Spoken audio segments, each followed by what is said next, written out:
Nope.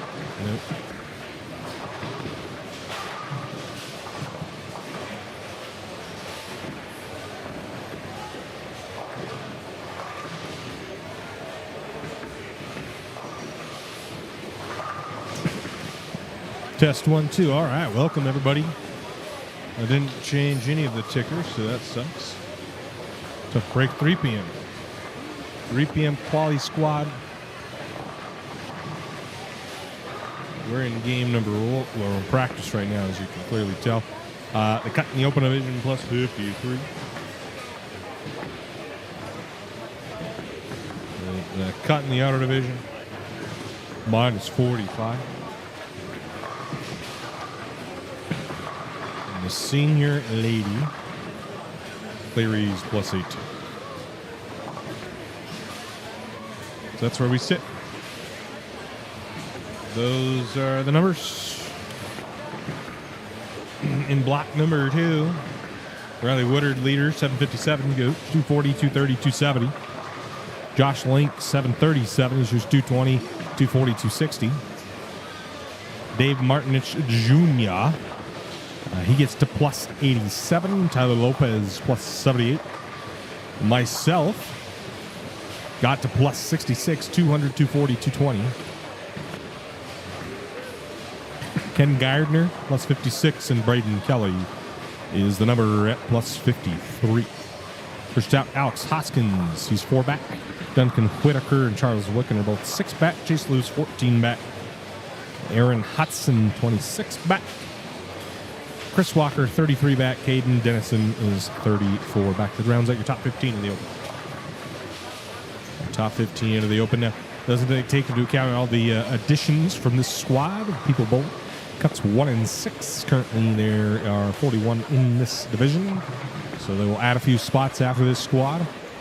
And then people will obviously bowl and get themselves in. This is the main pairs that we'll have on the stream. So you've blown up the scoreboard, the scoring matters, and such, so that looks good. And our extended pair coverage over here on the N25, 26, 27, 28. And over here as well.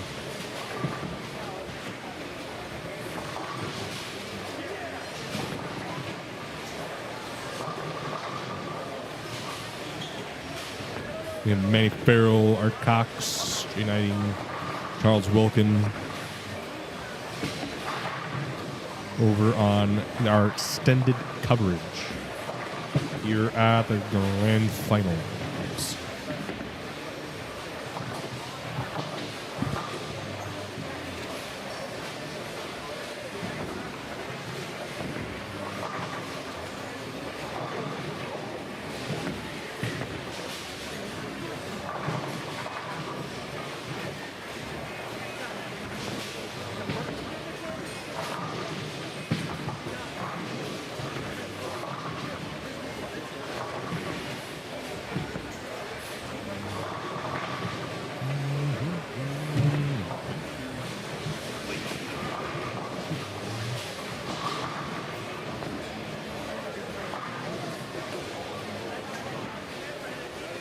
You have to bear with us as well, as you may know, if you're a regular here in Championship Bowling.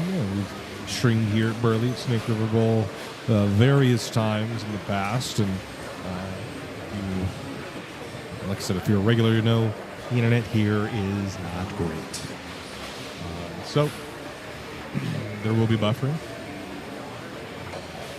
Maybe even stoppages. That's why we've gone to only the YouTube stream, so that if we have a disconnection, it doesn't end the stream and restart a new one. So we're hoping that this stays on for the entirety of qualifying moving forward. If you get dropped or something does happen, make sure you subscribe to the YouTube channel. If you do so, then you'll get notified when we go live.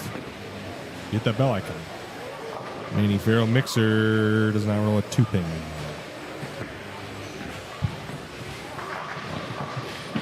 Also see Ken Hasaifang over there.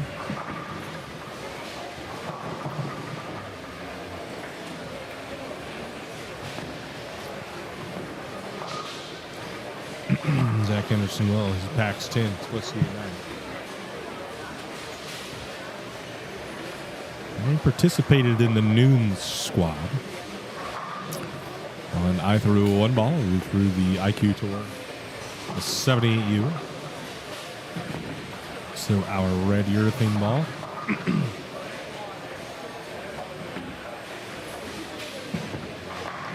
And my look was pretty good.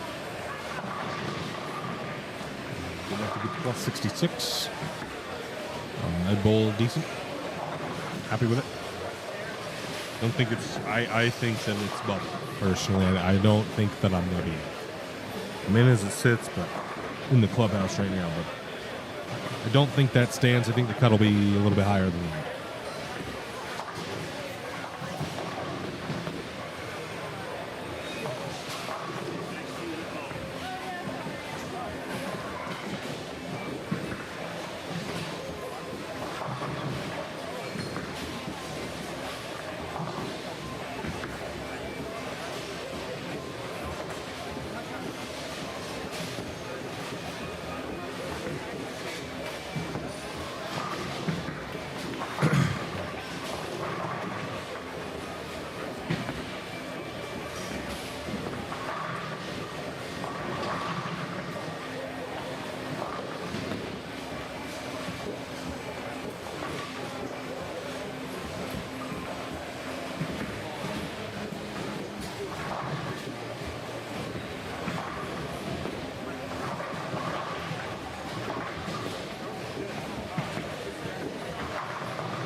Oh, wow, almost made that straight. I've been crazy.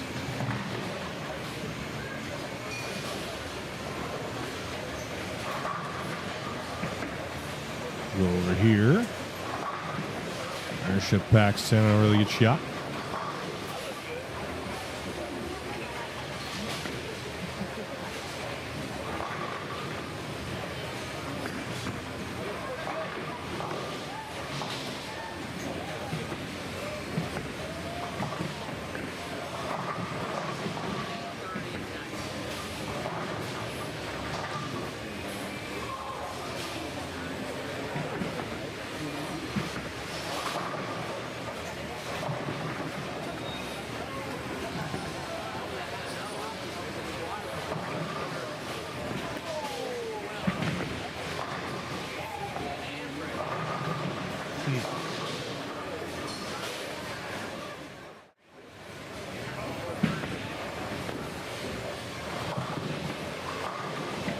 That was legit. The 2-8 did fall. Curtis Ellison has no idea what's going on. That is an X on the board for him. They do need to correct his score and not reset it up. It did fall. Curtis. Curtis. Did you change your score? It's legit. It did. It did.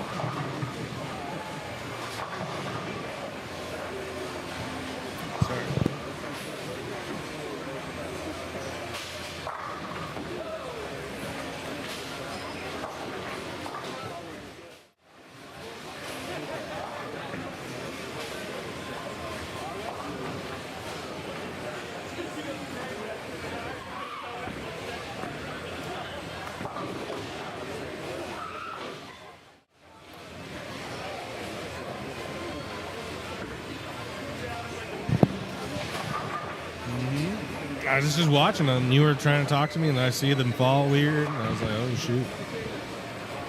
Yeah.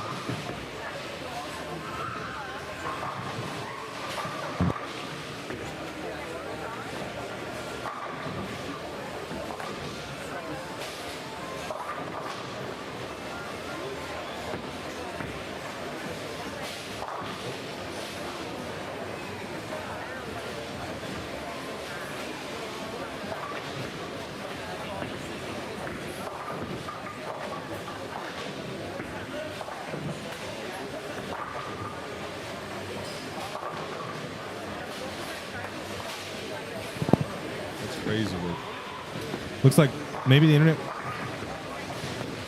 Yeah, oh yeah. Oh yeah.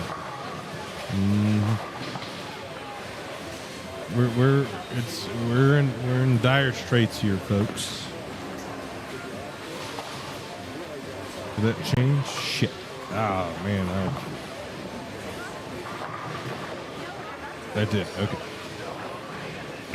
Maybe this will help. I've turned the bit rate down. Hopefully it smooths it out. It's been buffering the whole time. I'm assuming that's why it's been a tough break here. Yannick. How's Ken? Is ball hugging too much?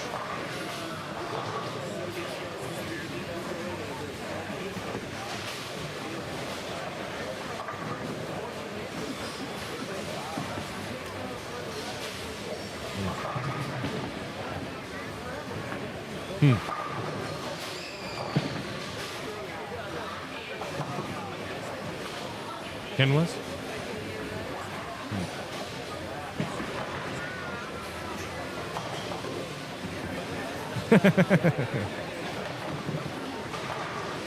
Coach Yannick out here. Coach Roos. Manny splits the 8-9. He goes spare 3 bagger.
Lucy says he didn't go to Arby's. I missed the whole Arby's conversation. I don't know what was going on with that.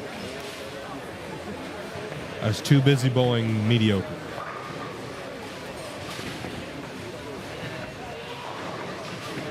I need a lot of people to be like 65, 64, 60. I need a bunch of people like that.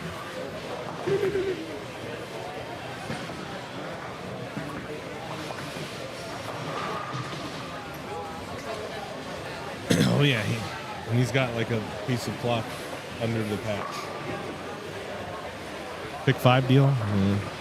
Roast beef sandwich is okay once in a while. I think the rest of their food is pretty eh. The only thing that's goated is the curly fries.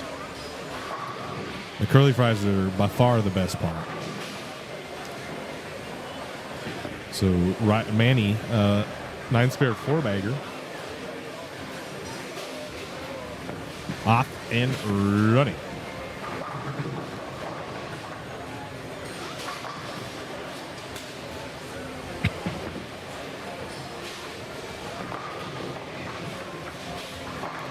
Anderson, Claxton, but go to your Marshall.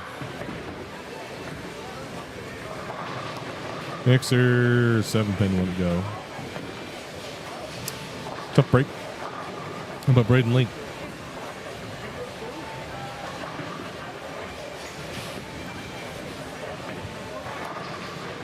Many times that I've gone to Arby's just to get curly fries, and they're not cheap. Not cheap, but I've gone there just to get curly fries. They are gas.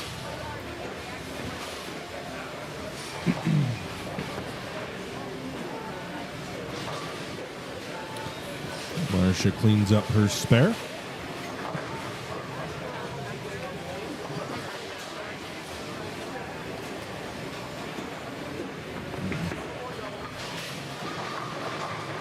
Not get over there. Can't get the messenger across in 24. Don't know who that is, unfortunately.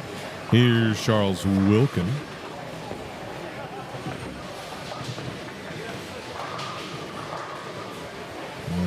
now go crossover. Leave a 6-pin.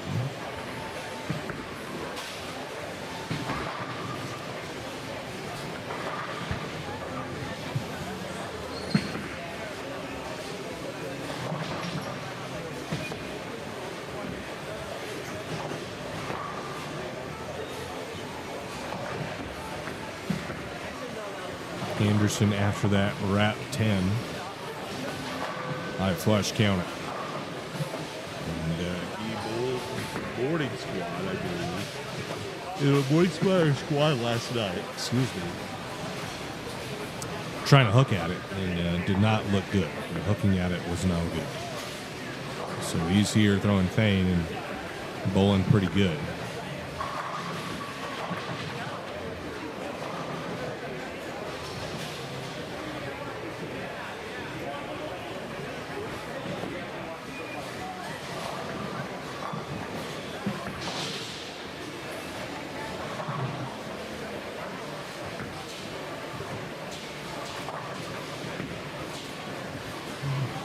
And he bang, got it. 5-bagger.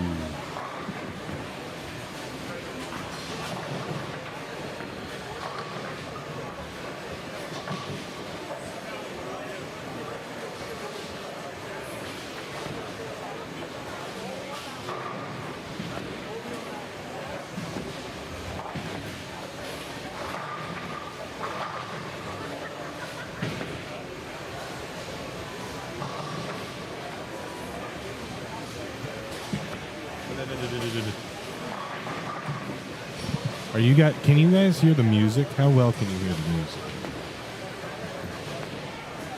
There's music. I wonder how well you can.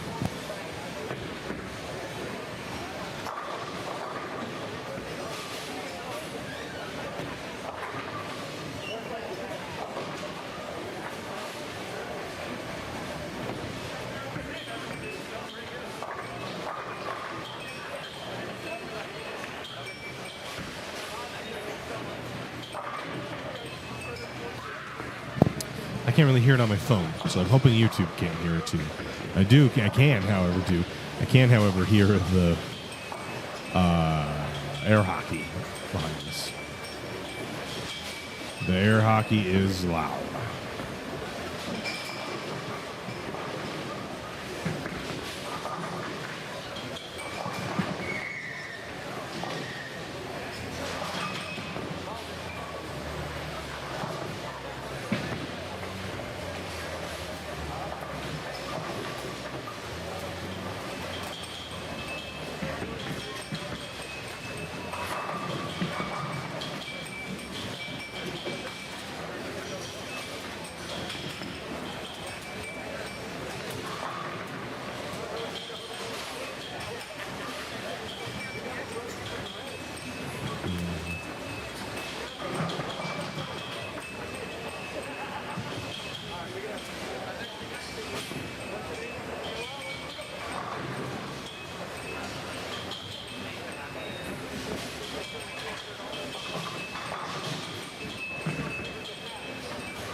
We want to watch. Isn't Manny on the stereo? He's on a 290 piece.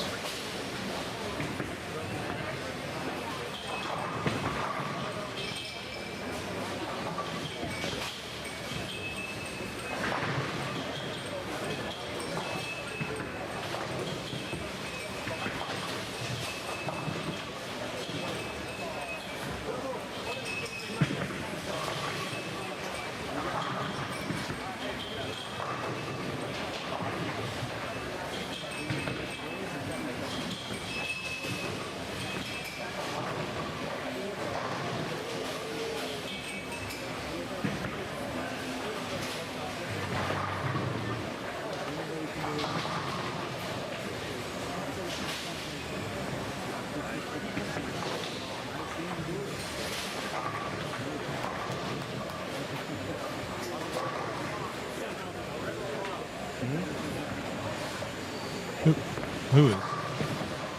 Yeah. And he needs a hook. Bang, got it.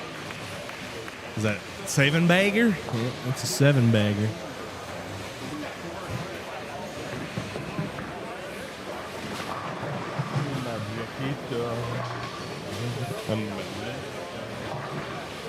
Because it's cold down. It's crazy how hot you give him the ball. I was sweating. Now I'm freezing. Well, so what? I'm sweating my ass. I'm sweating.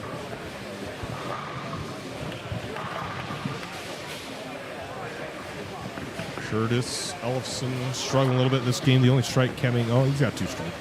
One of the strikes is tripping the 2-8 that we saw on camera.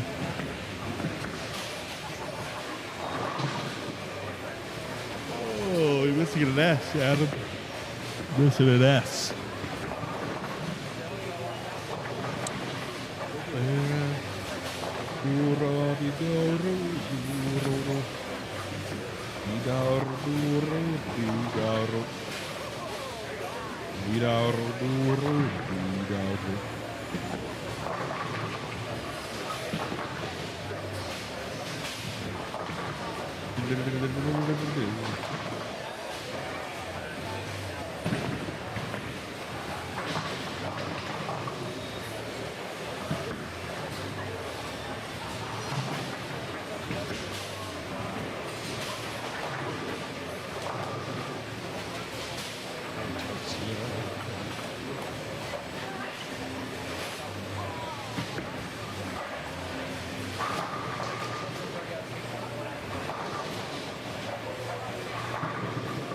Warpin there. Let's go back over here, Manny. He's on a 7-bagger. 290 pace, goes 9 spares, 7-bagger. Looking to extend that here.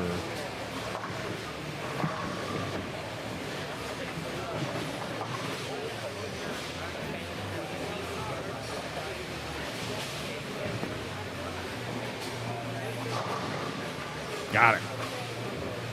Make it 8. Make it 8.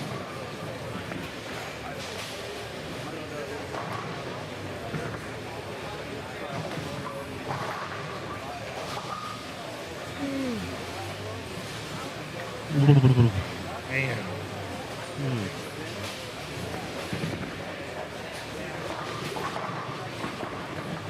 Marcia. Bang. 4-bagger.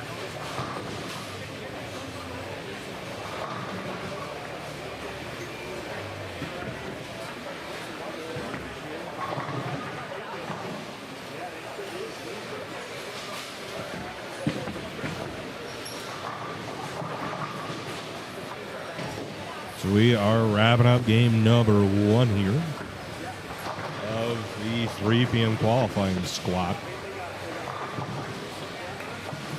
We've got Mandy. Mandy? Huh.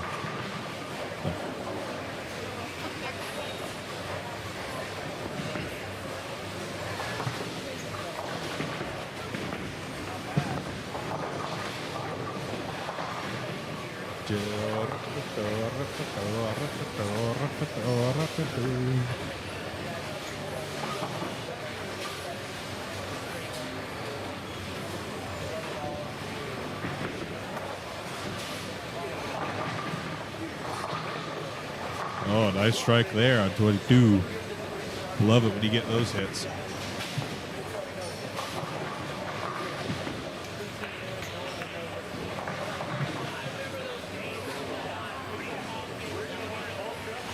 All right.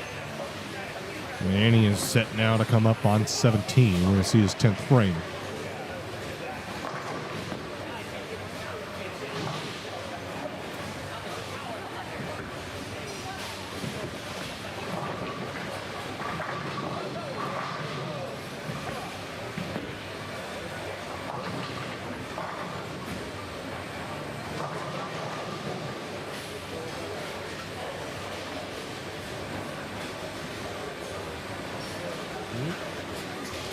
All right, here we go, Manny Farrell. 9 spare, 8-bagger. Does he have 9 in him? Balls up late. Bang, got it. Oh, yeah, he's got room. He's playing him right. Ryan Barnes, what's up, brother? What's up, brother?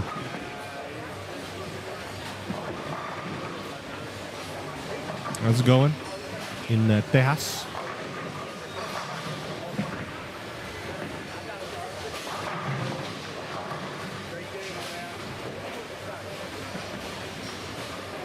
Kinsey said she liked your new haircut.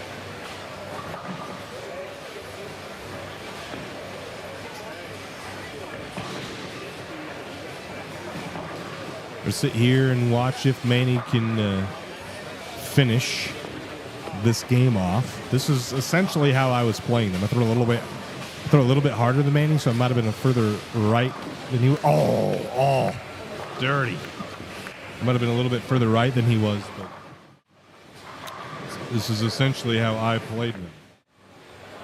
Through a IQ Tour 78U in this area of the lane, which I got to plus 66. Wow, that's dirty. All right, well, good game nonetheless. Manny Farrell finishes with 279. That'll put him right into the number. Guys, I'm going to take a quick break here. I'm going to run to the restroom. And Kenzie's going to take over. Right after this commercial break. At Real Experience Ball Reviews, we're all about giving the real uncut experience of bowling, even if it has to do with some of the worst bowling fails you've ever seen. We provide in-depth, unfiltered reviews to provide you the knowledge, which makes a difference on the lanes.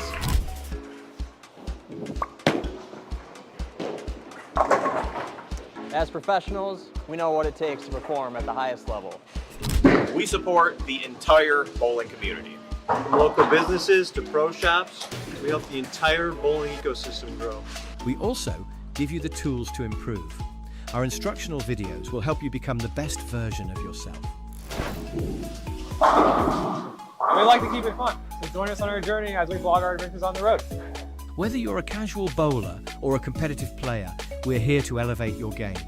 Real Experience Ball Reviews. Uncut. Honest. Real.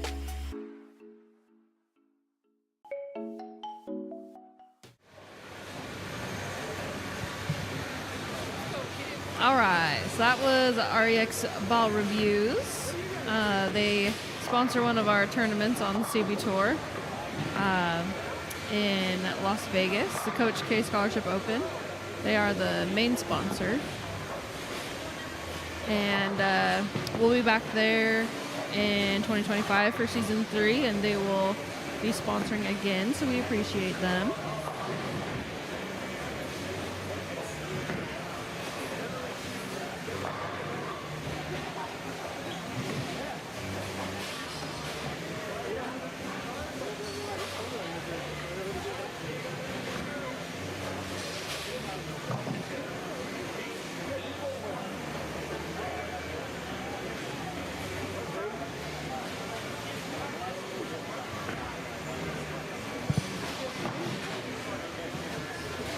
You hear me. Well, I'm glad you can hear me.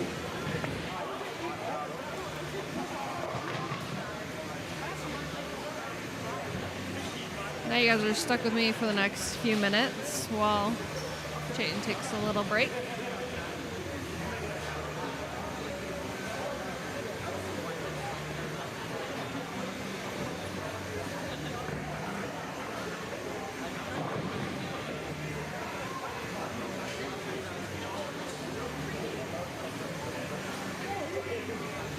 Alright, we've got Zach Anderson over here.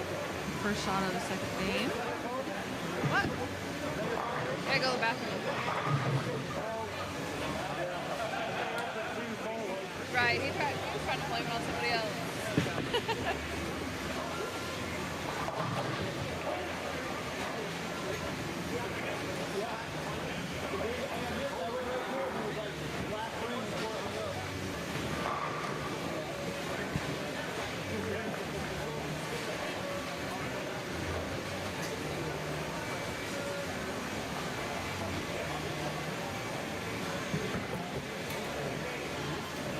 We get to see Ken over here. He'll be starting soon. I don't think we had Ken on the last one. Maybe. You saw him, but he was commentating earlier. All Chayton Bold.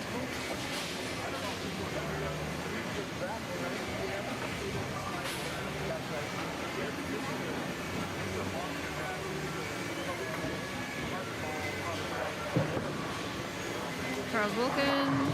Bang. Got Ken Boy over here on 21. Oh yeah.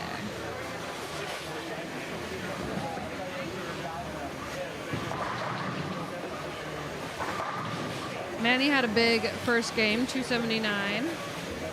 I didn't see anyone shoot higher than that, so the leader so far of this squad that's bowling.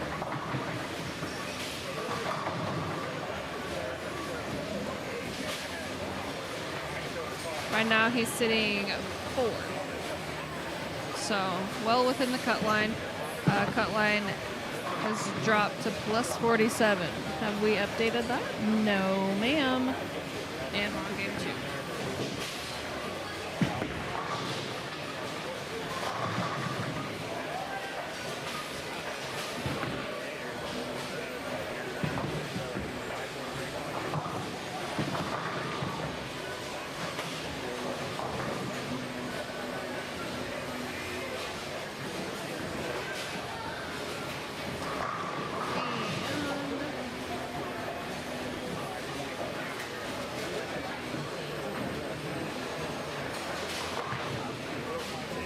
All right, so current cut and open is plus 47, under is minus 14, and senior lady is plus 18. Senior lady has a tie for third, which is the cut. Clay Reese and Jerry Miller. And if you are wanting to see the standings, just type in ! standings, and it will pop right up for you. We love Ken. Would have been slaying the shot. He really would have. I'm surprised he's not here, to be honest.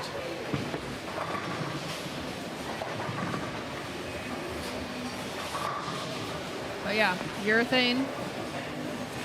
He would be living it up, that's for sure.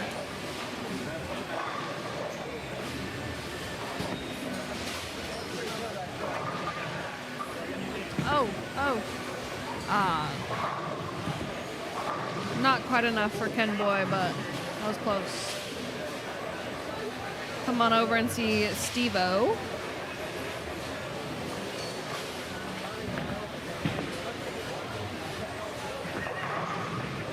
Everyone on this pair started with a strike.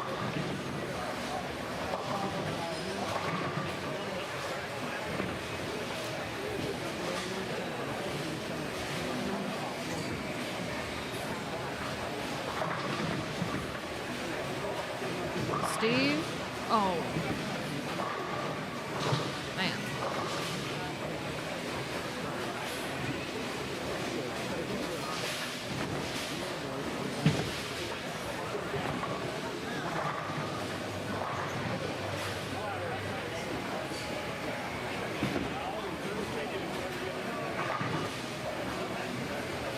Beers are always on Ken.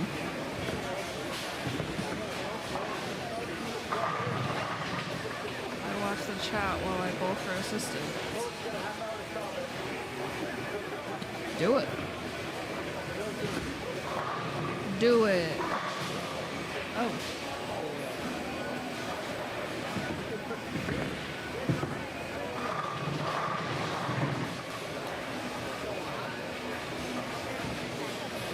Waylon, are you bowling more?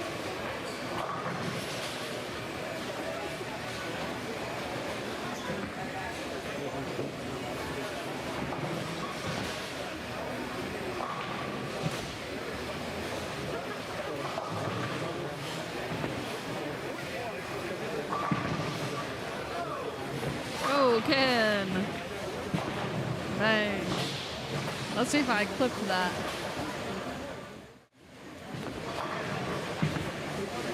Just in time. Oh my gosh. It just falls. Way to go, Ken!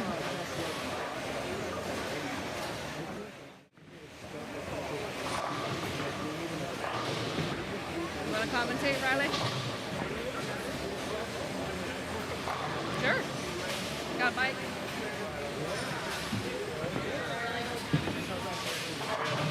Did she? Nice. 238. That's good. Lizzie shot 238. So that's a good start.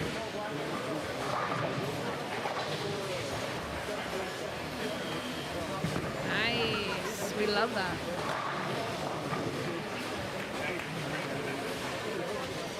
Where is Luke?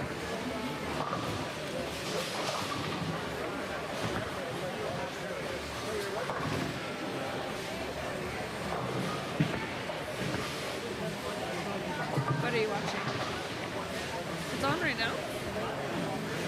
Yeah.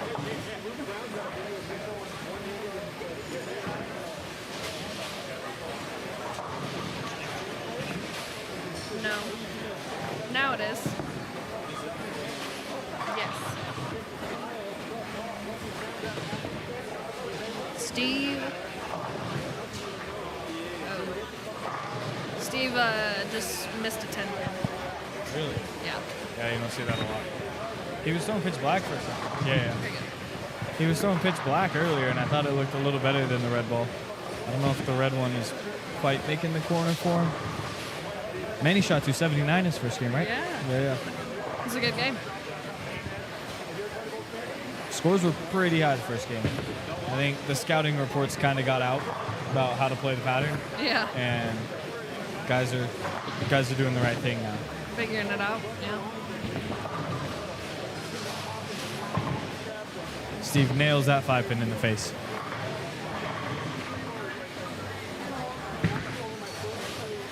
Here's Luke. Luge Brown on a double.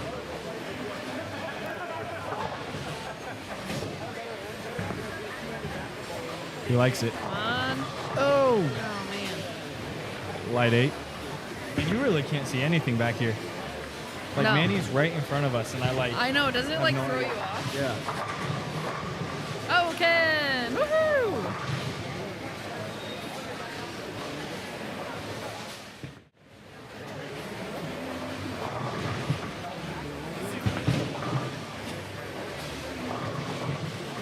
Oh, yeah. Get that 7-pin out of there. Hey.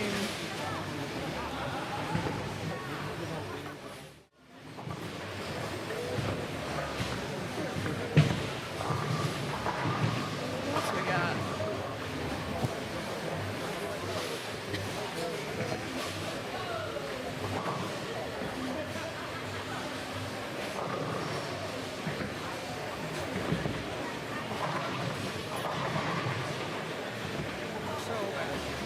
Yeah.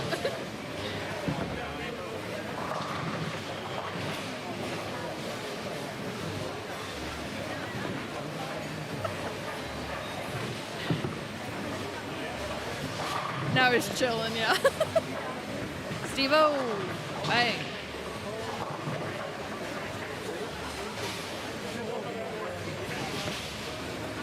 Oh, Justin Stewart. So we're gonna get Clay and I think Lizzie on this. Yeah, there's Lizzie. Okay, we'll watch Manny real quick while she gets ready.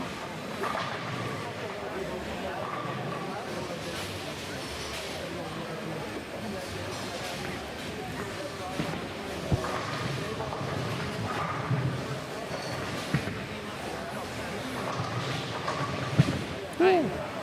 Woohoo! Manny get the 7 out. We hit Lizzie's ball with a lot of surface. A lot. So she's throwing It pitch helped. black at like 180. And wow. Pretty good first shot in the pair.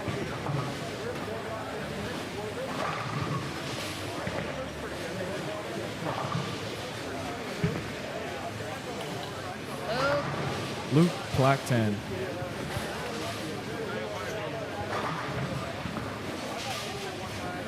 Oh, we haven't seen David Woods. He's over here. Bowling with Lizzie.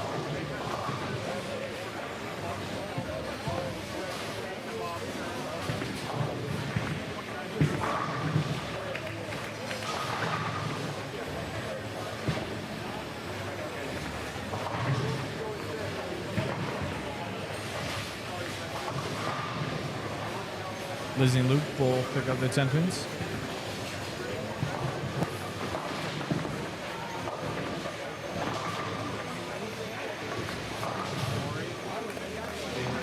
Clay gets to. Oh, Clay. Oh, he's. Where'd he go? Oh.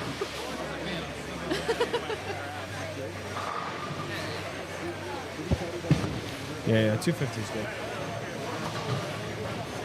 He told me he's coming for me, so Clay did. He meant it. He meant it. He goes, like, spare double the first game, and he goes, oh, I got it. I'm coming for you. And I was like, dude, it's the third frame, but he meant it. 258 Oh, I first got game's it. a pretty good start.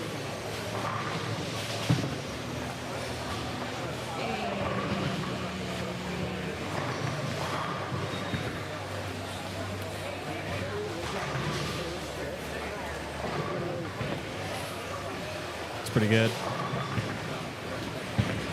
Light shaker. Bang, Clay Reese.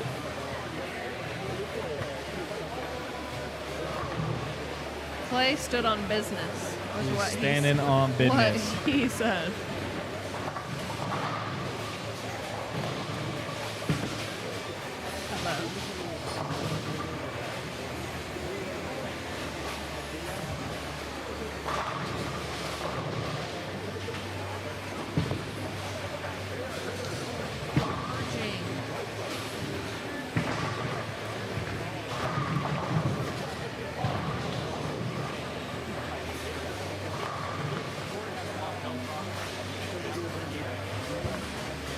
David went 268 his first game too. Yeah, I heard David had a pretty good first game. Oh, Lizzie kicked the 10 out. Oh yeah, he did 268. Yeah, that's what somebody Manny told went me. 279. David went 268. There's some high games. It's really good when your name is above the red line after the first game. That's Yeah. always a really good sign. Oh yeah. And starting off with those high games. Duncan, the number right now, 47.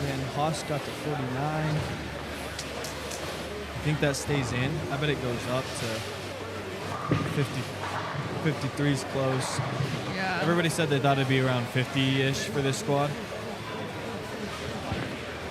Chayton, when he got done bowling, he said that he thinks he'll either be the cut or the one out. Or one out. I don't think that he'll be one out, but I think he'll be really close. I think it'll get to high 50s-ish. I don't think Haas or Duncan are safe. Yeah. Is this the last one of this block? Or no? Is it all day I today? think it's all day. Oh, yeah. Well, I don't know, because it'll keep opening up then, but Yeah. like they'll just take more and more people. Maybe it'll be all right. I think it'll be somewhere in the 50s, the number. Yeah.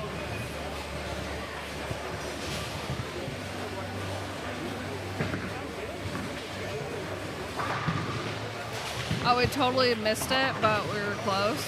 But Manny struck. What's his game at? 4, spare, strike. Oh, wait. 3, spare, strike, spare, strike. It's not a bad game.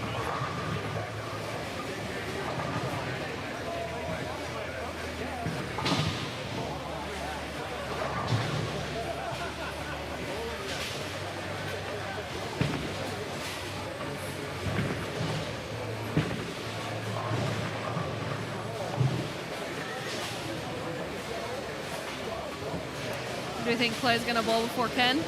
What? You think Clay's gonna bowl before Ken? Yeah. Yeah. Clay's pretty quick.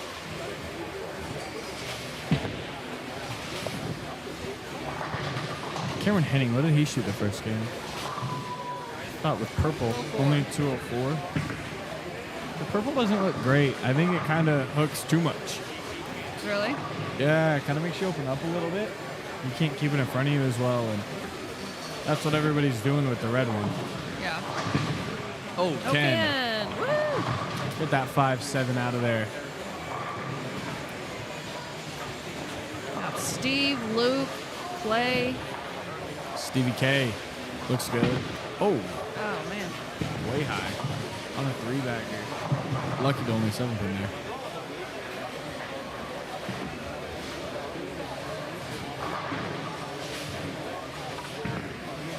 Luge. Guess a 7 out. And Clay misses his spare left.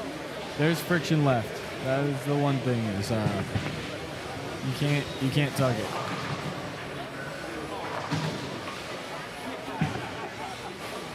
Just got a hook.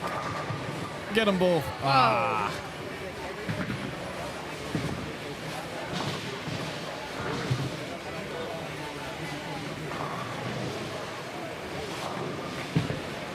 I like David's jersey. A little fancy signature. Yeah, it is pretty cool. I want to get one with my signature on it. I think Yeah. they look really cool. Where's Chayton? He's not one of the squad, is he? No, he just went to the bathroom. Oh, okay. Probably walk around. Just hanging out. Yeah. Taking a little break. See what Lizzie can do here. She starts 9 spare strike. Her look is pretty good. She likes it. Got a tip. Ooh. Only a 2-pin. Left lane looks a little tighter. Clay just went bucket on that lane.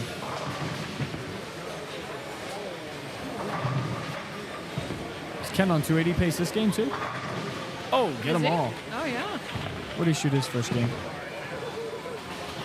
207. Interesting. Hey, Ken's got a good game going. Pretty well.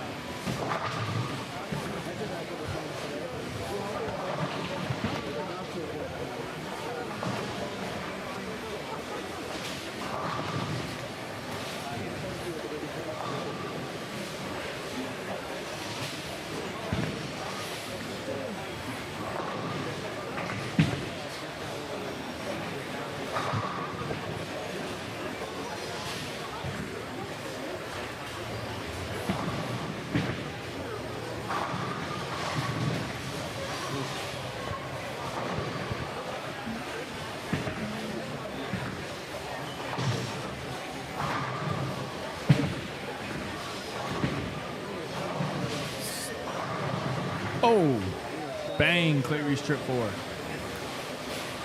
There's a lot of red balls out there. A lot of red balls out there. Red looks pretty good. Yeah. Like I said, if you get it with enough surface so that it slows down, you can keep your angles in front of you and really control the pocket very well. You just got to hope carries, Yeah. really. But black 10 a few times and you just know it's coming, say oh well. And other than that, I mean, you don't split a lot with it. That was why I threw it. I feel like every time you throw the red ball, it looks good, though. Yeah, I was talking to Yannick about that. I don't know if it's my ball roll or what, but I have a pretty good relationship with my red ball. I have 2 Yeah, of it them looks now. good. Shot 800 with it at the CB thing in Reno last year. It was over 2 different matches, though. But I win 2-0 my first match, and then beat Alex the next match. But those 3 games were like 8-14. Yeah. or 8-15, I think. Yeah, Lizzie splits right there. I think that right lane definitely hooks more. Yeah, it looks like it. Oh, Ken. Ken, get the 10 out. Stay on 280 pace. Oh, Manny. Manny was 410. So Ken's cooking. Manny We is not love cooking. that. Manny can now double in the tent for 2-0. See if Lizzie can pick this up. It'd be a good spare. Oh, has a chance. Come on. Has a chance. Oh, Overcuts my it. gosh. Yeah, that's like the worst thing ever. Dang.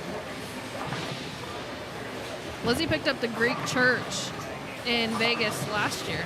Really? Yeah, Did at you the get on the camera? Coach K. Yeah. That's so We sick. posted it on Oh, I social remember media. that, actually. She was fried. So Yeah, she picked she- it up and yeah, turned she around wasn't and, like, happy gave about no it. reaction. Yeah. Yeah. But but it's cool. It's pretty cool. I picked up the Greek church for the first time ever, actually, in Montana a little while ago against Alex. Did you really? I was bowling him, and I like Greek church in the 8th or something like that, and I maybe said a bad word quietly to myself, and then threw it really hard and picked it up, and I was like, wow. I guess that's all you got to do. I guess that's all you gotta do is say some bad words and throw it really hard. Yeah. Easy peasy. Easy peasy. Jumps again on that right lane.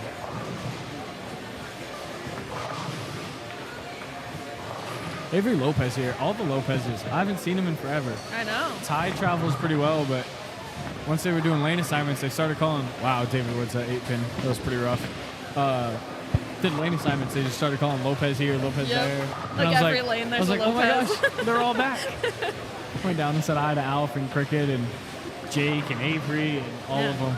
Kenyon, Wasey, they're all here Kenyon, too. yeah, dude, I was like, man, it's been a minute. And I think it's just Stacy. But $4,000 first place polls, so For sure. that'll get everybody to come out.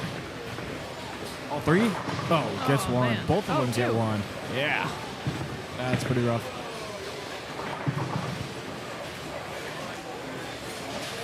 See what Manny can do here.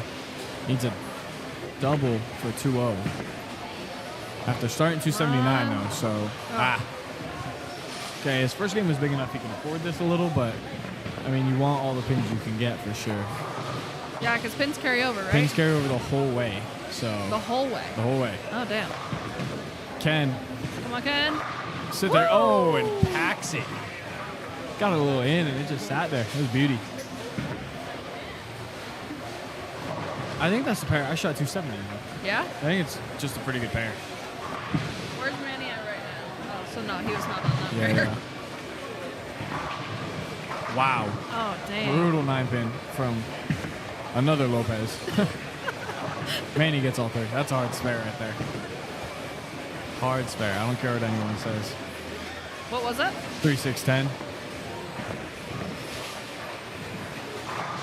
All right, Ken. A little in. One. Oh, Oh, lot in. still a good game. Yeah, still 260. 268 if he picks it up. Great game. 2-0, After 260? Yeah, after 2-0, that moves him up a good amount. Have a good game for the third, and he'll be sitting all right. Yeah. Manny goes 194, so he's going to be Oh, I plus should probably update this. 73 after 2. Gets Ken up to plus 75 after 2. Ken laps Manny right there by a little bit.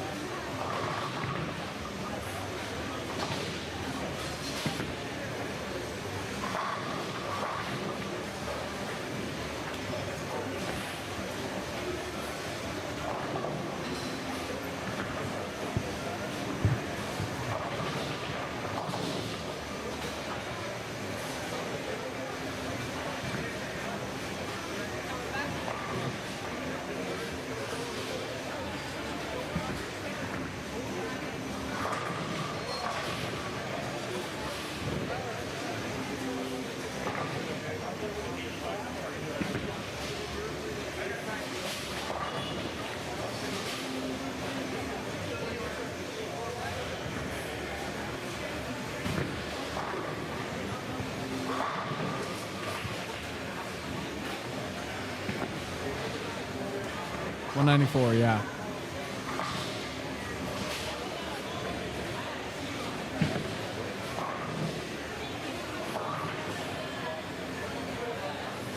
See what Studer can do here. Studer, the house man. Oh, interesting lead. All of them today are this block. Wow. It's a lot of squads for the block. Luke's up. What can he shoot? Still 20, 50, 80, 10. Luke can still shoot 240 here. With the double. See if he can get this one. Oh, wrap 10. And yeah, that one hurts a little, but still 230 here. Clay, that one looks pretty good. Light. 5-pin.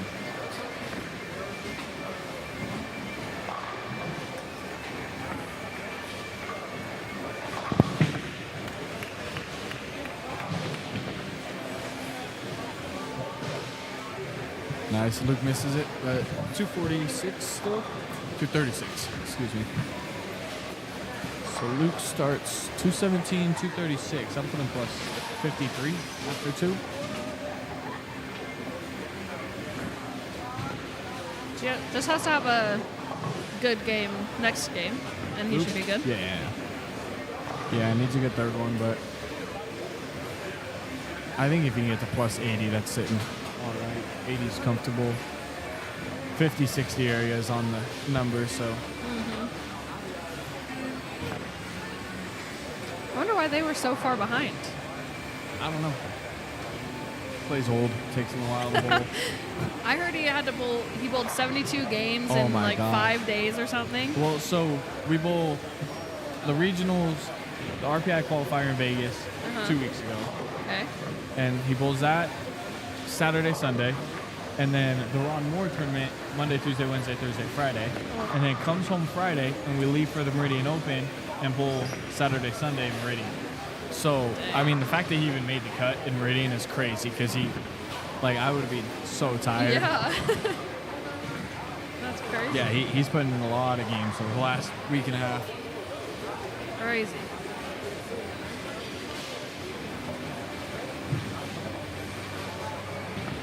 Score's slowing down a little bit this game. It's still, Ken had that big one, obviously, but moving pairs. There's 260s out there. Yeah, it's 265. 190. Yeah. I don't know. It didn't look as great. Who's the other 260? Yeah, who shot 265? I moved a little right out of practice. I got a little tighter, and then I just went like 1, 2, 3 left by the end of it. But yeah.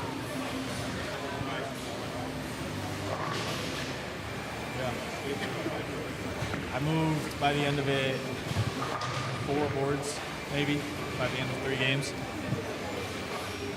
Last pair I hit was really good. It opened up a little bit.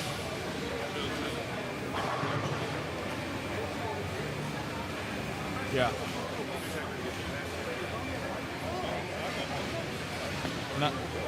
Not a lot of oil out there. And I was kind of surprised to see it as tight as it is. But yeah, lane topography, just the house has a lot to do with it.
Yes, Old Red Trusty.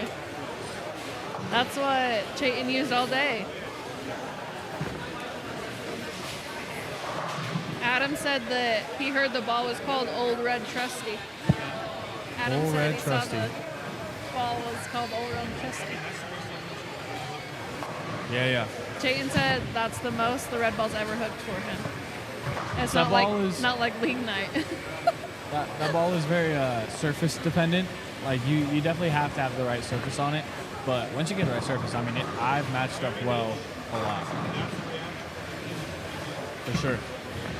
Or if you're Riley. Or if you're me or Yannick or Chase Nadu. Wow, Yeah. play wash out on that lane. I said Riley's always good with that ball. So I said, or if you're Riley. I don't know about always, but yeah. Like I said, if the surface, if I can get the surface right, That ball just does the right thing in the right part of the lane a lot of the time for me. How do you throw it differently? I honestly couldn't tell you. I hit up on it. Yeah, I hit up on it a pretty good amount, and I've actually been trying to do it less, but still, naturally, I just hit up on it a little more than most people. So I can get the ball to slow down sometimes when others can't. I see. Also, I hit it with like 360 today. So hit the ball with 360, keep it in front of me, and hit the piss out of it. Worked out pretty well. There you go. Oh, I guess we gotta change this.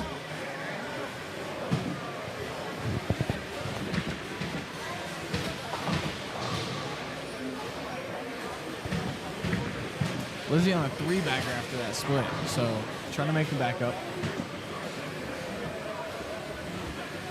Be a big one here. 4-baggers make good games.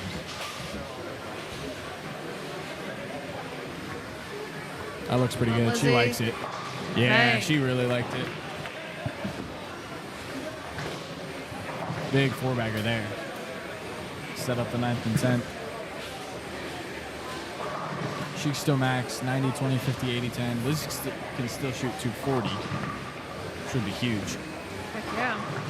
David Woods dropped his shoulder and then nutted it. 10 back.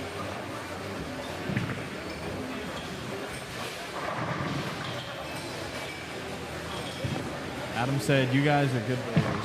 Some of us, sometimes. We get lucky. It's all the Storm balls make us look good. Shout out Storm.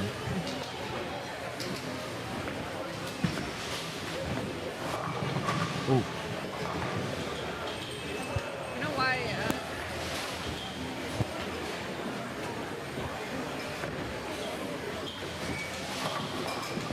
They have 5 when some others only have 4, so that could be it, just that extra person. But Clay gets a strike there. Looks like he's just a little lost on the right lane.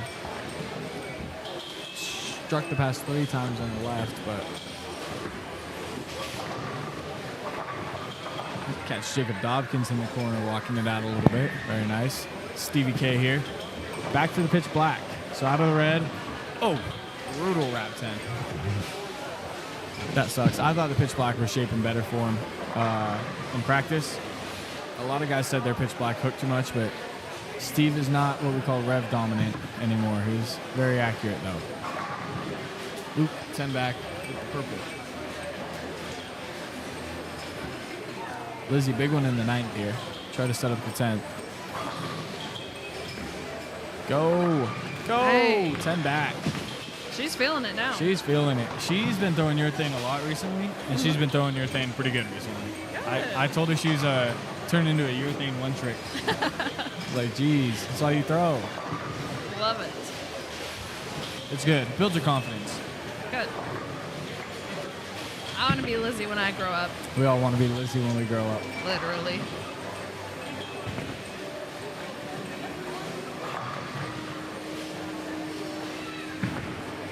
Avery with that high backswing. Oh, almost as a messenger come out the back and hit the 1-2. Oh, that's not even on stream. I'm just talking about other stuff. That's awkward. I do that too. I was like, dude, there's so many screens right here. Yeah. I'll be like, wow, did you guys see that? No. No, They we did didn't. not. Because, like, well, Riley was talking about Avery, but Avery was on the one that we're not on, but we're watching that one. I guess we'll go over here. We haven't seen very much of CBK. Cameron. Bang.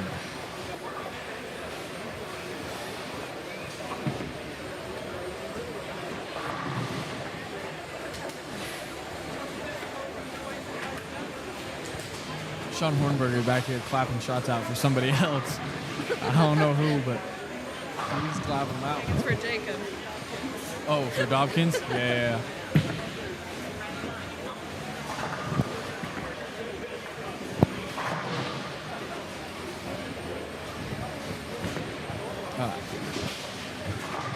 David Woods, Ooh. tickle it.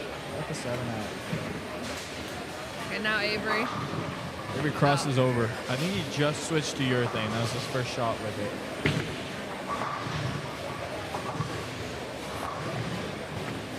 Avery's very high backswing, very speed dominant. He struggles a little bit with your thing. He's told me.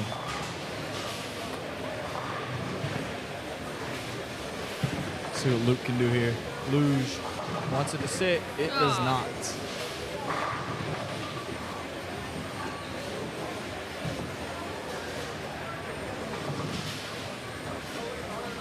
So anyone in the cut that you know of, have they not used urethane? Josh Link, but we can't all do what Josh Link does. True. He's doing his own thing.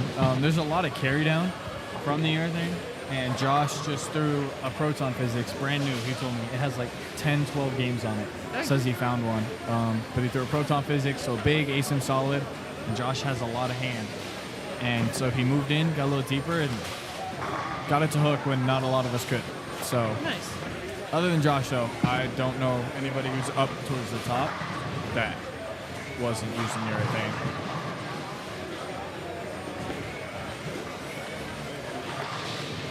All right, we'll see how Lizzie finishes. Yep, she still shoots 240 here, so big 10th would be huge. She can get to plus 80 Yeah. after 2.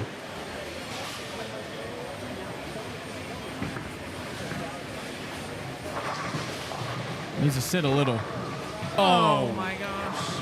Just plaque 810. That's a killer. First shot in the 10th. What is that other at? Gonna turn 240 into 210-ish, 210.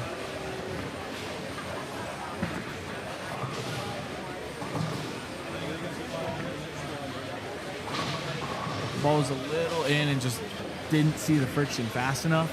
Couldn't get into a heavy enough roll, hits the head pin and just deflects. That's brutal. I mean, you expect when that happens to leave a 10 pin or an 8 pin, but not both of them. Yeah. Gets her to 211. Is that what it says? 212? 211. That's a killer.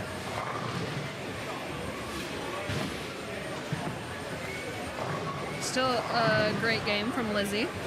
Yeah, very solid. On a pair that doesn't look that great, but Yeah.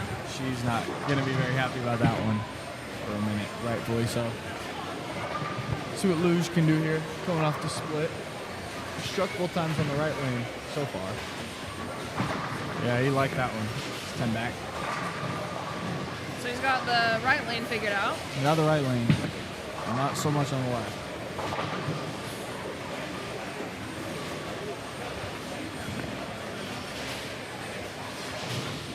Cameron Henning goes 4 Magnum 9 spare though. He seems to have a pretty good look on this pair. Also throwing a purple hammer, I believe. Yep. That one looks like it's a little one. Oh, my bad. That was high flush. Bang.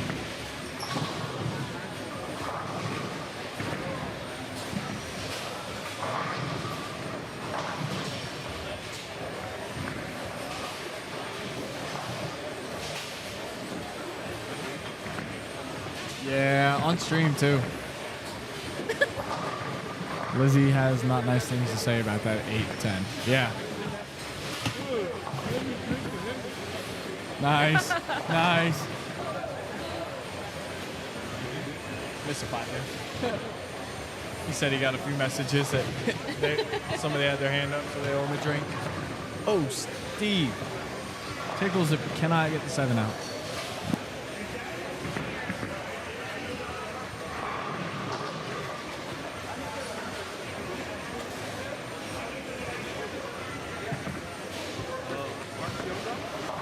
Luke on the left lane, face again.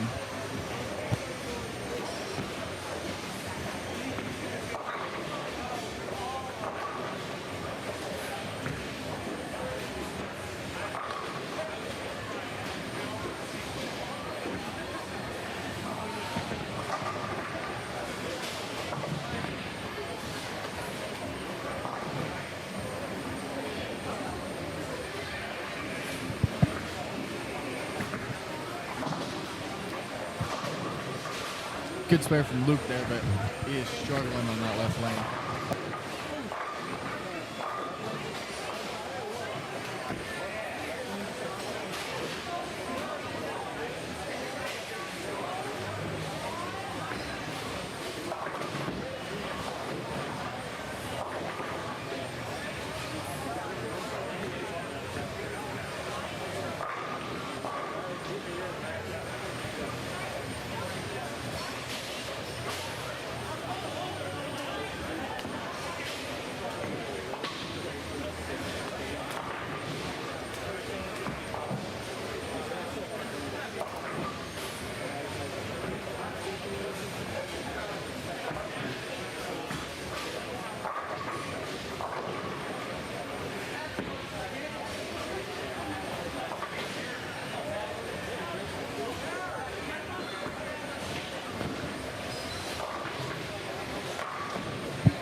Stevie K up.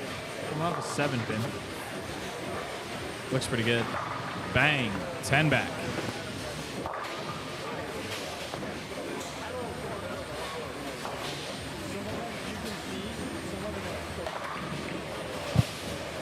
Henning gets them all to fall. His look is pretty good.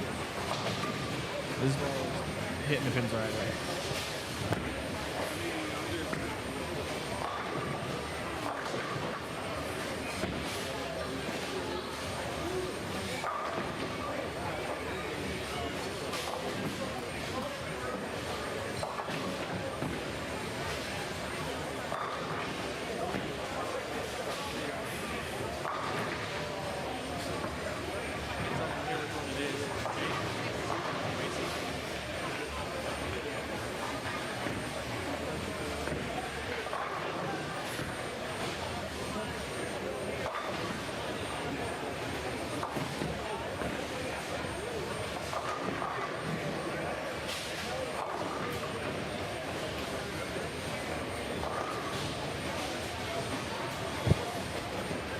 Okay, Luke.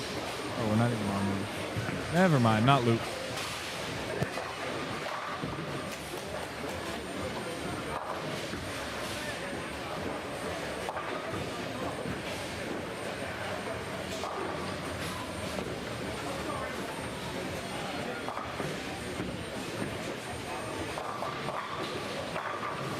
Oh, attaboy Dobkins. Right through the face. Get a 10 fall late. Cameron Henning, see, that's the hits that he's getting. Like, his ball just has to hit the pocket, and it's making the pins fall the right way. That's good ball motion. All my homies love trip 5-7s. Stevie K could probably use a trip 5-7 himself right here. Let's see what he does. Last one was just 10 back. They're That one almost jumped done on with him. their third game. Yeah, and they're these guys are just just starting. starting. But so like, there's some down here too that are just starting. Like, some of them are just cruising. Luke on the left lane is struggling. He said it's not playing that different. He's just not throwing it good. That one looks better. Doesn't quite make the corner. Yeah, frustrated. He said he's tugged the last few. He just doesn't trust it. So he finally trusts that one right and doesn't quite make the corner. Sweet Lizzie, that looks pretty good. Bang, gets the 8-10 out that time. That looks so good. Yeah. For everybody who can't hear, Lizzie just came back and said, got the 8-10 out that time. The exact same thing.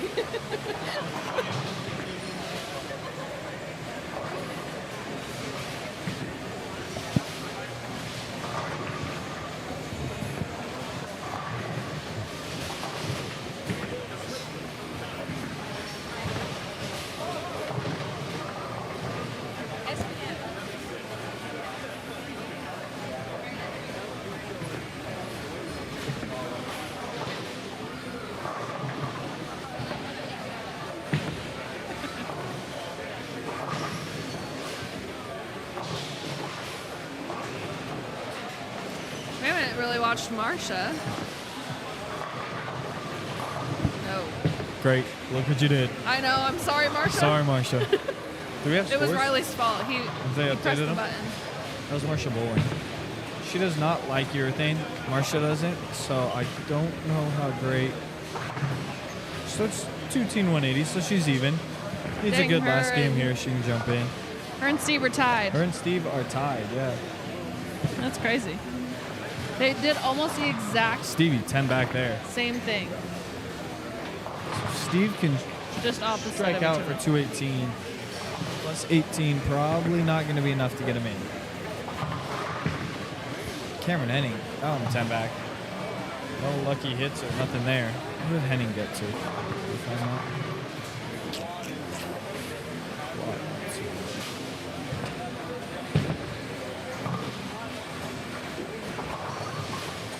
So Cameron Henning was 69 over before this game. There's 204, 269. You can shoot 279 here. It's pretty good. What would that put him? 204, 265. Plus 148. Cameron Henning can get to 148 if he throws all 3 in the 10th. Pretty good. About 9 pins less than me, but whatever. But hey, who's counting? Pretty solid. Yeah, who's counting?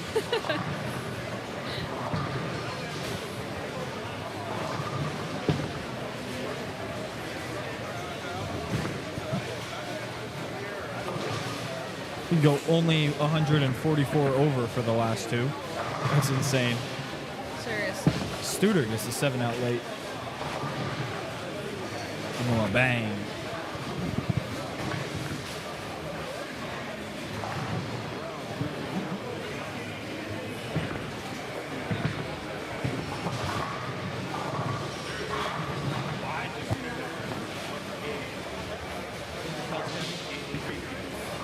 Oh yeah. Yeah.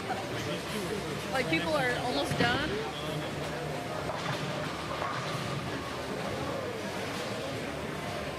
Yeah, very weird. Very weird. Marsha and Steve have bowled basically the same games. Yeah. Just opposite.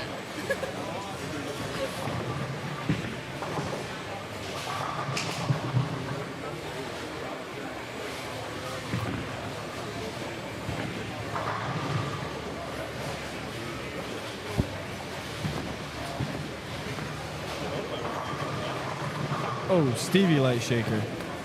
Lizzie on the left lane. She likes it. For your score. Bang, 10 back. And what, the team? Yeah. Yeah, 8 to a pair is going to be interesting when... Yeah, I don't know if it's either going to be way better or way worse, but I'm not 100% sure. I don't know. Game 3, it opened up for me pretty good. Yeah. Well, it'll get to that fast, and then maybe by the end of it.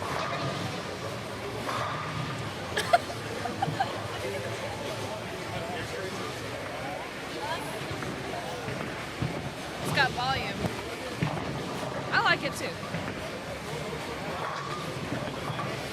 I don't even think it looks flat.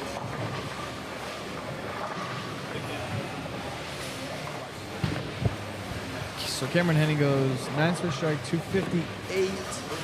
We'll get him to 127 over. There's a lot. 10 shy of Josh, but very, very comfortably in.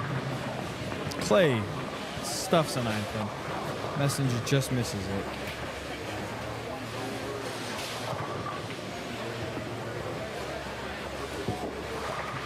Avery Lopez finally gets one there. He was struggling. See what Luke can do. He needs a double here for 2-0. Could be a very big 2-0 to squeeze into the cut. Get them both! Get them! And the 9 stands. So he was 53 over going into this game. He's gonna go minus this game though. It's probably not gonna be enough.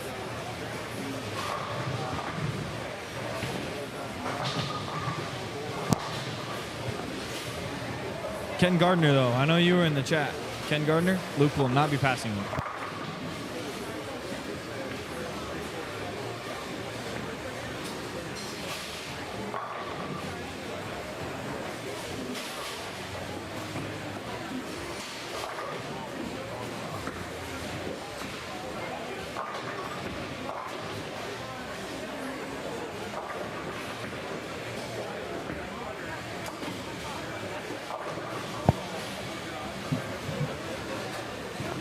So Luke goes the whole game without a strike this far on the left lane. Just couldn't seem to figure that one out. Lizzie here.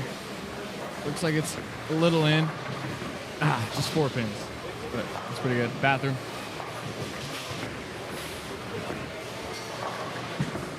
Luke with a little loft right there. 4 pins. So whole last game he does not strike on the left lane.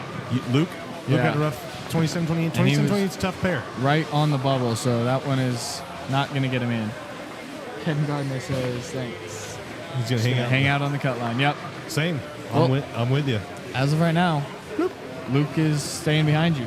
Next closest is Zach Anderson, about 30 back. Henning just shot 270. Andy, who? Oh, Henning. Yeah. Yeah, getting to like 100 over. 127 over.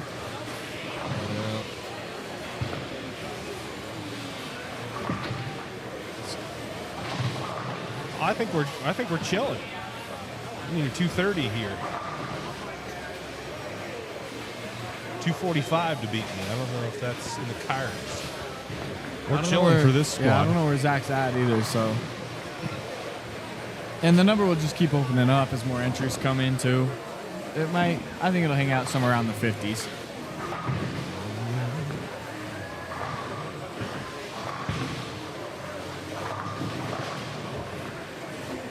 What's Woods going to get to? He's 105 over after 2. What Woods was?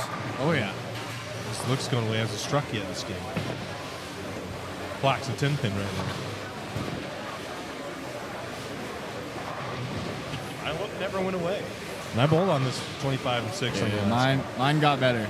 I think less people, though, were throwing urethane in the squad I bowled on. I followed you the second game, actually. I just moved a little left because I know you got a little bit of hand. It's a small amount. Moved left a little and just bounced it off of your spot, game 2, and shot 230. And the last game, they opened up for me pretty well.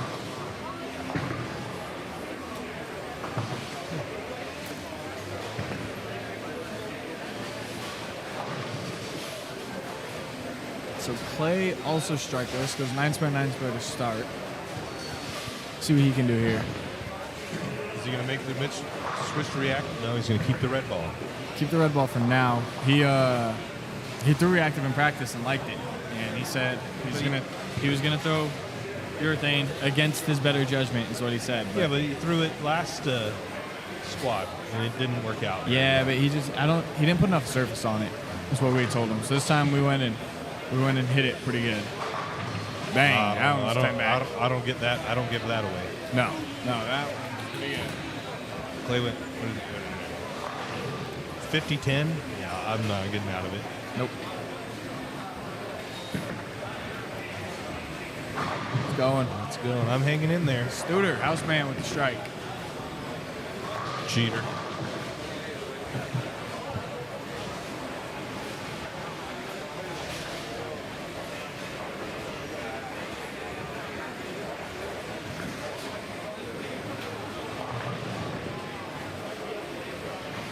Looks like we had a little bit of a disconnection here, huh? For a second. We were at $140 and then it must have had a little internet hookup. Yeah, it's very possible. I was trying to stream the Jazz game on my phone and it was not great. Yeah. So is Colorado going to lose? What is the score? Yeah, 37 down to 14. 20? Down 14. That's 2 touchdowns. Down 16. Yeah, I can't even math. 6 to go. Yeah, it's looking like 6 minutes left. Colorado's probably going to take the L there. That's back-to-back weeks for Kansas. Yeah. Beating 2 playoff hopeful teams. BYU 23-28. They just scored a tutty. Oh, back in the game. How much time? 3 minutes left in the fourth. Oh. Maybe not They enough. kicked the field goal. They scored 6.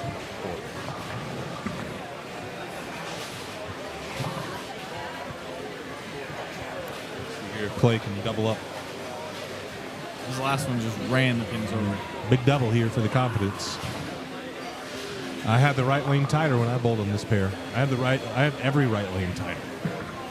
Every single one. Oh, wow, that 8-10 sitting there looking at him. You see Lizzie's 8-10? In the 10th, she was 240 pace, 8-10 in the 10th for 211 or something like that. Yeah, not great. She had a few choice words to say about it. I would also, though I don't leave too many 2-10 or 8-10s. So I don't use thumb anymore.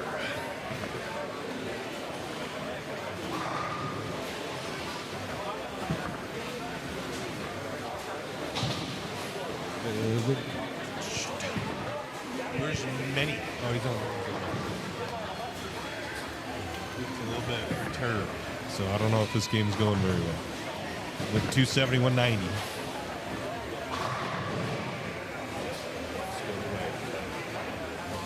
Can't see that far though.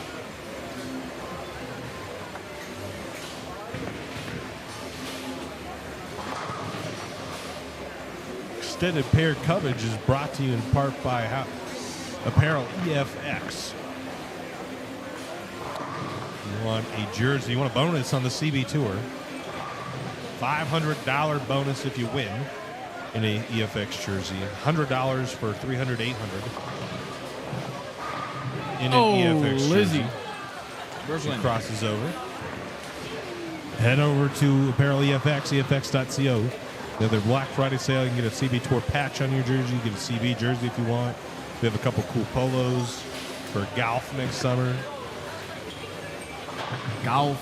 Chayton golfs a lot, in case anybody was wondering. Play a fair amount. He's getting pretty good. All right. Not No, like- I kept down to a 5. Not like challenging Hank or anything yet. Or I've heard Hank's pretty good. He's pretty good. If he's playing good, then if he's playing bad, he checks out really fast. Really?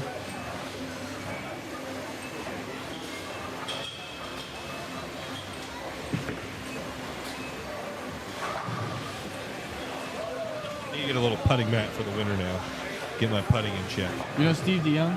He's got he built a new house. He put a golf simulator in it. Did he? We're gonna go just whack away at There his you go. house until. Steve DeYoung is the Trillion Mortgage is the title sponsor of the Championship Bowlers Tour. Yes, sir. Shout out Steve DeYoung if you're. Shout out Stevie D. I think he does Idaho, Utah for sure, potentially Idaho. He was talking about coming this weekend, but he did not make the trip. Yeah, I haven't seen him in a minute. But I'll text him, tell him we're shouting him out on the for stream. your mortgage needs, and mortgages are pretty crazy right now. But if you are in the market for one, Steve DeYoung, Trillion Mortgage, they support bowling. So if you're a bowler, support those who support us. Amen. He was watching the stream at Coach K. In Las Vegas? He was texting me after my match with Alex. Yeah, Riley. What did we say? You shot 1,100? No, 1,000 in 4 games? Gotta be. So at least a minimum. Yeah, it's gotta be. I don't know, but The front 8, front 6 in Strike Reno, one. and then Yeah. what did you shoot in Vegas? 260, I think. Well, the problem was I almost lost the second game with 260. If I missed that spare, he could throw all 3 to tie. Yeah, it was a little doit. Yeah, and you expect Alex to throw all 3 every time. So made sure I picked up that 4-pin.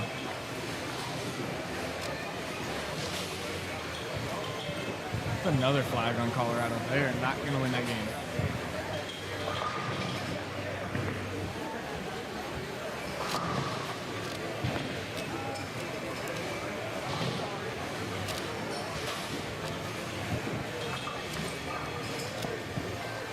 Yeah, all the scores basically are in for game 2, and game 3 stores starting to roll in now. Braden Link is the only person realistically that could jump in. He would need How's he bowling? 251. I don't know. Oh, he's right there in front of you. Not He's good. walking backwards, so yeah, he probably doesn't like that one. Neither of the highlighted bowlers there. Well, I guess the right bowler, which is Braden, goes open 3-bagger, spare double, spare 9. Yeah, spare 9. Hopefully spare. So And that's he can 70, shoot- 190, 220. Shoot 220. But Not enough. Huh? 220. 220. Linky, that would put him at plus 25 or 30. Not going to be close. Yeah.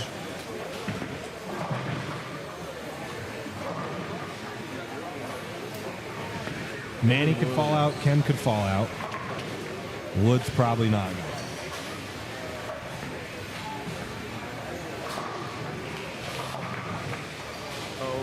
Lizzie 310s.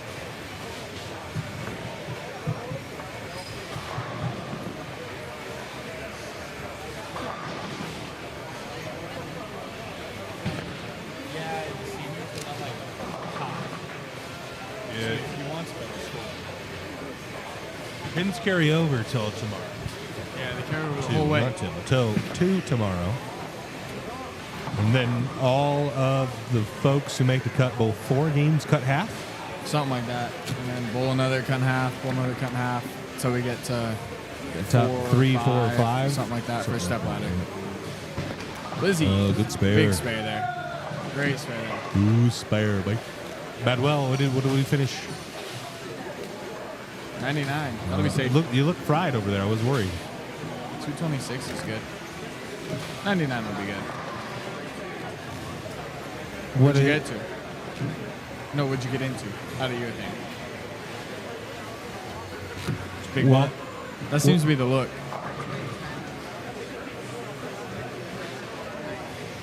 That's kind of the move out. Is what Josh Link was in that proton physics and. What was Ken down there?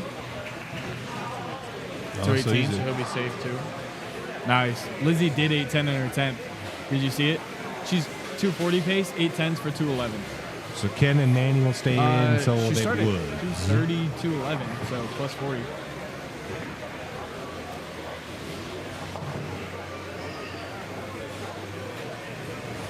Manny says got out of urethane, got into a big ball. This seems to be the look. So Josh Link did. That's Well, they don't hook a lot in the middle part of the lane. no, especially with all the urethane being thrown, really kind of stretches it out down there. I threw the new 10-star S2 yesterday in the doubles last night and got it back to the pocket, but look wasn't great. But yeah, it just struggled making the corner. So I think the ball out is definitely something big.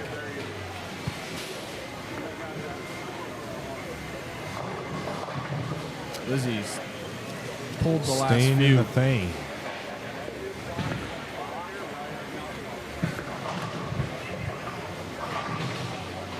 Yeah. Ken's in.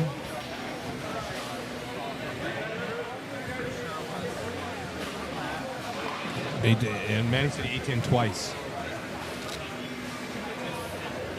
Dang. Dang. It's crazy. What pair?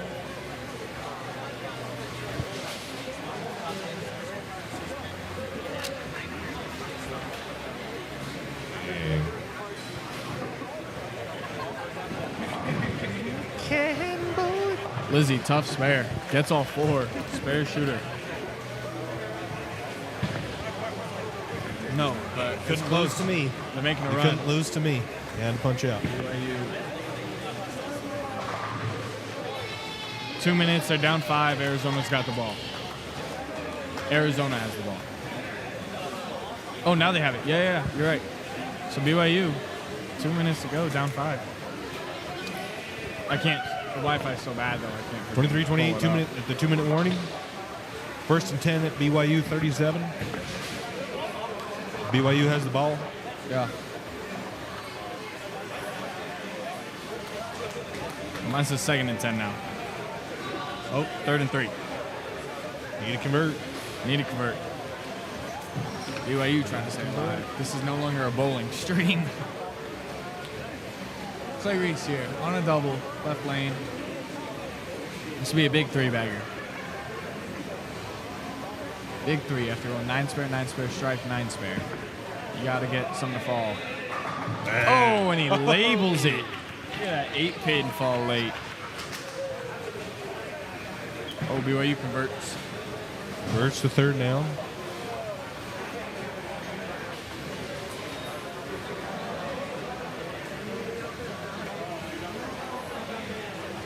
Where's Manny?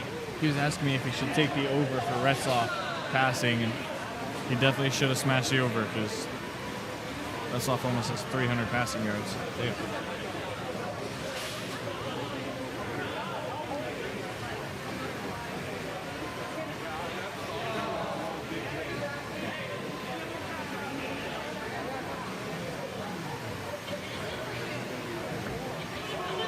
Lizzie, boom. Hey. There you go. High flush. It's good. She tugged the last 3, so you need to just loosen up and throw a confident shot there. Did she?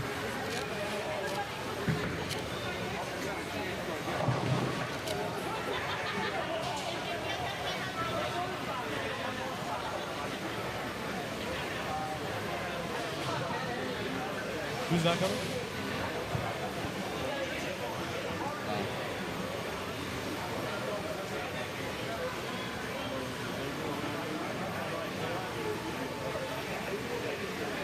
Ken, I needed you to not bowl good so that I could make it. I'm in by 2. I'm in by 2 right now. Ken Gardner, me. Let's hope it holds. Hope it holds.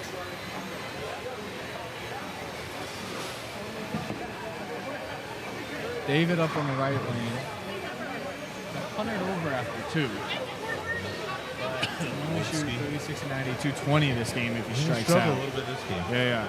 Strike out for 225. If he punches out, he will not have moved at all. That's how high scores are.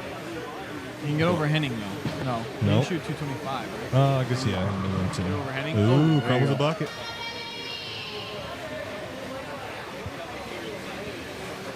Way bear. A 3-bagger. Yeah. Clay can still bail out a pretty big game here. Spare, strike, spare, 3-bagger. 136 and 90. Clay can still shoot 259. They're trying. Oh, yeah. Wait. They just got picked off. Yeah, just picked off all the way back.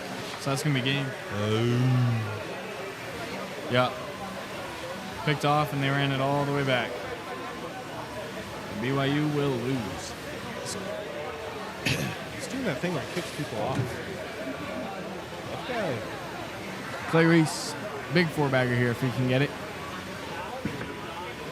Got a shim. Oh, gets them all. High flush, Clay Reese. It's doing that thing where it kicks you off. Studer turns around for the Brooklyn. Well, it kicked me off. And the crowd loves it. They're like, The exit crowd out. goes wild Close back out here. YouTube and go back in.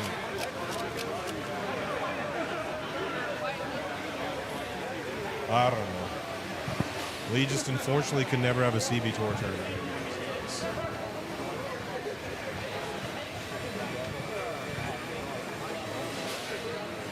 She left.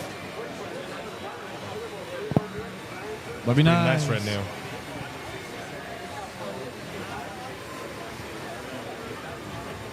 All right, Lizzie can catch it up. Paul Meredith, what's going on? Likes it. Got his shim. Messenger. No. Safe, though. It's a 7-out plate. She can shoot 60, 80, 210. Should be good enough. Oh, David Woods, big 4. That one hurts. Take a 190-ish max score. Is that for Woods? Yeah. The face, big 4.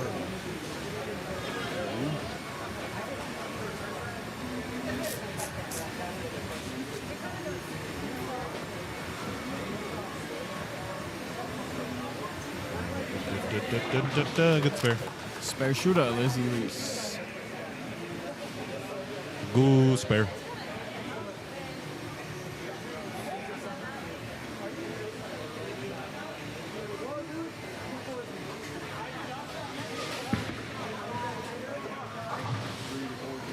No conversion there.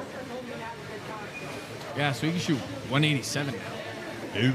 So he kind of needs a decent 10th here to just stay comfortable. Great. He was 100 over, but he's already losing 13 if he strikes out. So Ray Bornall's 10 pin.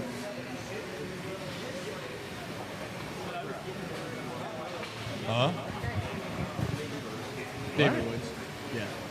It was 5, shot 505 in the first 2. Shoot a $180. The cut's gonna stay at plus 56. Yeah.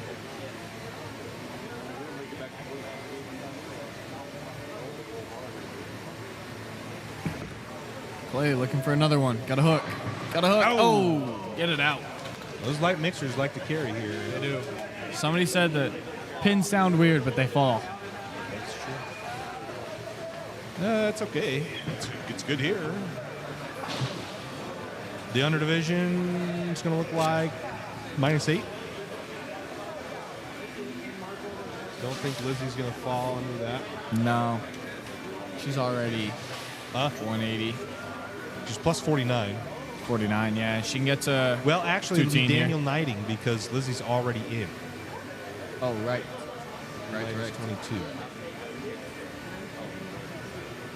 And then the ladies senior, Clay was the first out. Lizzie's trying to have a big 10th here, add as many pins. She really liked that one, but stuff's a 9-pin. So Clay is leading ladies senior, but he's already in, so it's Jay Knighting plus 20.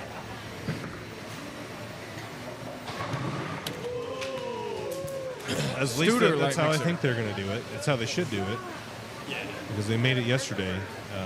So this is just to improve their score, because scores do carry over.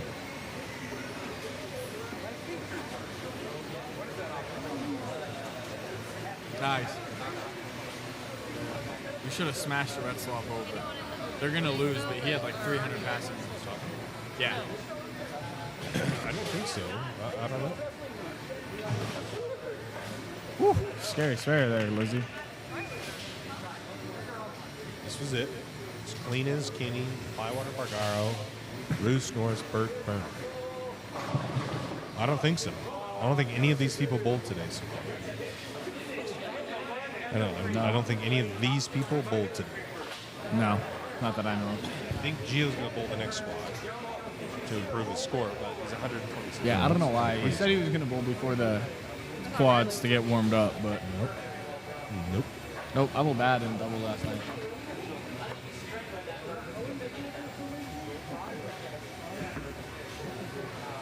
Lizard strikes. Bang. Pretty ugly, but it's the next on the board. 203.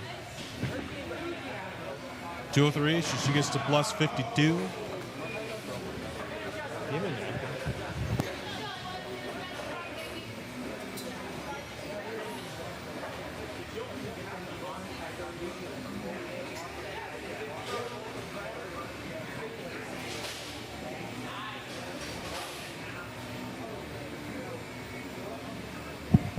Here's Jeremy Rayboy.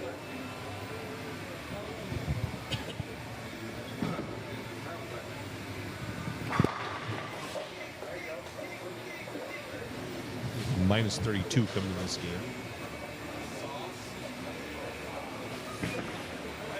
Woods. Got it. He's in the number, but need to get what she can get right now because pins are going to carry over. And it'll fall too far.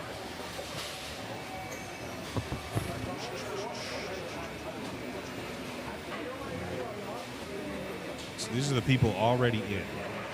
Gio Andy, Nick Bagaro, Eric Bywater, Yannick Rolf, Tyler Norris, Hornberger Sean, Dallas Burke, Justin Berner, Pat O'Rourke, Chris Robinson, Nicole Thomas, and Lizzie Reeves. The bowl 4 games, they'll cut half the field. As it sits, that would be Hornberger plus 88. And spins will carry over. Bowl 4 games, spins carry over, cut half the field. Then you bowl 2 games, cut half. 1 game, cut half. 1 game, cut to whatever for 3, 4, or 5. And then a step ladder final. This block ends today. So we have this squad, the next squad, and then the Swiss trio tonight, the double entry Swiss trio. We'll add to this, so if I had to guess, we're probably going to add, how many did we add before? We had 7, and 4, probably add 4 or 5 more. That'd be Chase Loose plus 39. That's 39.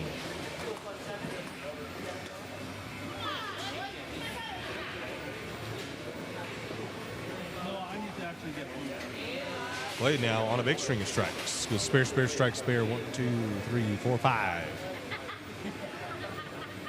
5 in a row.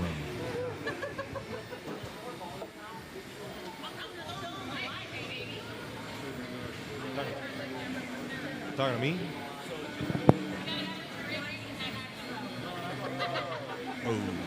Oh. What can Clay shoot? 250 still? Yeah, Clay's got a big string of strikes. Yeah, 259 still. Doesn't go. So now he can get to 38. Still pretty big though. gonna be a good set from him. Yep. He won't catch me though. He said he was coming for me. That's what he told me. He needs a bigger rev rate with that red ball. You need the big crank to make hit that it thing work. harder.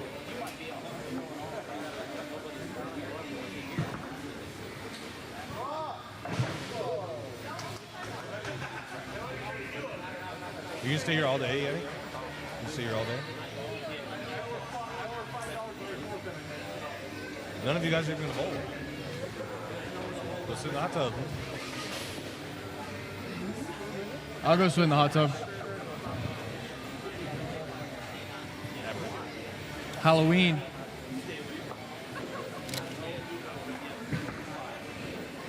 That's a mockery to people who Yeah, actually she's not are even fat and here. ugly.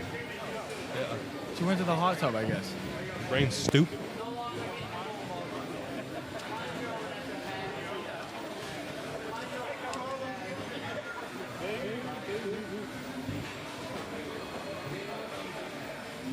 I didn't know that. You don't like going to the hot tub either, or anything? I don't like your fan, or...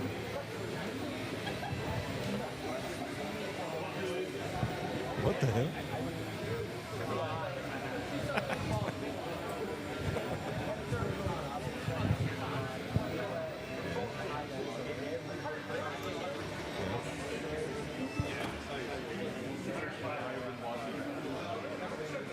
How did you get insecure about your body?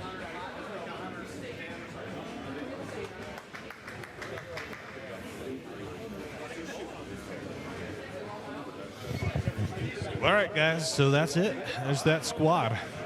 We got to fill dead space because now there's no background music and they got copyrighted music. So yeah, plus 50. I gotta mute this. I can't.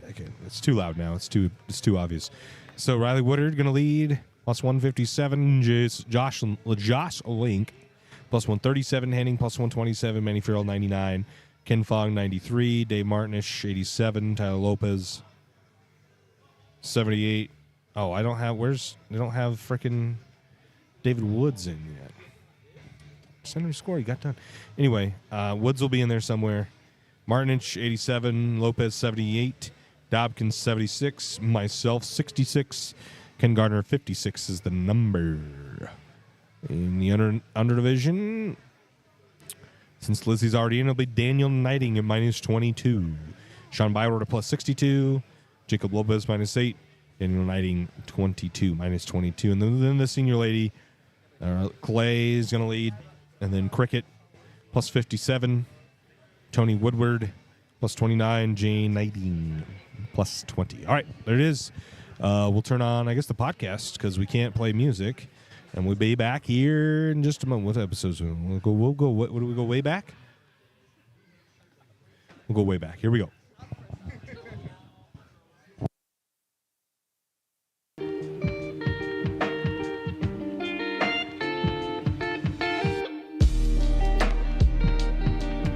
Hey, everybody. Welcome back to the Striking Kicks podcast. My name is Chayton, and I am with... Kenzie. And we're back for episode number 4, right? Number 4? Uh-huh. And we're back out into our kitchen / living room. We took our a break. living room. Yeah, our living room. Sorry. We changed the scenery last week. Now we're back out here. We brought Championship Chase along for the Daytona 500 week. So Championship Chase, signed championship car. Had to bring him out for everybody to see. Kenzie said she wanted Judger, and it was vetoed. He'll be here next week. Don't worry. Mm-mm. Yep. Mm-mm. Switching off. Nope. Team thing.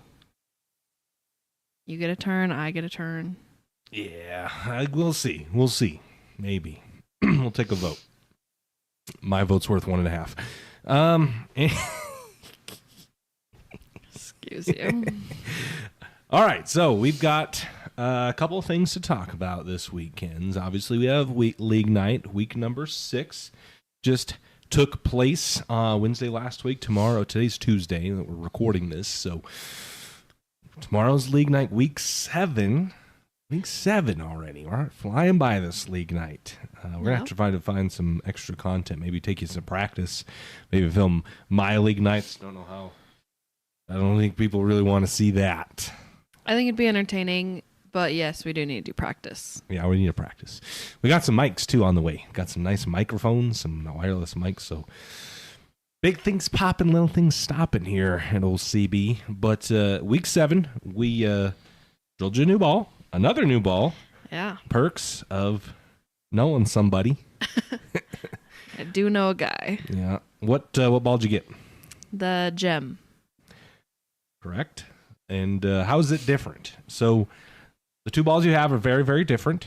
And for those at home who may not 100% understand the difference, do you know what the difference of those two balls are? Between the two I have now and then my new one? No. Or the two? Your Night Road and your gem. Oh, not my very first one? Not the 12-pounder. Okay. That ship sailed.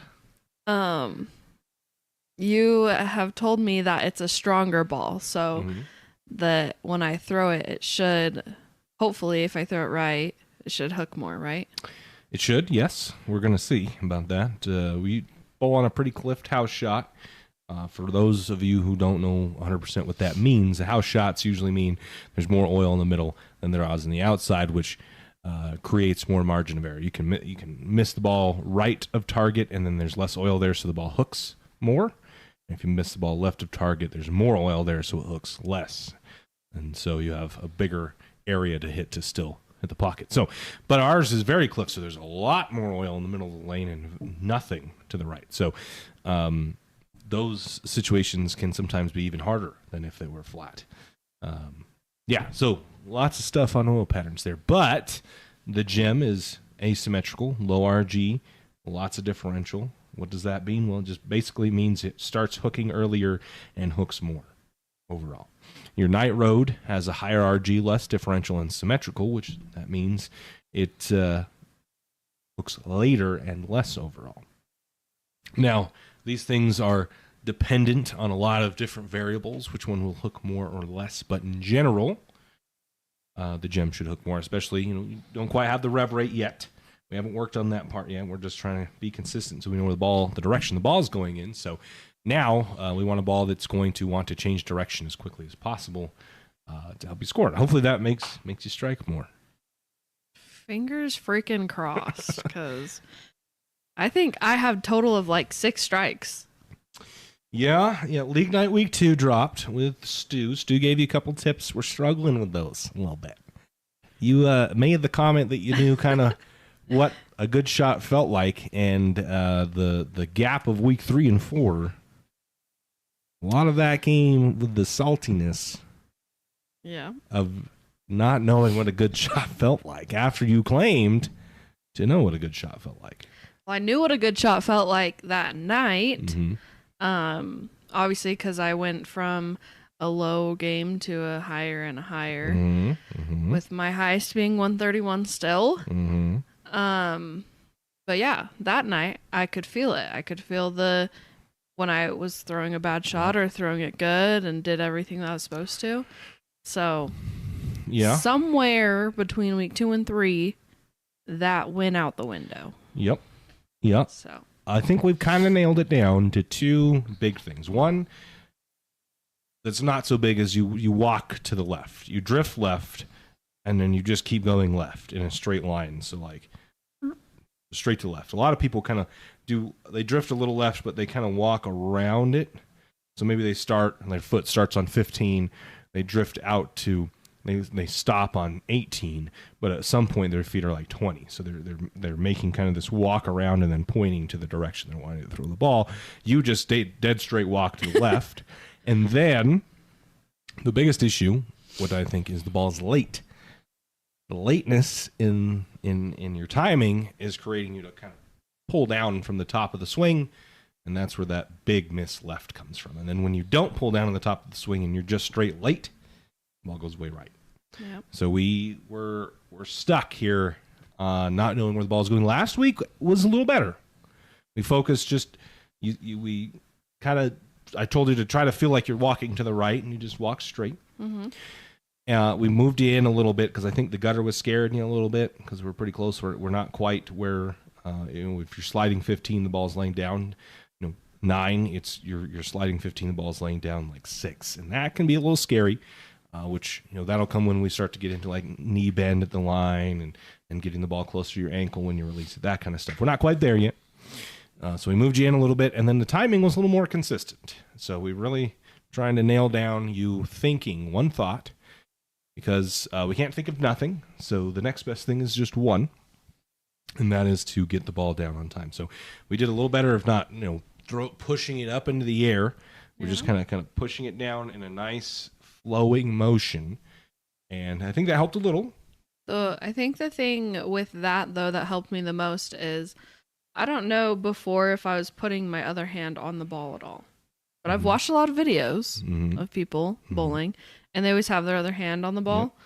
And so in my head, I'm not necessarily actually pushing it down, but having that there for some reason makes me feel like I need to go down. Yep. Yeah, you kind of want to kind of carry, the weight should be supported in your left hand. The weight of the ball while it's sitting in your hand should be supported in the left hand. So maybe this is something we should have taken a look at. So it should be supported in the left hand. And then as you push away, you start the push away, and then when it gets to the point where it's time to like actually kind of drop the ball, this hand comes off. And I maybe we didn't talk about this because you do it fairly well. This hand comes off the ball, it gets in the swing, and you push it out of the way. And you kind of already do that. Your hand is out here to balance yourself, that's what the purpose is. But so you kind of already do that. But yeah, you kind of push away, and then you let go of the ball. The left hand comes out of the way, and the ball falls into the swing. We don't want to kind of go up.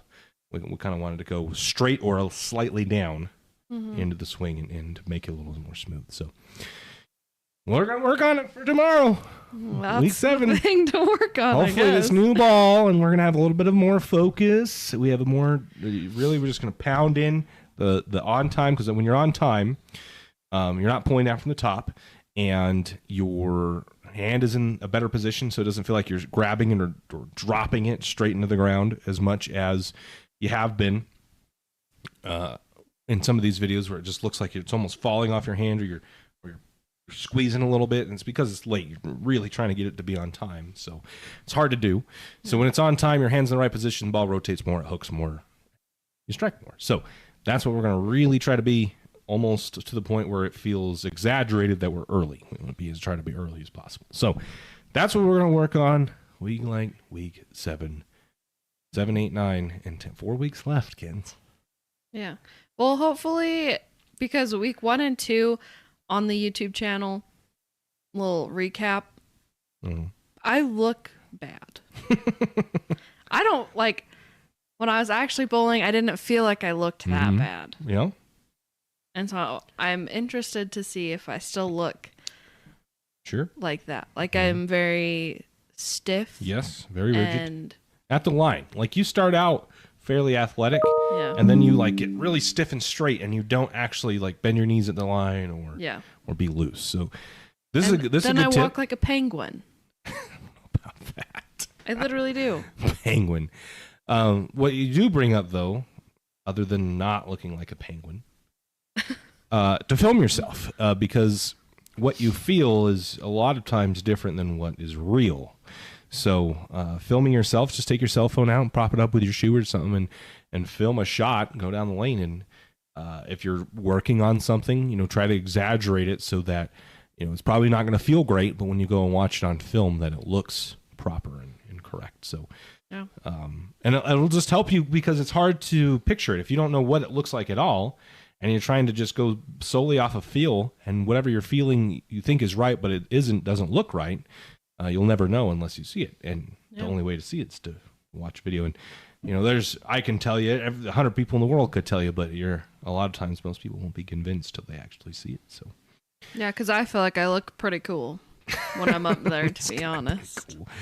And then I watch that. It's so bad. It is so bad. You look good setting up. That's the thing. You look pretty athletic and good. And then, you take one step, push the ball up, your back starts to straighten out, your legs are dead straight, and then you just pop it in the ground. But I think I've gotten better from week 1 and 2 watching those videos. think I haven't watched the videos on those, but on the later weeks, but hopefully I don't look as bad as I did week 1 and 2. Oh, I think you look better. So moving on to the next section, Kens, what do we have on our plates next? Episode 4. Next to talk about is the PBA. PBA Springfield Open, yes. Yeah. If you didn't know, the PBA did have a show or a tournament last week. They have one going on right now. How did you feel about the show, Kens? Did not get to watch it. Oh, ew. So.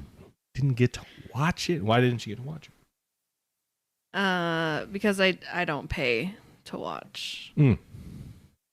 Yeah, we already pay 60, or it's more like, I think it's like $80 a month for YouTube TV and all the other streaming services we have. So, yeah, I don't know. I remembered Saturday, because I think they bowled Saturday. They're not going to compete against the Super Bowl. So, yeah, they bowled Saturday. And I was working on the computer on some cool things, very cool things. I was working on the computer, and I was like, man, the PBA, what time's the PBA on? So I went and searched on my YouTube TV account, FS1, FS2, Fox, the whole thing, nothing. So then I went to the PBA's website and had to dumpster dive through the PBA's website where you can't really find anything, where web pages are broken and you click on links that go nowhere. And finally found that it was a Bowl TV only event. And in fact, we don't have a TV show that we'll be able to watch until the middle of March. That's the next time it's going to be on TV. The next time it will be on TV, yes. We're available to watch without an extra streaming fee. So, yeah. Glad I don't have that problem with the MLB. Right? Like, man, a lot of sports have some sort of extended coverage that they pay a fee for. Golf has this, tennis has this, a lot of other sports. NASCAR has this, Formula One. They all have something similar, but they don't completely close you out. It's the extended coverage for whatever it is. If you want to see in-car cameras, and I think even NASCAR's gone to free on this. I don't even know if they have it, but Formula One had something similar. Golf, if you want to watch the tournament, because they don't start like the golf tournaments during the weekdays till certain time later in the evening. So if you want to watch the morning rounds, you have to buy some sort of subscription. And I mean, it's golf for one. It's a much bigger sport, but they don't block you out of the main content. So I don't get why. If you want to make people pay for qualifying, fine. If you want to make them pay for match play, fine. But the fact that there's a separate streaming service paywall that you have to go through to see the title match, I don't know, man. I would be interested to see what their concurrent viewership is, to be completely honest. And I don't know where, because USBC is a nonprofit organization, so they have to publicly display all of their records for the government, and I don't know where they find those at. But Bowl, and I don't know how they probably hide Bowl TV's revenue somewhere. Don't know where in that document or what their revenue is, how much they pay people. This is how people knew that Chad Murphy makes $375,000 a year ruining bowling. Pretty good gig, but they probably hide that somewhere, what the actual revenue is. We did just a quick calculation of what, if you had 5,000 subscribers, which I think is realistic for professional bowling, at the $12.99 a month or whatever it is. I think I did based on $12 a month. It's $60,000 a month at 5,000 people. $60,000 a month. So that's $750,000 a year for 5,000 subscribers. Okay, 5,000 people, and that subscribers, and that's a lot of money, right? But in the grand scheme of things, 5,000 people watching isn't very many. No.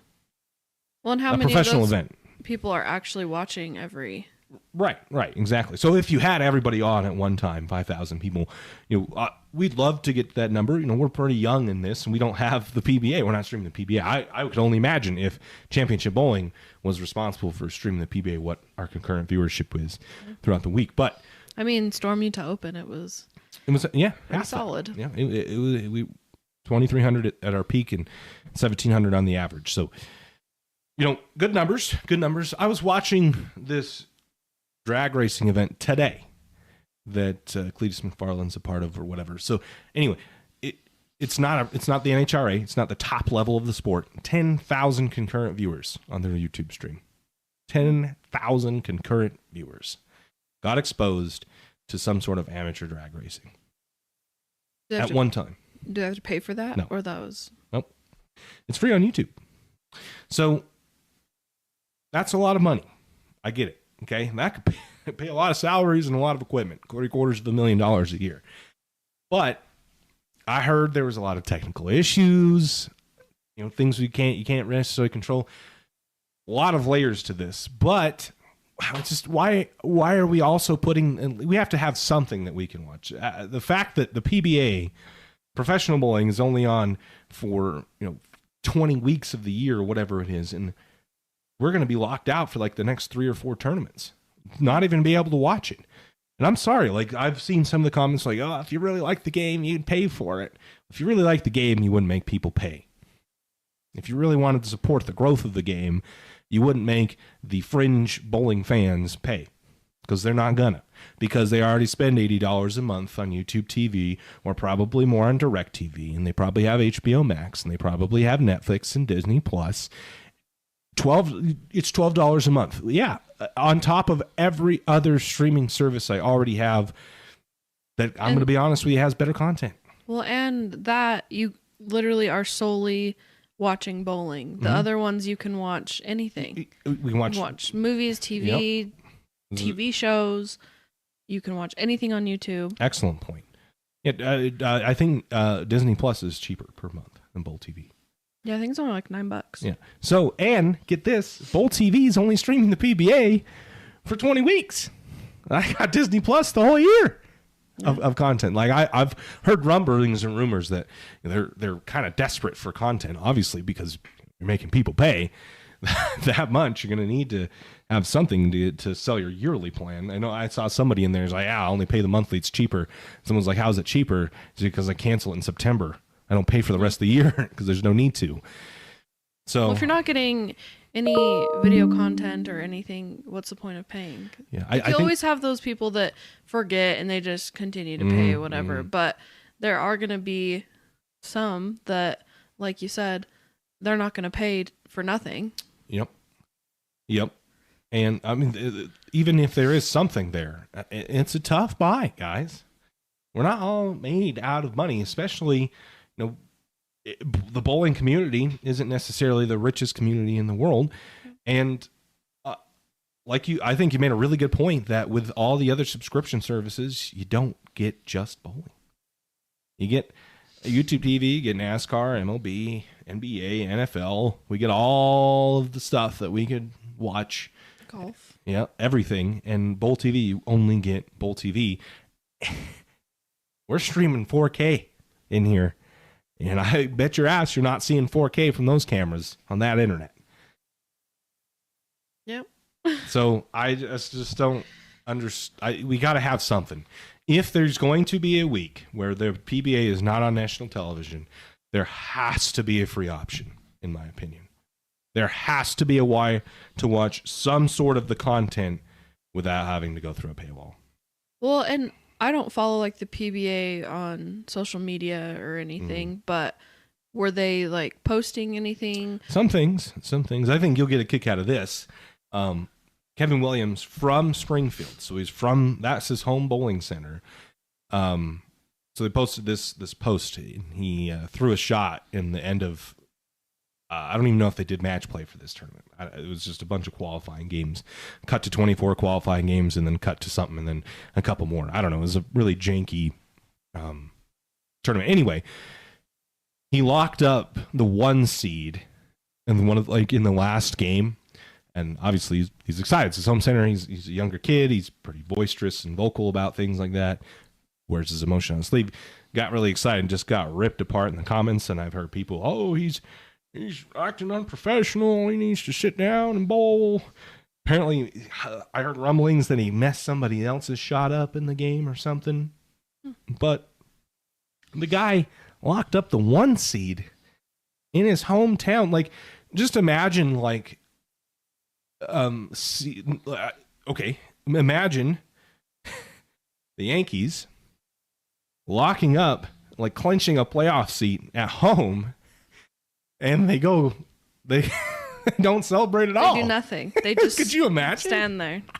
It is mind blowing to me, the expectations people have on bowlers, and then like it would be so awkward if they just walked out and then just shook hands like it was a normal game. These guys are out here popping bottles when they clinch playoff berths and stuff like that, especially if it's at home. The crowd's going nuts, and we're out here complaining about some dude in his home center. How many times? I mean, the Yankees play 80 or 90 games at home.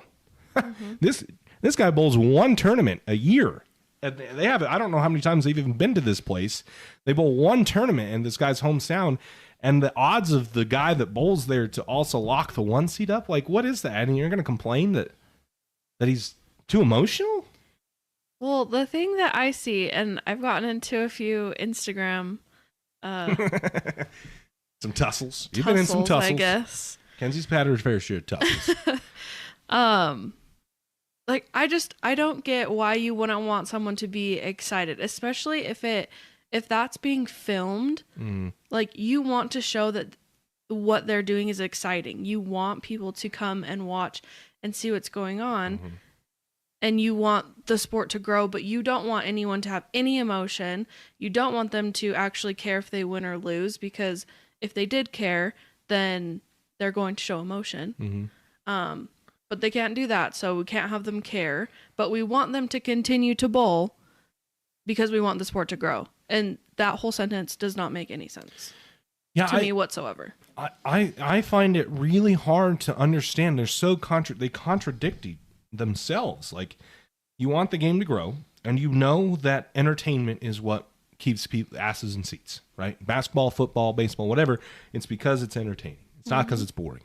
So if you know that entertainment sells and is sexy, and you want the sport to grow, then it has to be entertaining and sexy. And it being quiet and silent when somebody wins is not entertaining, nor is it sexy. You're not going to get people to want to do it. No. Especially, just imagine, little Timmy that is 12 years old, 13, 15, whatever youth bowler, gets hyped up. Remember that kid? There was a post. I don't remember what. It was some youth bowlers tour. Remember? And he was hyped. He was running it out because he struck to lock up his team's win. Imagine being that kid, seeing Kevin Williams lock up the 1 seed and get torn apart in the comments. Would you want to keep bowling? Would you want to be a part of an environment that just completely rips you for doing something like that? No. And to be honest, I'm surprised. Like, I haven't gotten like my ass shred in the videos that we've posted. Everyone's been pretty nice and helpful, but like, it's just insane. You can't let someone just, I don't know, express like how excited they are, or like what I've noticed in bowling is you are so in your head the whole time, so that as soon as he lets that shot go, he locks it in, he can finally be like, holy shit, like I just did that, and not be in his head. He's just excited that he was that focused and got it done. And everyone's just getting pissed off in the comments. Yeah. And like, just don't bowl. Like, if I don't know, if you're next, if he did mess somebody up because someone's throwing a shot at the same time, I don't know. That's the most poshiest thing I've ever heard in my life. Like, if that to me just means that you don't take, like, it doesn't mean enough. Someone locking up the 1 seed doesn't mean enough for you to be like, that's a pretty cool moment. For you to be pissed off that somebody that you bowled at the same time that the guy bowling for the 1 seed locked it up and somehow messed you up, and you can't take yourself out of the situation and be like, that's actually a really cool moment. Maybe I should have had some more awareness.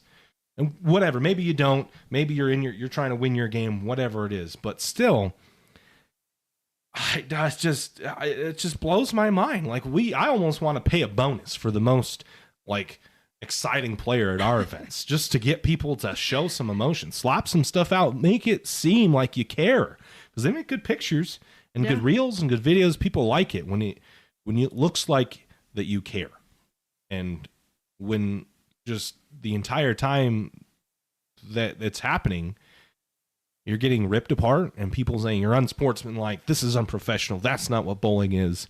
Well, if that's not what bowling is, then it will certainly die. If that's not what bowling is or ever will be, I can assure you it will die. I can assure you that in 15 years from now, there won't be any kids bowling, because that's just not fun. They will choose other sports that they have more fun in. They won't sit at a youth league and have, Timmy's parents that are traditionalist bowlers say, "Oh, your kid really needs to dial it in, reel it in. That's too much." They won't bowl, and those parents won't have their kids bowl. They'll go to somewhere that's more fun. What were you gonna say? I don't remember. You don't remember? I just wanted to finish my point. How do you not remember? Goes. This guy. Oh my gosh, we need to get some member berries. I kind of wanted to touch on this too. How much time do we have left, kittens? 8.5 minutes. We got a little more than that. 10 minutes. Okay. I wanted to touch on this. It's been eating at me. People, and it's not just there's a kind of consensus, I guess. And if you think of your point, you need to stop me and say what your point was, because I'm going to ask your opinion on this too. People are waiting in bowling, and just thinking about it now, it's like just contradictory that they want someone to come in and save bowling, but they're going to shit on them as soon as they get emotional for it. Like, just thinking about it now just was like, wow, it just makes no sense. These people make zero sense on themselves in so many levels. Anyway, they're waiting on like a savior to come into the sport, into the game, and save us, whether that be Mookie or Jimmy. And I've spoken to Jimmy, and it seems like he actually does care. I haven't really spoken to Mookie very much, it seems. So I can't say for sure, but I have spoken to Jimmy Allen, who's involved with bowling a little bit. And it actually seems like he enjoys it. Like, he actually loves to bowl, wants to get better, has a drive to get better, right? Which is great. But we just sit and wait, the bowling industry or anybody, because it doesn't have to be someone high up in the bowling industry. It could be anybody in bowling. We just sit and kind of wait for someone to come save us. Tiger Woods did not come from outside of golf and play. He was not a basketball star. It wasn't Michael Jordan and then started playing golf and saved golf and completely changed the sport. He was a golfer from when he was born. He was on talk shows at 6 years old, 4 years old, talking about golf. He wasn't from outside the sport and changed it. Whatever people think this savior is going to be, whether it be Mookie, Jimmy, anybody else, I just don't understand what you think. What do you want them to do? Right? What if they come in? If Mookie somehow gets to a point where he can make a cut, I mean, that's going to be some news, but then what? We get the exposure. We get people's eyeballs. They look at it on the news, whatever it is. They see it, and then what? We have no plan in place to hold these people. So, in my opinion, no savior is ever going to be a sustainable thing. Like, it'll honestly just hurt us, to be honest, because we'll see the spike in maybe some interest, and then it will go away, and we will not have captured any of these people because they're not actually interested in it for the reasons you think they are. They don't want a bowl league. They kind of think that it's kind of a novelty, like, oh, that's a cool talent that Mookie has. It's not like a Bo Jackson situation where this is a freak athlete. The people don't think of it that way. Whether it's true or not, they don't take it that way. And the reality is that. The reality is the truth, that people don't see it that way. And I don't think they ever will that way. We have to do it ourselves. Someone from inside already bowling needs to change. Needs to change bowling. It won't be someone from outside because it will never be sustainable. We need to stop sitting on our hands and waiting for someone to come save the game and grow it. We need to do it ourselves. And that's kind of it's been sitting on my mind for a few days now after reading some people's tweets and hear some people's opinions, and they want to capture these people from outside of bowling. And it just irks me that, like, we have no accountability. We don't intrinsically see that this was our fault. And we just try to do the same things we've been doing, but then we mask it with, well, we're going to try and do it better this time. We'll use an app instead of writing it on paper. Well, fundamentally, the ideologies and things that we have used have not grown the game. So doing them better isn't going to save anything. Bringing someone in to play in the environment that has always been will not grow the sport. We've had celebrities before. It didn't do anything. It looks like a joke when Kevin Hart or LeBron James and Lil Wayne bowl. Like, respect, but people take it as a joke. So I want to hear, what do you think on this, Kens? That was my little monologue rant thing. I think what it is that they bring those celebrities in for viewership, increase their views for that, because people want to see Mookie bowling. They follow baseball, they follow Dodgers, they're old Red Sox fans, whoever. I'm going to say something after that, so keep going. I want to make a point on that. Go ahead. I'm not cutting you off, just thank you. Making a mental note. I lost my train of thought. You lost your train of thought again? Okay, think for a second. I'm just going to make this quick point. I didn't mean to cut you. I'm not trying to cut you off. I just wanted to say that I'm making a point on that you said. They want to come see Mookie Bowl. There was not really that many people in Woodland watching Mookie Bowl. But online. No, how could they? You couldn't have watched him bowl at all? How would you? Without I don't know. That's why I'm without asking paying you. a subscription to Bowl TV, no, you would not be able to watch Mookie Betts bowl. You can get to watch maybe an interview and one shot of him on social media, but you wouldn't be able to actually see him compete because you'd have to buy a Bowl TV subscription. And how many Dodgers fans do you think went out and bought a Bowl TV subscription? Not many, if any. That was the point I was going to make too. You brought up a really good point. People come like, that's the goal, but we don't do any. Like, that's my that goes off my point that we have no plan set up for when we get the attention. Now what? Well, we have this paywall that only hardcore bowlers will ever pay for. There's no free trial for it. There's no, this is a preview for it. There's nothing in place for that. So the people that we get to come to watch Mookie compete, they don't get to see anything except maybe an interview on a cell phone. Yep. You just still don't know where you're going? Kens. I'm sorry. Bruh. No one wants to just hear me rant forever. They want to hear your opinion. I was telling my opinion. I just wanted to say I have a point when you're done. I don't remember it. I'm sorry. So, start over. What do you think about like a savior or what like that type of deal? What do you think on people waiting for that? Or what do you think should be done?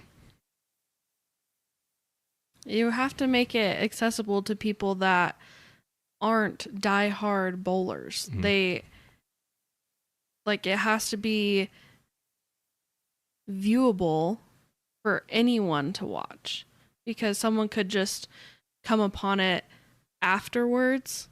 They could come upon it while it's happening live. That's a good point. But a lot of times it's after the fact, and it's getting proposed to them, right, on social media or suggested.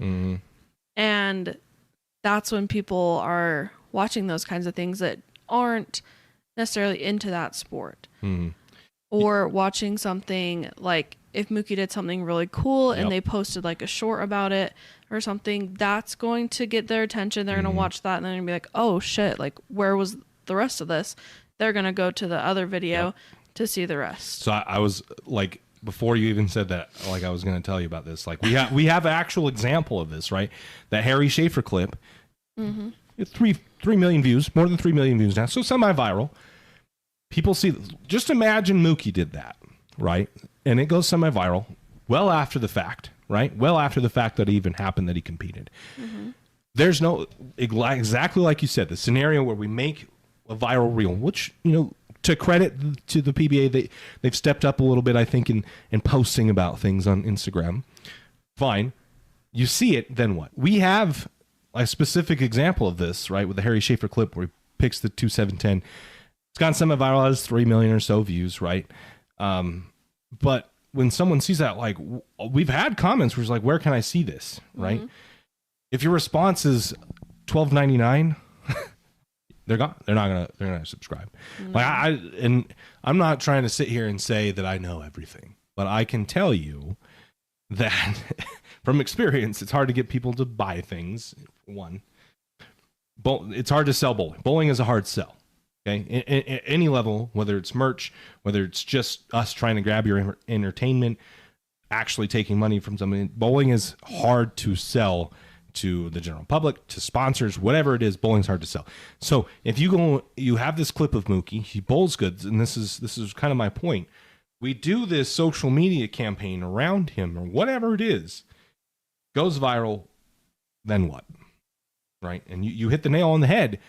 There's nowhere for them to go. There's nowhere, because people aren't readily available. Like you said, they don't have the time right now to watch the live stream.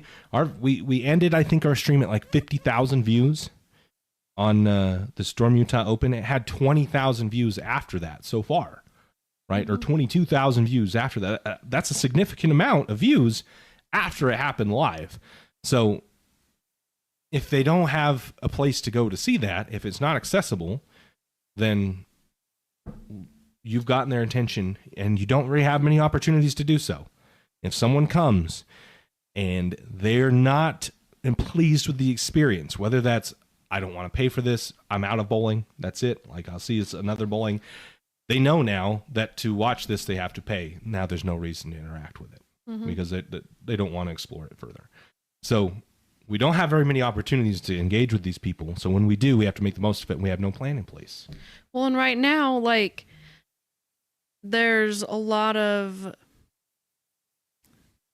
streamers and people who stream like their league night or even other tournaments like that we don't do. And so, and they're not charging you. So you're seeing those people bowling those tournaments, but you're missing out on the professionals, the highest level, right? Exactly. So, and yeah, like there's some professionals that bowl tournaments we cover. I'm sure others that other people cover. But you're seeing 2, 3, 4, 5 here and there, where this is supposed to be your highest elite level players in the game, and 5,000 people maybe get to see it. Yeah, I don't want no haters in here that disagree. I'm sure there's people that disagree, and that's fine. Don't come in here trying to quote us. We don't know this, because I'm pretty sure the USBC doesn't make it. I would have done this. I would have pulled the numbers and known for a fact if I could find them. So if you have a link that I could find them, I'm happy to take a look. So don't come in here hating and you guys don't know anything. This is actually the number. Couldn't find it. Okay. Yeah. They didn't. Well, it doesn't matter a number, to be honest, because if you're trying to grow something, then you need people that are outside of the sport, and people outside of the sport are not going to pay just to have a subscription to that. Yeah, objectively at a fundamental level, there's an issue with it. You're right, 100% right. The numbers don't matter. It doesn't matter if it's 5,000, if it's 10,000, 100,000. It just isn't going to grow the game. No, because those are only the people that are going to. And I know we keep beating this like a dead horse, but I truly believe that it's one of the toughest things. Like, you want to get people into the game, but you don't show them the game. We show them clips of the game or the best in the game. So exactly. So I maybe a good analogy that we kind of use for our YouTube channel. Our shorts are like an introduction to us because they get a lot of reach comparatively to other forms of content. Reels, TikToks, all of that stuff is just a branch out, an introduction to what we have to offer. And the people that get a following have other videos, other things other than just that 10-second clip of what this game is about, right? Lance Hill has 100,000 followers for no reason. He didn't make one viral video. It's because constantly he's put the work in to make so many videos connected with his niche and his fan base. And it's grown quite a bit. And we see the same thing for all the other successful TikTokers, Instagrammers, whatever it is. Yeah, consistency. Like, Janelle every Wednesday goes live on for her league night, talks to the chat and everything, engages with them so they feel like connected. So she's going to grow following that way. Lance had some videos do really well, and he's consistently putting them out. Right. Same thing. There's a few people, whether it's Instagram, TikTok, whatever, there's different people that are consistently doing those things to help grow the game, and they're bringing in all kinds of new people because they're reaching that broad of an audience. Exactly. So those viral videos reach out to these people, it gets them interested, and then they've done the work to have a base for them to connect to further. They come to the page, they watch this viral video, oh, that's cool, I kind of like bowling, click on that profile, and now they get to see all this content, all the things that Lance, Janelle, whoever it is, Chad, on Instagram, whoever it is, doesn't really matter, all the rest of it. The PBA has the branch and then nothing. Yeah. You could say they have the TV show, but there's so much more to the game than just the TV show, than the top 5 step ladder. Like, the only reason we even have, I feel like, a top 5 step ladder is for TV, so we could take up an hour and a half of time, because the rest of it, the TV stations aren't willing to give us enough time, as much time as golf or NASCAR, so we don't get to have qualifying where all of the other match plays. So, obvious based, take it. I'm biased on this subject. Bowling is a participatory sport, unlike NASCAR, NBA, NFL, any of the other big 3 sports. Those aren't participatory sports. Bowling is a participatory sport. So the way we're going to grow bowling is to get people to bowl, and then they will watch bowling. Because I don't know if they will necessarily watch bowling unless they bowl. Yeah.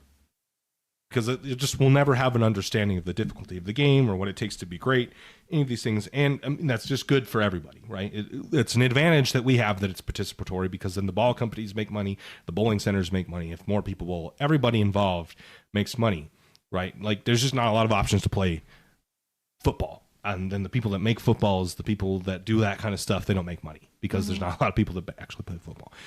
But when more people bowl, they're not going to bowl PBA events, right? So I'm biased because this is what we do. But the PPA's model obviously works because, again, pickleball is also a participatory sport, right? And I think the basis is, like, for older people, tennis is a little taxing on the body, so they shrink the court down and play with a wiffle ball. Whatever. I'm probably saying that wrong. There's a pickleball elitist out there. Don't roast me on this. But anyway, it's a participatory sport is the basis that I'm trying to make here. And so is bowling. Amateurs play with the professionals. That's kind of the route that we're trying to get here moving forward, and stuff like that. Like, ours are amateur tournaments that professionals play in. I know a lot of people complain about it. We're not big enough yet to have separate divisions like the PPA does. But what we're doing is showing the people that maybe have an interest in bowling what they would do. If they want to get to the PBA, well, first you probably need to bowl something like this. And I mean, eventually we just want them to bowl more tournaments. But I feel like because bowling is participatory, we are showing the events that they could actually participate in, like where they're going to start. Why is it exciting? Why should I want to come out and try to get better, bowl our events? We've built, we use our reels and our reach and those viral clips to bring people in when they click on our YouTube channel. And we have tutorials, we have your league night videos now, we have this podcast, we have the live streamed tournaments with some pretty damn good endings, some good action through it. I try to engage with the audience as much as possible. So, I mean, that's not to toot my own horn, but if you watch the live stream, you click on a part where I'm interacting with the audience, does that not make you want to maybe try to tune in live? If you have a specific question you want to ask me? Yeah. So, I don't know. I think one thing, and we've talked about it before, I think one thing bowling needs to get rid of is the idea that it's not cool to have amateurs and pros play together. Yeah. Because why, like, you should want a professional to help an amateur maybe see something differently, to where maybe like they were in the same position at one point and they started doing something else and that helped with their swing or whatever. And and then they get better. So like I don't get why you guys are always like we don't have a separate a separate thing for the pros and the amateurs. I think that that's something you should embrace. It's really cool that amateurs get to bowl and learn from professionals that are bowling in the same tournament as them. Yeah, I hear you. Don't you guys me. Don't you guys me. You're a bowler. You're part of the you guys. Don't do it. Anyway, you make up a really good point. I think the issue lies in the fact that it's about money. I get that. And no other sport where the amateurs bowl for money. So I personally take that as a good thing. Personally, I think that's a good thing for bowl. Or at least we need to use it as a strength. Whether you think it's a good thing or a bad thing, it's different from other sports, and that's all we can kind of ask for at this point. So I think that's where that issue lies. People get salty because they didn't make money because a pro beat them, but you kind of should be like, could you imagine, right, playing against LeBron James, Michael Jordan, Aaron Judge, whatever it is, even if it was for money, like you put $1,000, there's not even a way to do it. Like I'm trying to explain some type of event where you could pay a buy-in to play against Aaron Judge doesn't even exist. But could you imagine having to do that and just getting torched by Aaron Judge? But you got to play with him. You got to play with him. That's what I'm saying. Is I think that is so cool. Yeah, but it doesn't matter at that point. I wouldn't think so, but I feel like that also, in a way, makes it seem like bowlers don't think their professionals are as good. Oh, okay. That's a pretty good point. Hot take. Actually, no, I don't think that may be a hot take, but I think that's an actually excellent point because we preach, if we don't take ourselves serious, non-bowlers, our audience certainly won't take ourselves. If we don't take ourselves serious, they won't. Yeah. So if bowlers don't treat professionals as professionals, how are you expecting someone who doesn't bowl to treat them that way? To treat them as a professional. That's actually extremely good point. I don't know if that's a hot take. That might be a hot take to other people, but that is some facts if I've ever heard it. Because you're right. Like when you hear, just imagine being a new bowler, right? A new bowler. I'm going to bowl my first event, and you hear Sean Rash is going to bowl that event. Okay. And you go into the discussion, you want to sign up, it's on Facebook or something, and you see the comments, why is Sean Rash allowed to bowl? This is ridiculous. I don't want to bowl with Sean Rash. Could you you're so excited of the fact that you get to bowl a tournament with another professional and then it's just full of people complaining about it? Like, I don't get it. Maybe not the first time that it happens do you start to think maybe these guys aren't professional or whatever. But after a while, you have to start questioning, if these people don't think of them as professionals or respect them as professionals, I guess, why should I? They're professional. You should expect them to beat you, right? They don't all the time. Mm-hmm. There were a lot of professionals at the Storm Utah Open, and none of them won. Nope. But if they do win, you should be happy. You should be giving them the credit because they're a professional of the sport that you are in. Not coming a professional shouldn't be allowed to bowl. Okay, pal.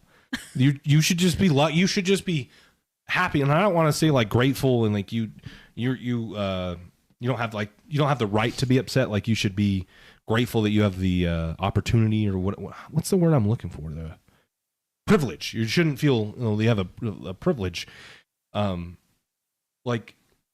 But you kind of should. You should be privileged that other sports have no option that's similar to this unless you have some story behind you where you get to meet a professional athlete. But other than that, you're not going to play with Patrick Mahomes.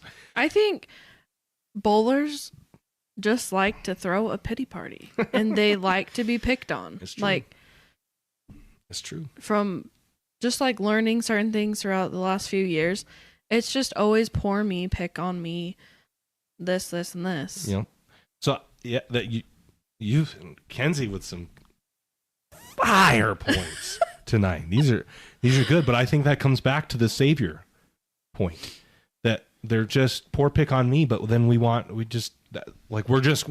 going to say that and continue to sit on our asses and hope someone comes and saves the game. You want to be as good as the NFL, NASCAR, MLB, NBA, whatever, but you're not willing to change anything to be like them. Yep. Like literally the last year or two, MLB's slogan was "Let the kids play." Because they're all getting excited, they're doing their bat flips, all that stuff, and all these old farts are getting mad. But like, what's gonna grow the game? Them just sitting there hitting the ball, doing nothing, not excited for a home run, not excited for a base hit, not excited for a game-winning double, anything like that. You would expect them to be excited, and yeah. We'll end on this because this is a little drawn out. You've made some excellent points, and we as championship bowling in general, whatever the media companies, we sell our entertainment with the currency of your time, right? You're selling entertainment, and you are purchasing it with your time. And if our product isn't entertaining, you won't give us our time because there's plenty of other entertaining things. We're not competing against the PBA. I don't see it that way. We're competing against every single other media outlet that you could potentially be watching at any given time. And our goal is to be more entertaining than they are, whoever that may be. We sell entertainment. It's no one could give rats how hard the pattern is or whatever if they're not super hardcore bowlers. No. None of that shit matters. Is it entertaining and worth my time? That is the only thing that we are selling. And if it's not worth somebody's time, there are thousands of other options to invest in. So, your time or money. Either. Exactly. Which half the time your time is more valuable than your money. Yeah, your time is very valuable, especially because there's so much out there that you can put your time towards. Exactly. So we'll end on that. We sell entertainment, and if the product isn't entertaining, then people won't watch. Other sports obviously get it. Golf gets it. MLB gets it. The NBA gets it. Everybody gets it except bowling. We say we get it, but then we do nothing to change. So, guys, what a discussion, Kens. That's Episode 4 of the Striking Kicks podcast. Hopefully everybody enjoyed that discussion. Let us know. I think we're going to try to have a guest the next episode. Head on over to championship-bowling.com. We have some surprises there that haven't been announced yet. So the little Easter eggs you could find. Yep. They're there. It's there already. It's ready to roll. It's done. Done deal. We just haven't announced it yet. We'll obviously have a press release at some point. But you want to be early on the train, www.championship-bowling.com. And if you have any guesses on who will be the guest, the special guest. Yeah. You can put that in the comments too. Yep. Or who you'd like to see. Yes. Guys, as I eat the microphone. It's been a good one, guys. It's a good conversation. We're going to have more of these, I guarantee you. We're willing to change. We're not waiting for a savior. We're not going to wait for Mookie Betts to bowl our tournaments or Jimmy Allen. Even though that would be very cool. We're not going to wait for it, though, and just hope that it happens. We're doing things to make it happen. So with that said, Kenzie, happy Valentine's Day. Thanks. And we'll see you guys on episode 5 of the Striking Kicks podcast. Bye, guys. And in general. Okay. Compared to the Utah Open. So it's a little easier. Softer, easier. Okay. So, like I said, these are things that I consider. I go through, look at past stats, people's averages, where they finished in previous years, where they finished at a tournament that took place in the same center on a similar pattern. And I watch a lot of bowling.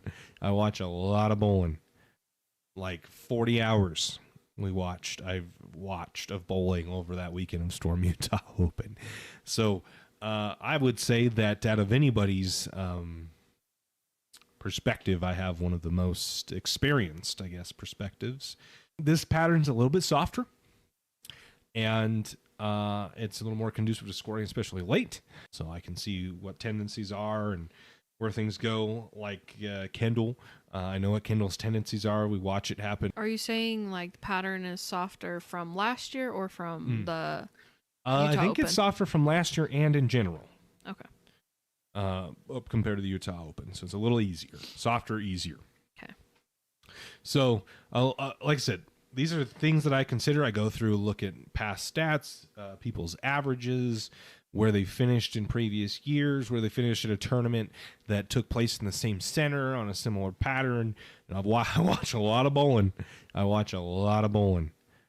Like 40 hours I've watched of bowling over that weekend of Storm Utah Open. So I would say that out of anybody's perspective, I have one of the most experienced, I guess, perspectives of that.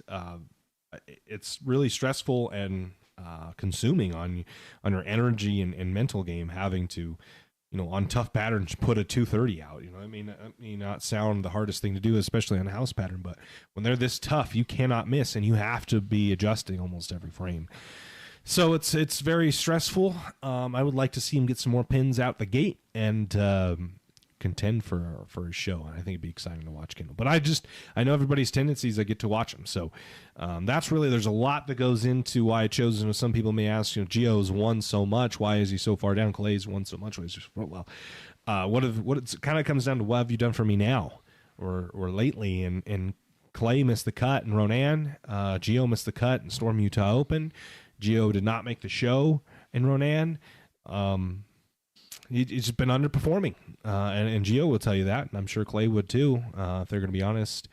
We actually sat down with Gio, and he and I talked a little bit about what's been going on, so he'll tell you. It's kind of been a little bit of a slump lately. His performances aren't where he would like them to be, and defending champ down on number 10, I believe I put him, so... I don't know. A lot to go into it. It takes a lot of time to do all this research, write up a little piece on everybody for the 12 people that we do, and it goes up on championship-bowling.com. So that's kind of what goes into choosing the rankings. I know I've never really explained that. We just started doing them one day to try to create a little hype, and I think people like them. Yeah, I think people really like them, but we also, before, we would post all the information on the post, and so you wouldn't have to go anywhere else to see, like, why Gio is 10th or why Manny's 7th. Yeah. And all that kind of stuff. That's a good point. And we just want you to go to the website. There's a lot of cool stuff on the website, like the schedule for the Championship Bowlers Tours on there, which hasn't necessarily been officially made with a press release, but it's on there because I built the website out. And, we want you to give us your email. We want to keep in touch with you. We just want to drive traffic to our website because I put a lot of effort to make it look pretty good. And, I don't know. It's like, if I feel like if you're not willing to click a link to go read, then are you going to actually take the 5 minutes and read the whole post? Yeah. So that's what I figured.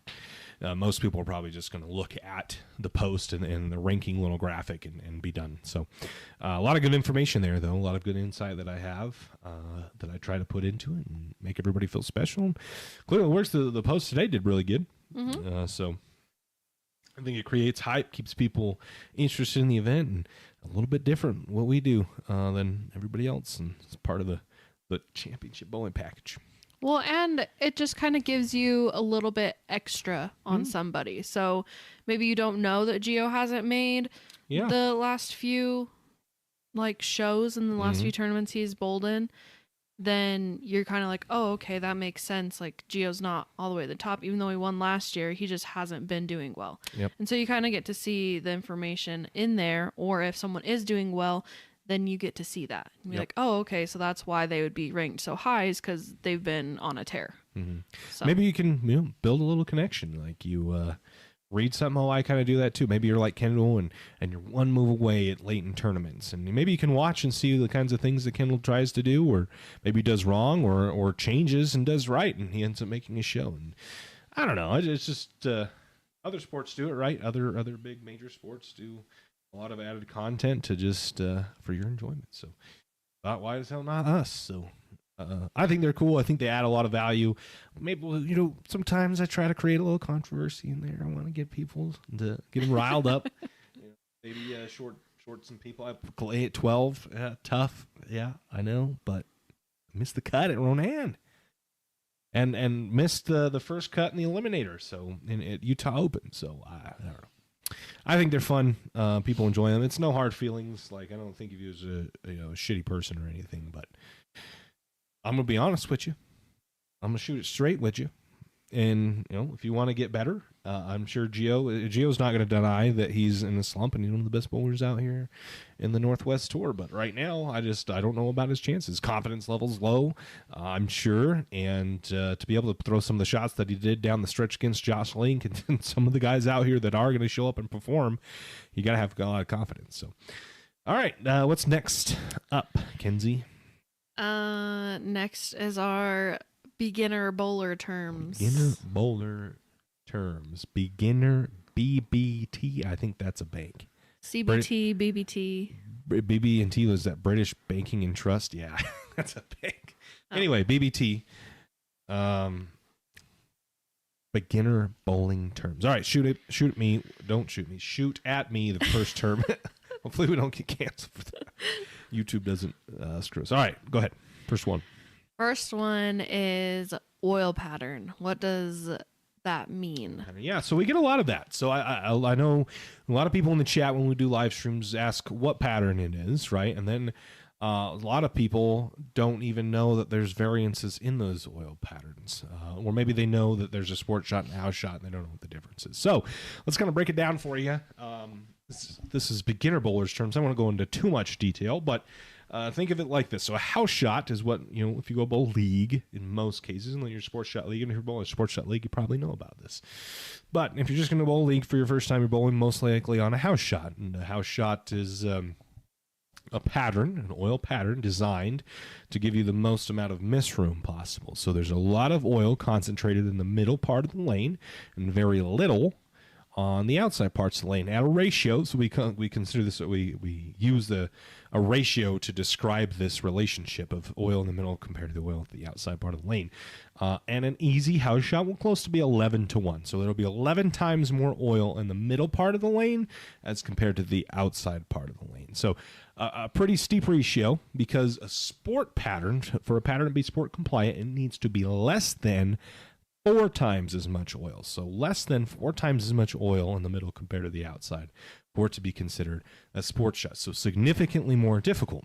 What does that actually do? Well, if you miss in, so you miss your mark down lane by 4 boards left, right? Because there is a big concentration of oil, large concentration of oil in the middle part of the lane, your ball won't hook as much. Right? And it will hook much later and not as much overall. Now, if you missed, and because you've missed in, you need your ball to hook that many less boards to still hit the head pin, and that's why it helps. It gives you more margin of error. If you miss right, because there's 11 times less oil on the outside part of the lane compared to the inside part of the lane, well, then you will hook much earlier and more, resulting in you still hitting the pocket. So really, it's kind of just like a funnel to try to funnel your ball into the pocket and you score more. Now, sport patterns are much flatter, and as a general rule, if it's sport or sport compliant, so less than 4-1, you have about 3 to 4 boards that you can hit and still strike.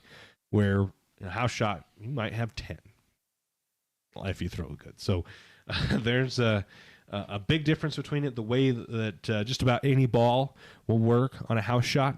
If you want to average 230, you're probably going to need to have an idea of what your balls do. But, in general, most balls will look good on a house shot. In sports shots, your arsenal becomes extremely important.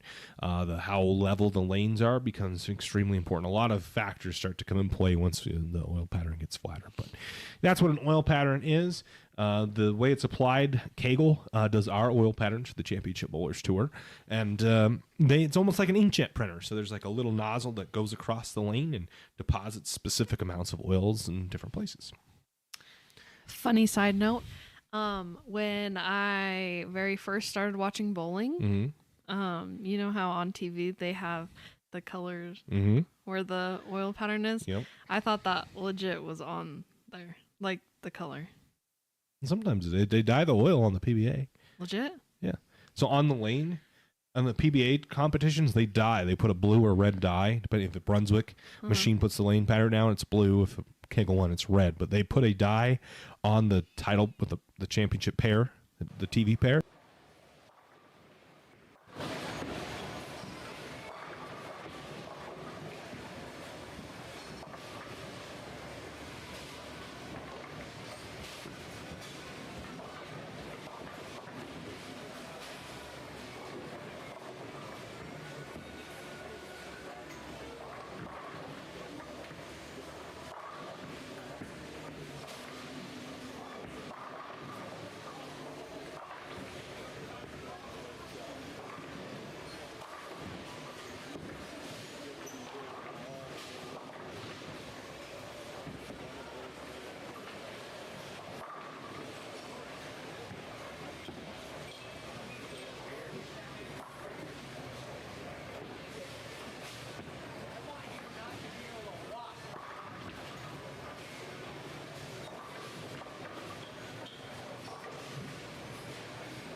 Steve, thank you. So we're getting started on the 6 o'clock squad.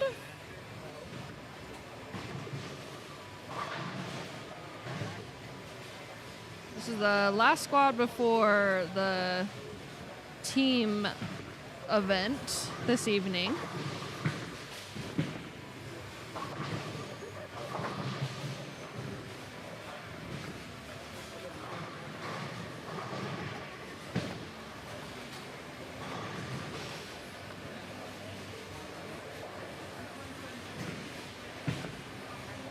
See Duncan Whitaker.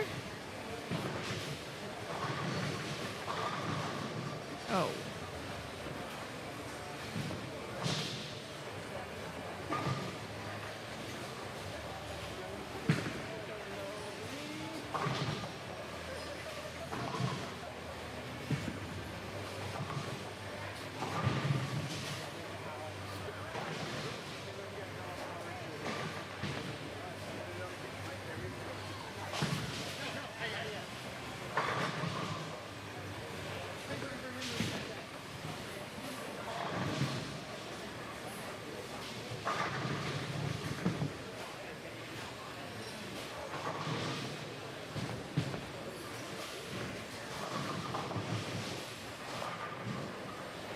Chris Walker. Oh. Luke's coming up.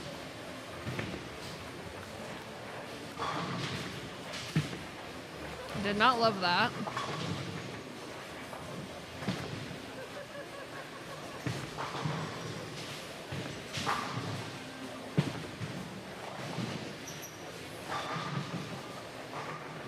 Check out Braden Lake. Bang. It was a great ball. Over here to Steve.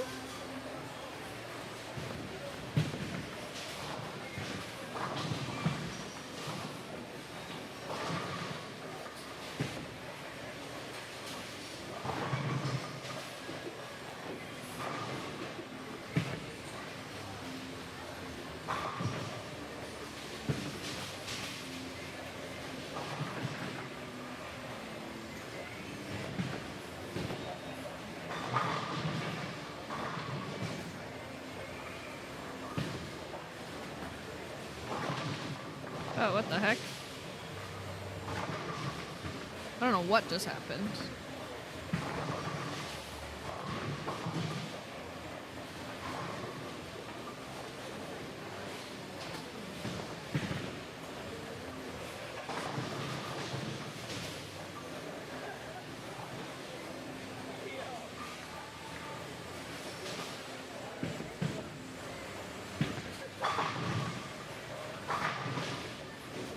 Oh.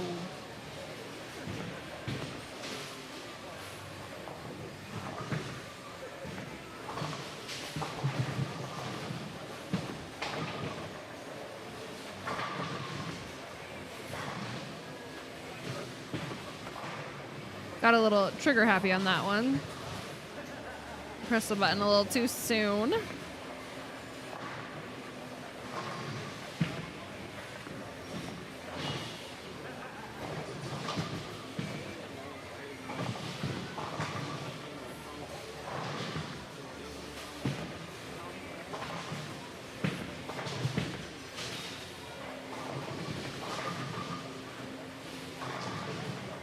Great ball from Luke.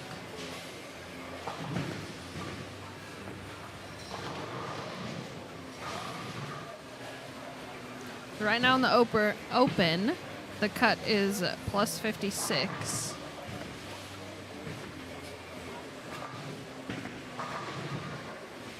Make sure our ticker's right.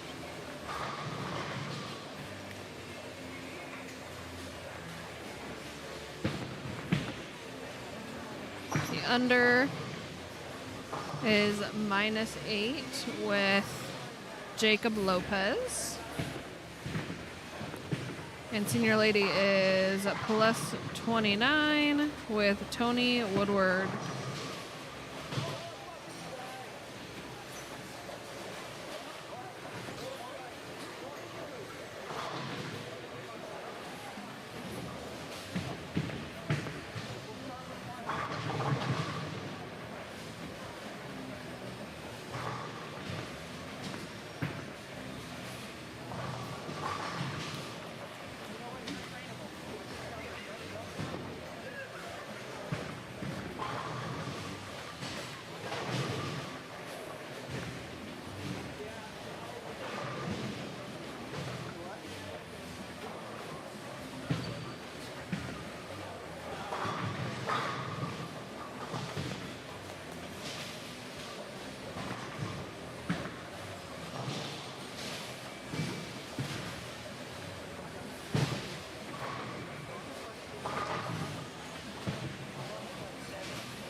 Luke with a strike. That thing was humming too.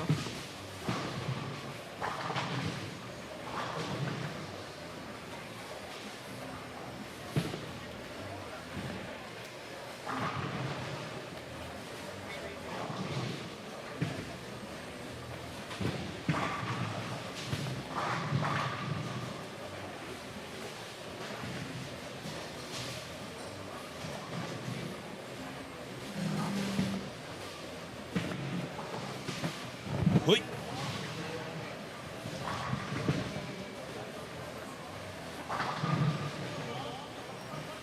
Thank you.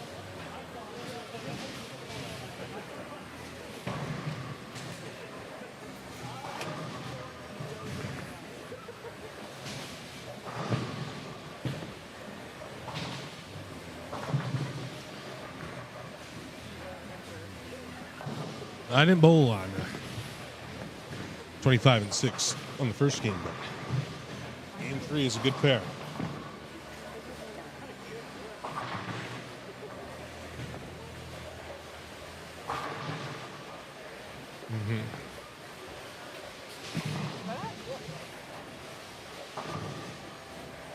Yeah, I knew you wouldn't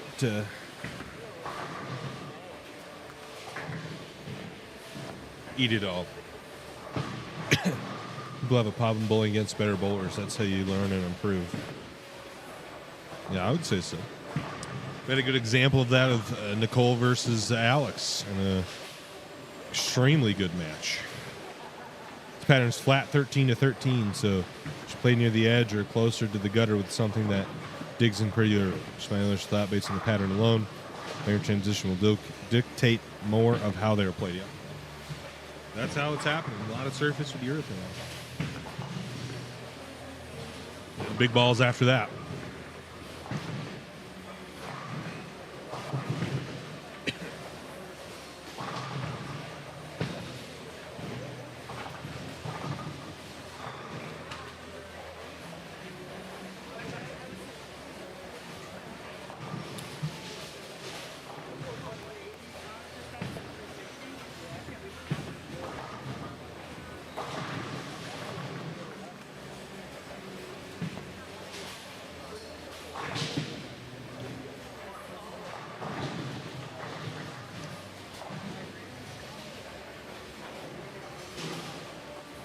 How about good old Luke Round? In the 2-8. Excuse me. Braden Linky.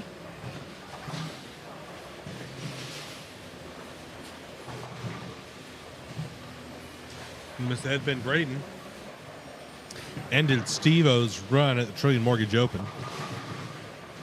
He gets the 5-7 out late. Yeah, Braden, Steve's worst finish of the season 2 of this championship bowling tour. Steve's worst finish championship bowling tour came at the Trillion Mortgage Open, where his run was ended by Braden Link. He's made the bracket in all 3 events, and that is why he is 4th place, 9 points behind Yannick. Luke Brown has been the most consistent on the Championship Bowlers Tour this season. It's 3rd place, 5th place, and 7th place finish. Or it's 3rd, 7th, and 5th. I don't remember exactly the order that it was, but top 10 in all events, 2 top 5s. And he is your points leader, plus 2 doubles wins, 2 300s. He has almost as many bonus points as a lot of the field.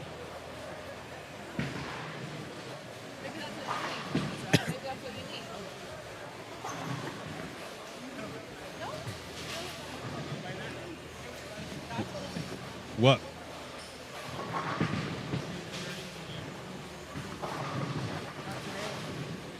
I can't hear a single thing that you're saying. He wanted you to baby bird some of that stuff. Oh my God, no. No, absolutely not.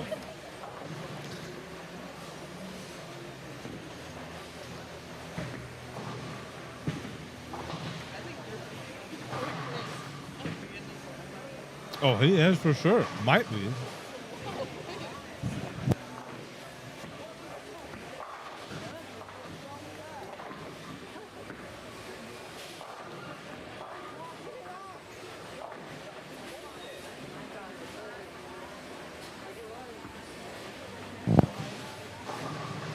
Things I can't repeat.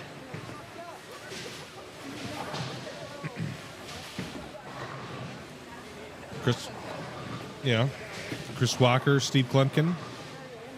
Chris, crossover, count it. Put an X on the board.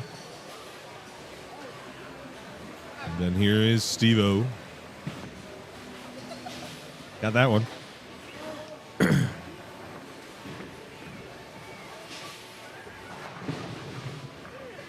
Steve-O. Crosses over. Steve's getting a little animated here. We have some amazing. Oh, his span is long. His span is as long as Corbett's. I can't fit his span. His fingers are super lanky.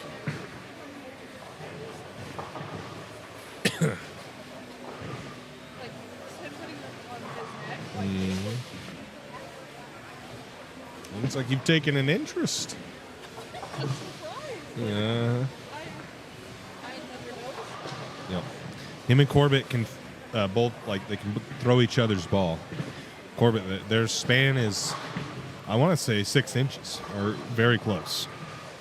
How much taller than Steve Corbett?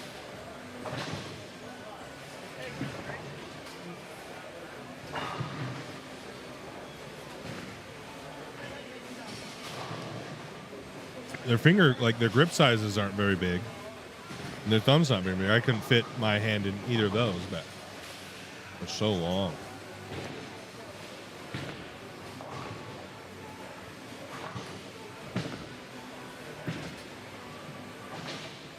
Like my hand's very like symmetrical.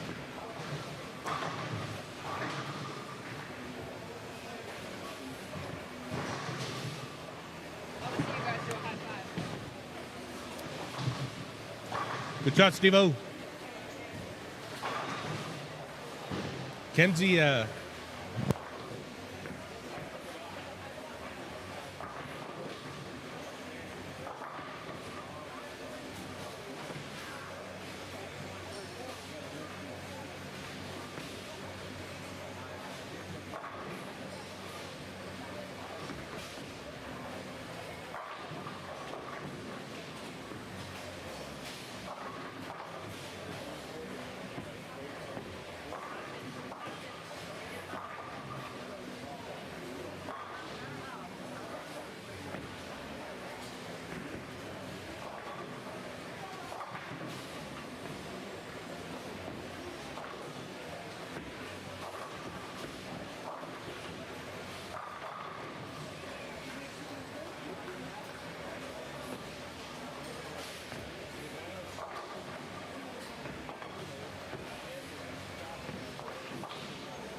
Excuse me. Goodness gracious. That Tony Woodward it is, and he strikes. Steve-O.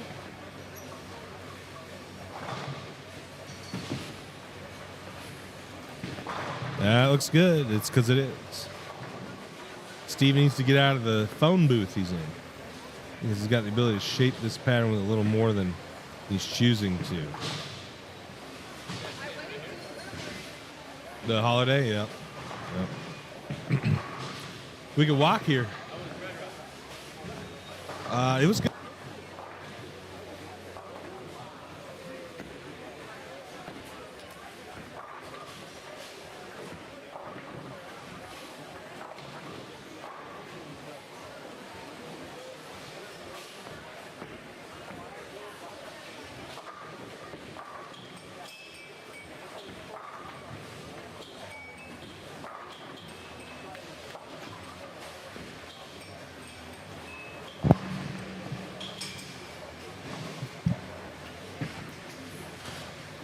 Excuse me. Yeah, we were commenting on that. That even so, like, you know, skilled as Steve is, the preferred strategy is still to throw urethane that straight. Like, that's still the preferred strategy. I think where we're going with the, and I don't know. I always, urethane's been a thing for a while, but just recently, like, at least out here, it's just thrown on every single pattern. You put anything less than 3-to-1 ratio with anything more than 25 mils, it's just urethane. Urethane's the option immediately. So Ken Fong was doing the same thing. He was playing really straight and tight, not giving away the pocket too much with urethane. Steve, this line with urethane's better than reactive, huh?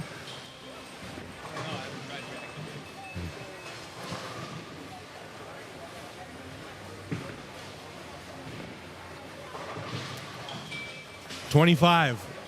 I bowled my third game on this pair, and I peeled one off the half board. Because my flusher strike. I thought I threw it in the ditch at 30 feet. I don't know if the gutters got was a little raised right there or something, but it hit it and it just took off left. Split the 8-9. Flusher strike, I threw the whole game.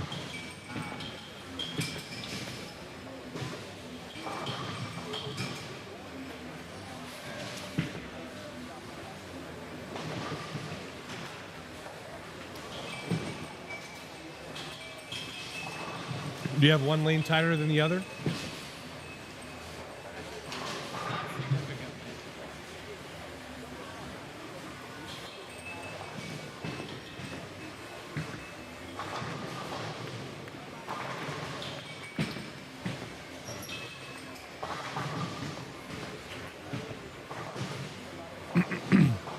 Let's go take a look at Marcia. Tighter on the left lane.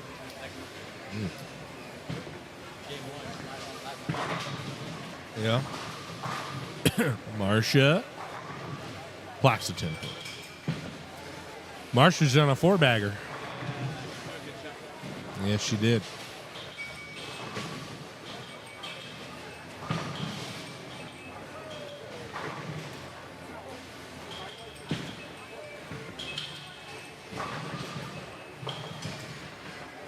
I didn't realize the Red Rock is where Kelly Kulick beat Chris Barnes at the TOC.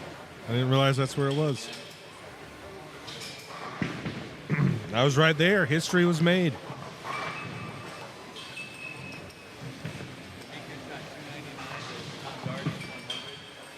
Was that the same tournament?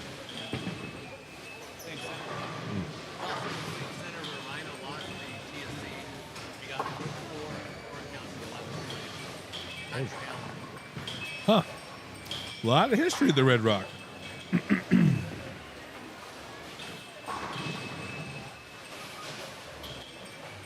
Yeah, it does. To try to get it to float. Alex does it really well to, like, kind of. And if you don't have the trick or a lot of rev rate, it takes finesse to get it to not see the front part of the lane and still hook down lane.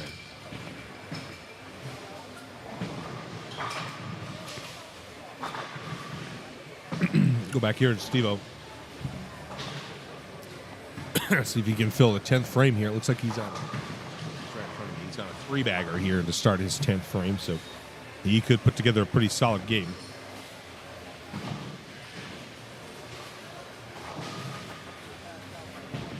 Marshall rolled a 2-pin but left the 8. Steve's in through the face and split.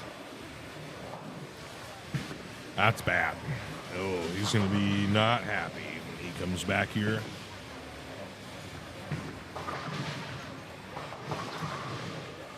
One errant shot. And this game is cooked. Went from could save a decent game if he punched out to a disaster start here in this squad.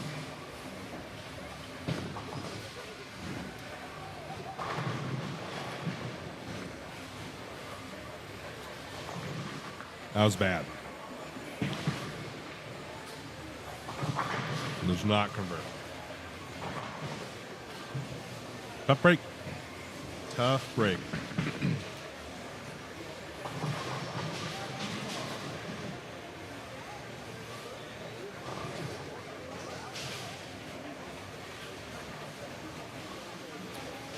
Hey, Riley would have made that ball look better than I did. Plus 157. 757. These aren't house shots, folks. I know the scoring pace looks high, but there's a lot of talent out here. I'll tell you why.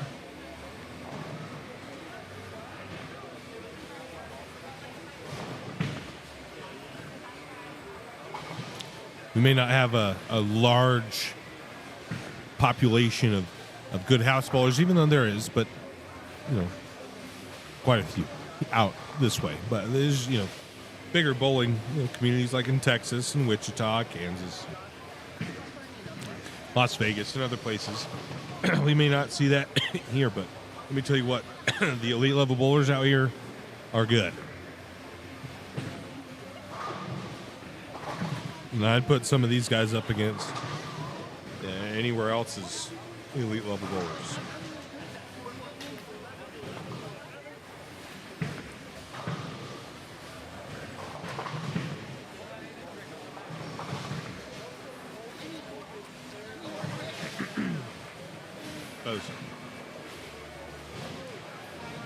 Well, obviously, you have some people like Alex and Steve, Gio, that have been pretty big names for a while nationally. But I mean, even people like Dallas Burke, Clay Reeves, guys that can strike on the hard stuff. Cameron Henney, it's the sports shots still, even though they look easy, they're still sports shots. Where'd you guys go eat? Costa Vida.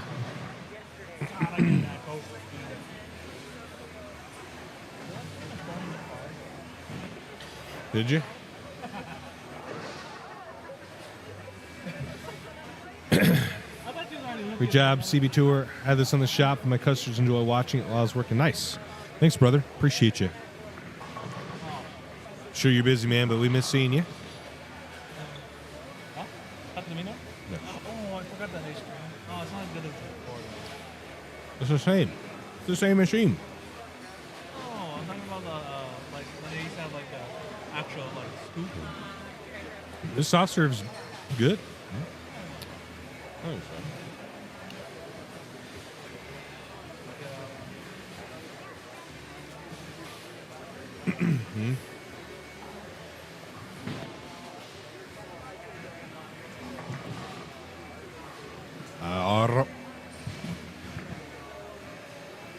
Did Deanna go with you guys? Yep. Did you drink, you poo? Tegan Uscola, I don't even know who that is, 230. Chris Walker, 230. Braden Kelly, 220. Tommy Crosby, 210. Steve-O split, and he had a 3-bagger and split in the 10th. He did not shoot 230. 191. Number 2. Splitting 10th, 490. He had 220, 230 there. Shoots a $190.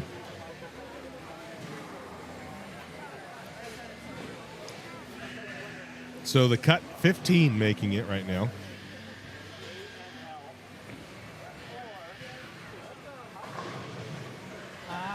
Oh, how was the hot tub?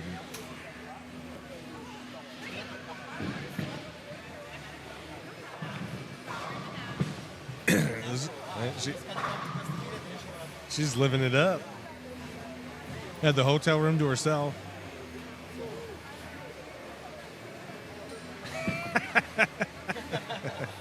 We pull that sofa bed out.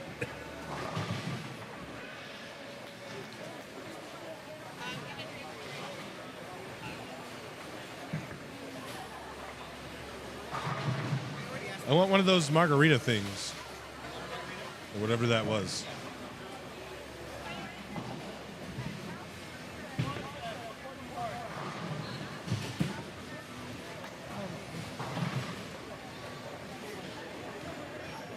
I'm hanging on, Ken. Yep. Scores not as high as they have been. A lot of the heavy hitters are in, you know. You got Luke.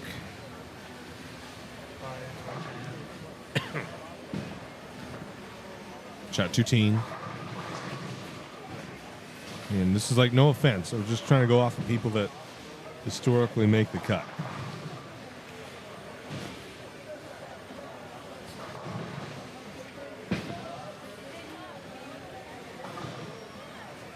Yeah, that's kind of it.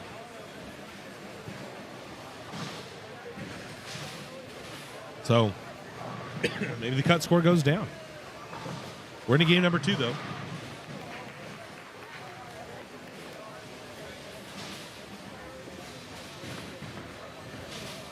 Josh Shigley, what's going on, brother? How's it going?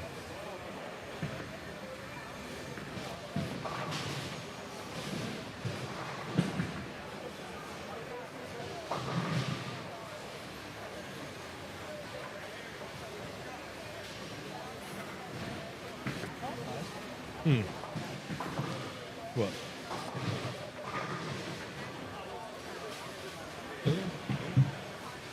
We out here.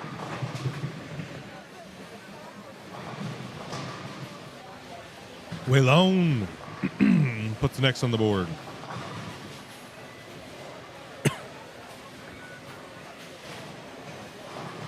Has it been staying steady? What do you mean? Like, has it been like shutting off and then? No, well, it started kicking people off. That's what happened right here. Like, it just does this thing where you'll be watching it and then it will act as if it ended. And then you have to like close out of YouTube and open it back up again. Even though it never ended. It's pretty frustrating. This isn't like, I'd love to work with Justin, have a CV Tour tournament out here. It's just not with this internet, unfortunately. It's too important to our business and our sponsors to have good internet. You'd have to buy a Starlink or something. Starlink? Elon? Somebody's got the in with Elon. Let them know we're looking for a Starlink.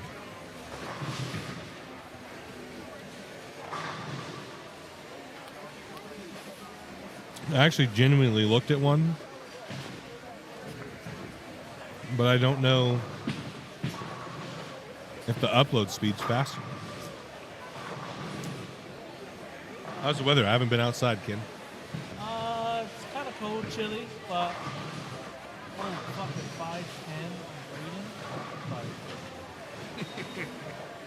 5'10" Language.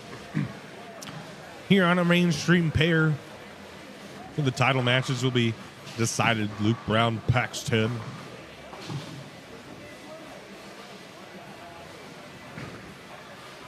Not precipitating, no snow, no rain. Drizzled this morning. The ground's still wet. So Yeah, the sun hasn't come out. Does he make it? Oh, almost.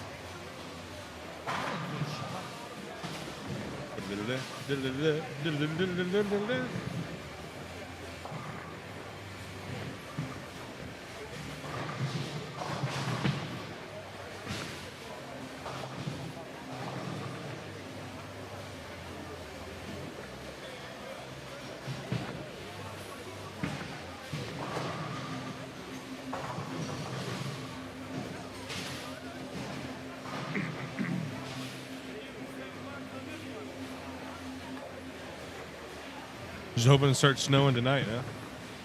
It can start snowing once I get home. This is the last major travel for CB in a long time, so for a while. Until the Utah Open, Martin Luther King Jr. weekend, so we're not really traveling.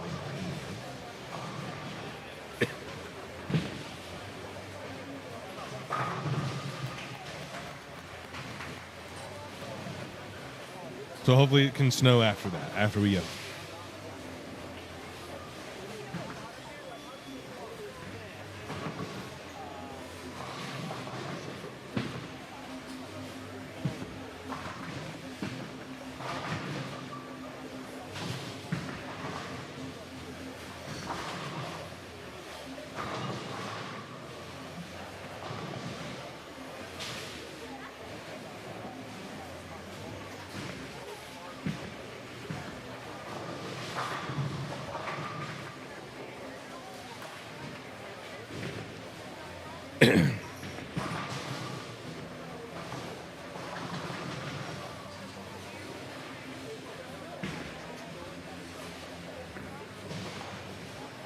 Christina, what's up? The overtime plowing snow, nice.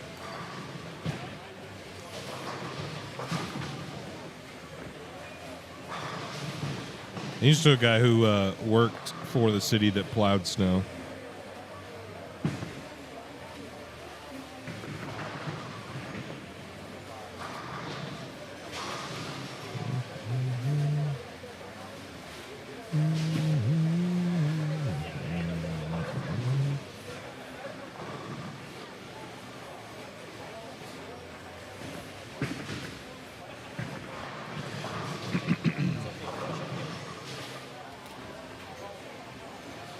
How's it been? Hopefully it's been good.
Yeah.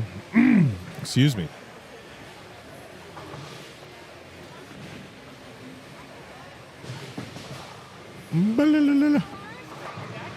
Yeah. When you put your spoon down there, I figured you were done and you put it on the crusty table. Whoa, whoa, whoa, whoa, whoa, whoa, whoa, whoa. Oh my gosh, what is this? Why'd you put it in a... Oh, you made it so extra. Oh, it's so extra. Well, I guess not.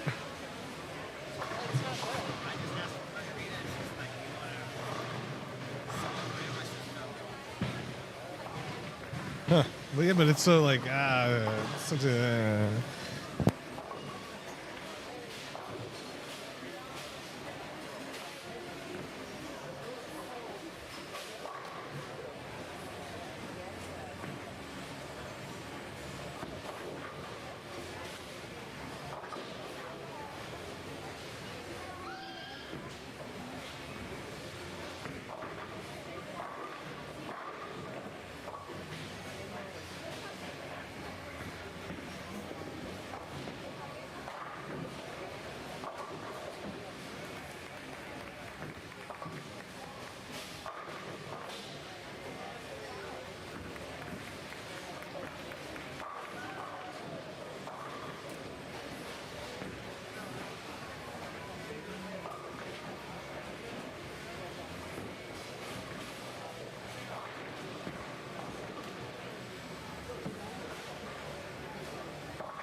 That's so funny.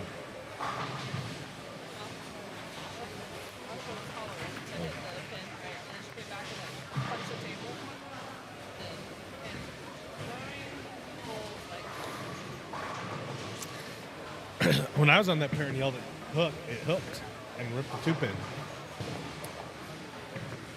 So that is cool.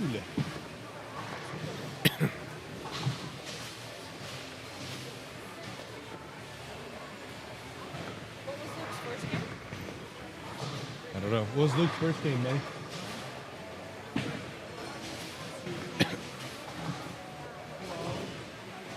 Where's my mouse? Marshall Myers with the 230 Bear Group. Score's not as high this squad.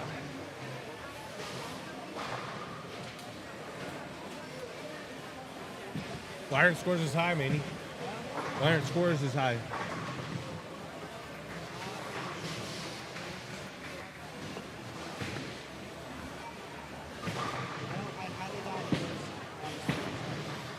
Yep.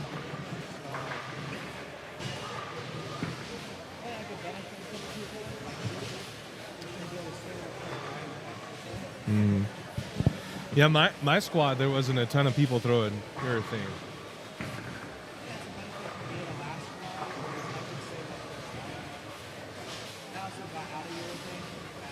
Yeah. I didn't move. I moved one board left on the left lane every game. Like, just in the first game, I moved one board left and then stayed there on the left lane. And then on the right lane, I moved one board right and stayed there on every right lane.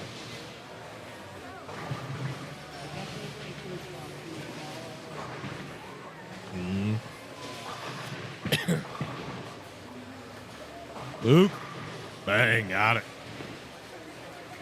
Got it up.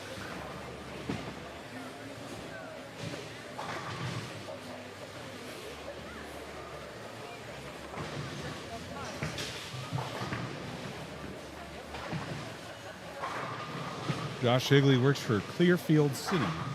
Let's go Braden Linky. This is Josh. This is Linky. That's how you say it. Oh, it would be spelled L-I-N-K, not L-I-N-K-E, if it wasn't Linky. It's Link. You don't know. No, it's Braden Linky. Yeah, he's going to strike now because I said Braden Linky. Oh, I wanted to go to Marcia. No. Oh, she split. Where's Waylon? I didn't see Waylon. Linky and Waylon going at the same time. Oh, exact same time. Up. Over 2 bad. Almost.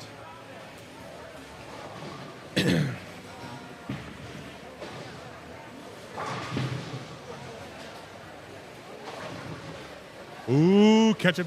Get a picture.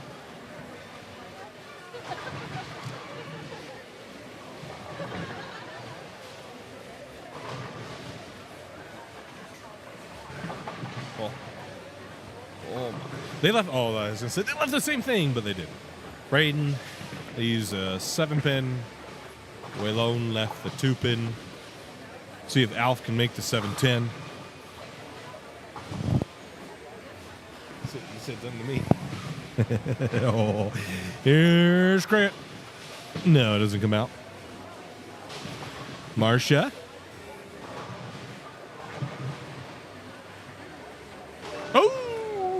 Oh, look at that face.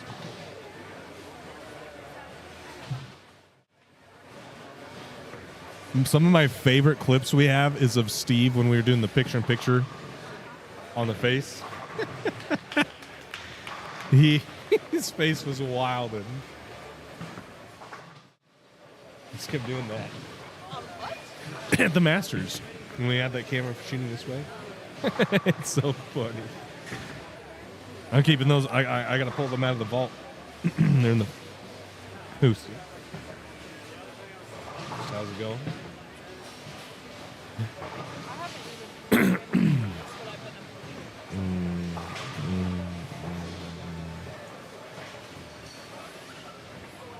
What happened? Why does it keep happening?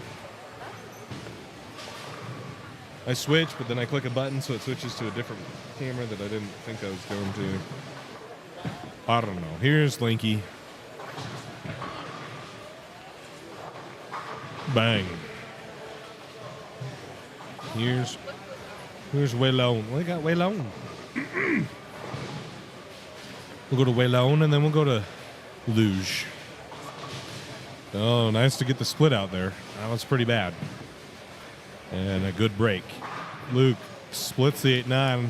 A spare 4-bagger, spare double, heading into the 9th and 10th frame. So Luke with a potential big game here after a 2T.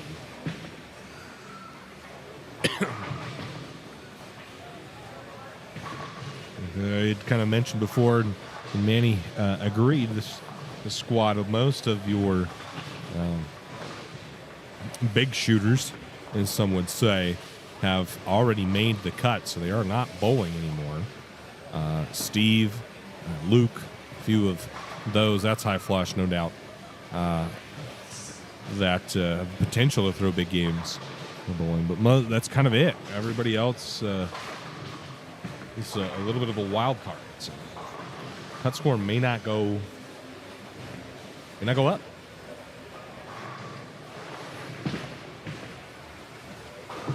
As it sits in the open division, plus 47. Yeah, there's a tie, plus 47.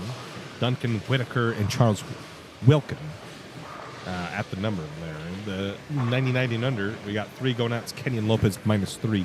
That one much more volatile. They took Lizzie out. Okay, so they did do what I thought. Yep. And then the senior lady, we have quite a few senior ladies. Senior lady youths, maybe? I don't know. Sam Combs is in this, so that doesn't make any sense. At any rate, Jay Knighting.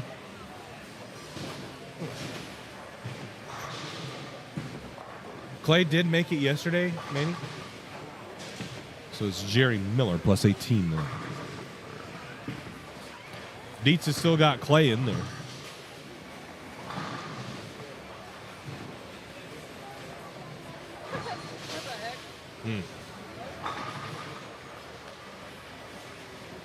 Yeah, that ain't right. Then it's Steve plus 17.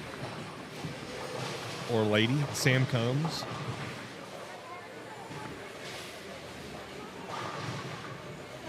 He's not a youth either. Old Dave Dietz. Struggling a little bit. So it's not even plus 18. Because Tyler Kelly is not on the senior lady. So it's Steve Klumpkin plus 17.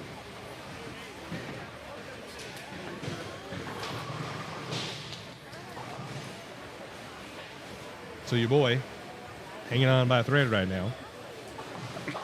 What? What's so funny? Why? It's not.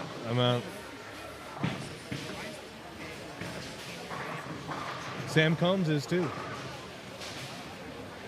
Samuel Combs.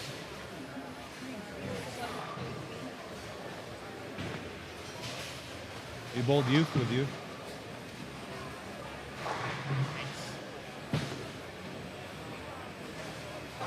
I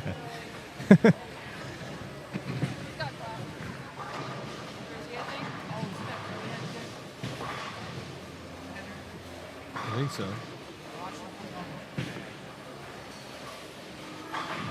That's it. I swear he was just over. He used to have like curly, like kind of longer hair. He cut it though recently. Christina Love with 1170 dono, top dono of the day. Dubs in the chat for Christina, guys. Dubs.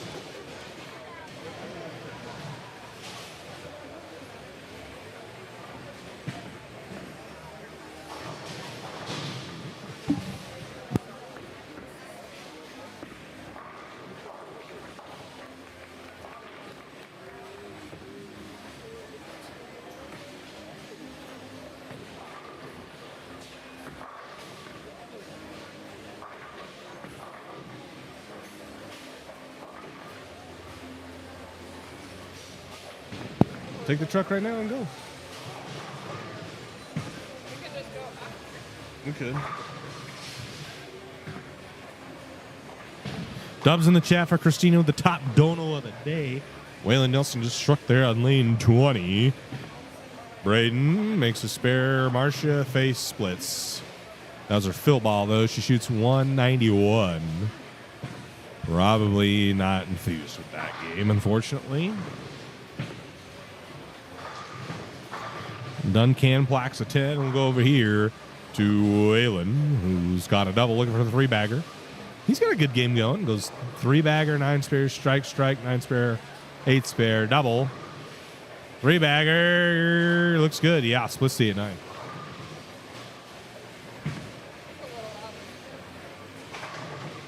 Good.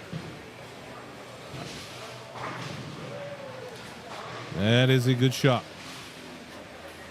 from Waylon Nilsson.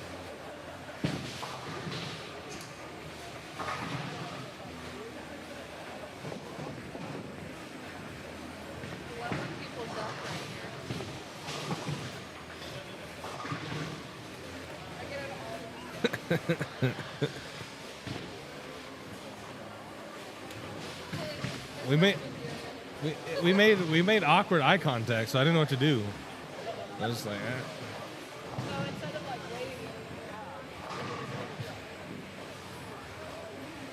Can't be too sappy.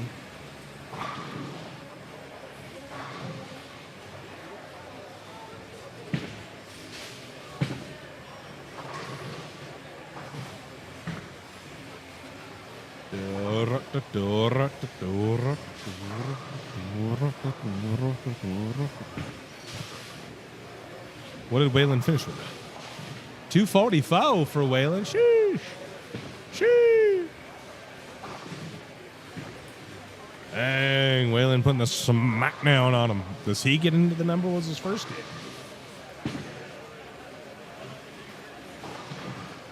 $170, so he's plus.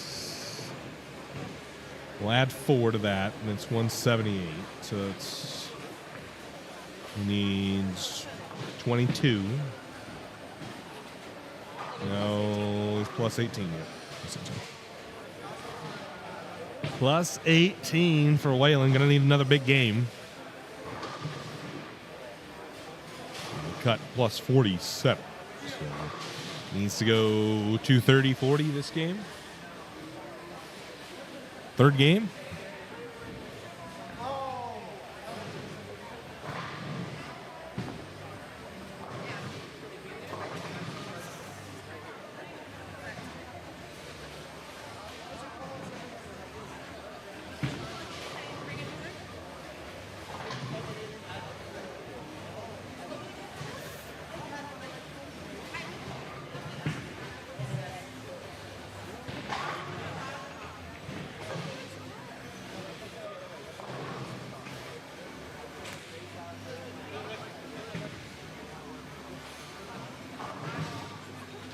Oh.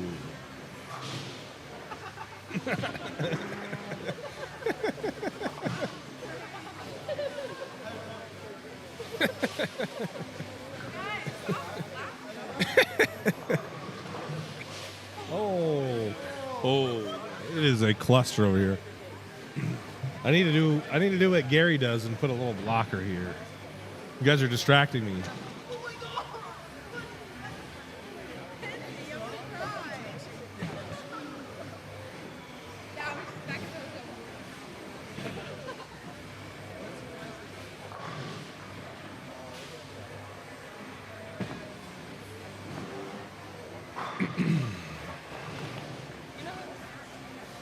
Nope. Brogan Uscola. Do not know. Shot 236, game 1.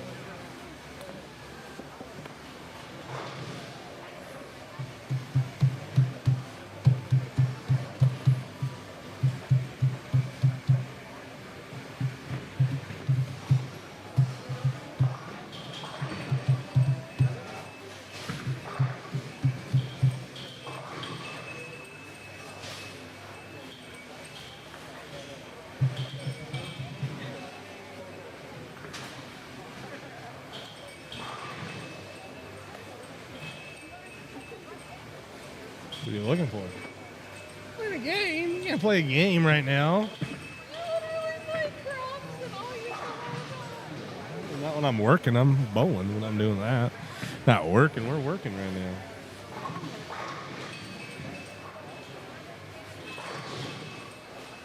Hey, now, what's going on over there?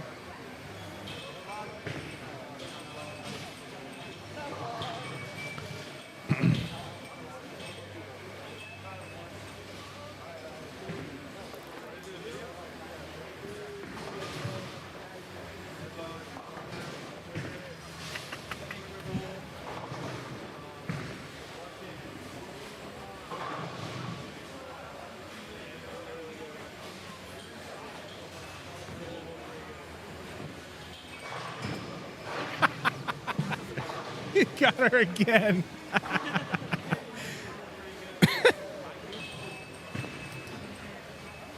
Craziness over here, ladies and gentlemen. You're missing out if you're not here.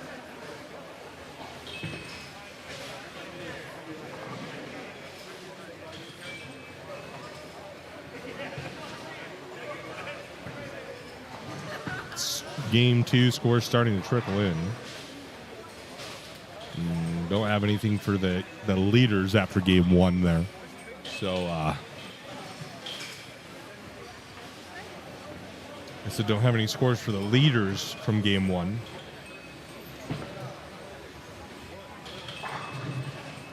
What's wrong?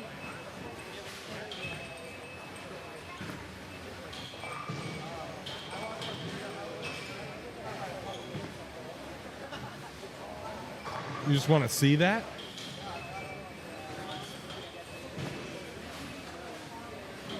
You gotta pay. Gotta pay. Not enough. Our licensing deal is $200 minimum.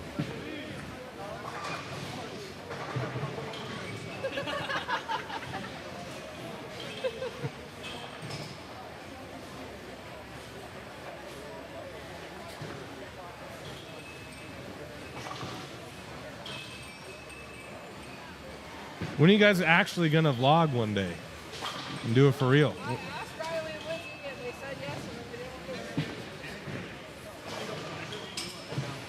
Yeah, but you don't finish it. You take one clip and then you guys forget about it. From who? They get in trouble? Well, you can't say bad things, but...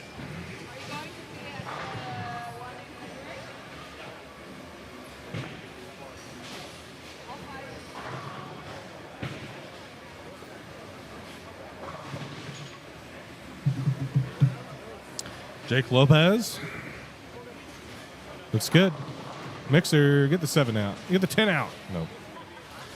Nah, gotta do it.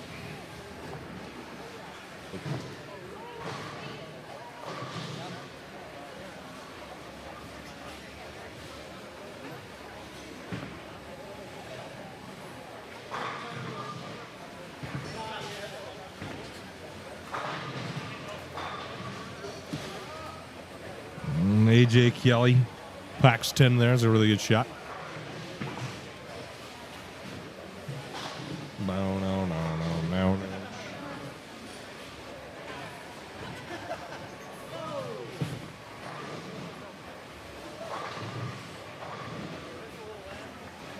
Zach Anderson.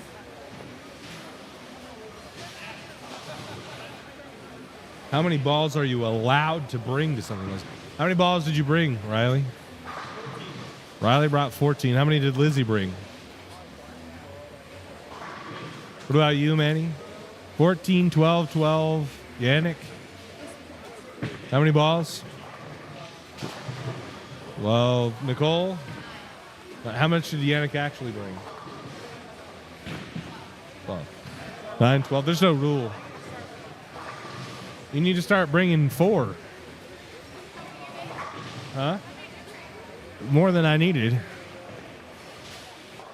I always bring my bag of I have a reality, a UC2, and a burner solid that I bring as my reactors. A reality, a UC2, and a burner solid. Still going strong, baby.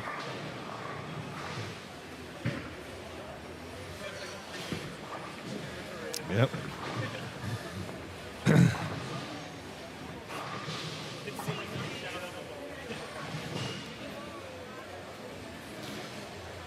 So there's no rule on the maximum allowed.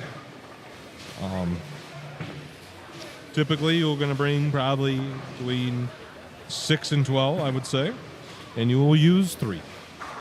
One of those will be a spare ball, and that's just the nature of bowling on what matches up.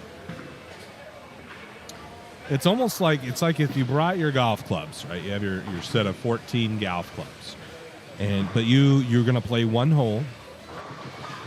You're going to play one hole, but you have no idea which hole on the course that's going to be. So you would bring your entire golf bag, right? Bring your entire golf bag, and knowing that one of those golf clubs is going to be your putter, and then you played one hole. And that could be a par 3, so you're just using a certain iron and a wedge, and it could be a par 5 where you're using a couple more balls. In a tournament like this right now, you're probably using just 2 balls. I use 2 balls. I use my spare ball and my red IQ Tour 78U. That's it. Yep. It's doing that again. Anytime it does that, it's not good. We got 60 people in the chat all of a sudden. I've only bowled like Elite Youth Tours and SYC. Nothing really limited on those, but like Junior Gold there is. Yeah, Junior Gold limits the amount of balls that you can bring and use. These tournaments do not.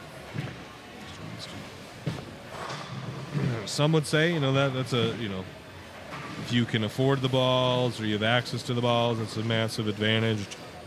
But I in most cases, I would say a lot of people say that it's kind of a bad thing sometimes having too many options. You can get lost in which balls you're going to throw because you have too many options. So some people would prefer to have fewer and bowl well with fewer ones. I am one of those people.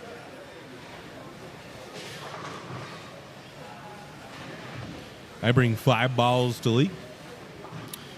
Really only use about 2 of them.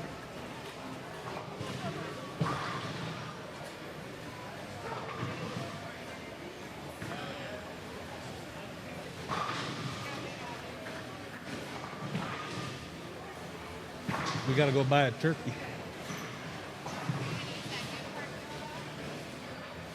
I go to Harmon's and buy a turkey.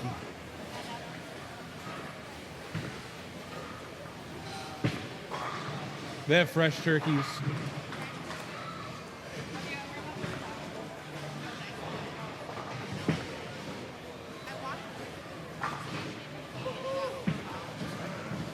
Here's Chris Walker. Looks like an attention star. Mixer gets the 10 out. Good reaction there. Whoosh. 6 spin just shot blocks the 10, and Chris likes to see it.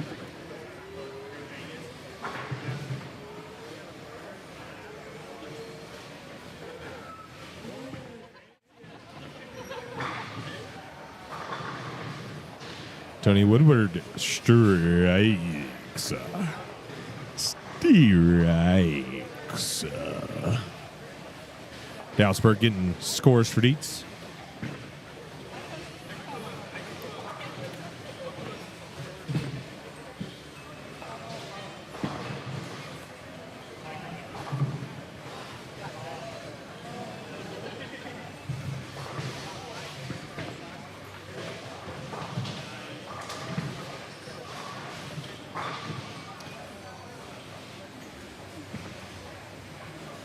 Swim out past the breakers and watch the world die.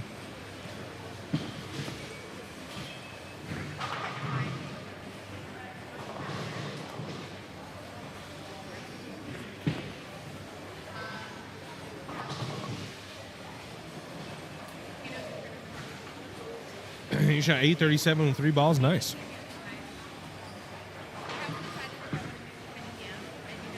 Eric Tashida is going to leave the 1-5-10. Ouch.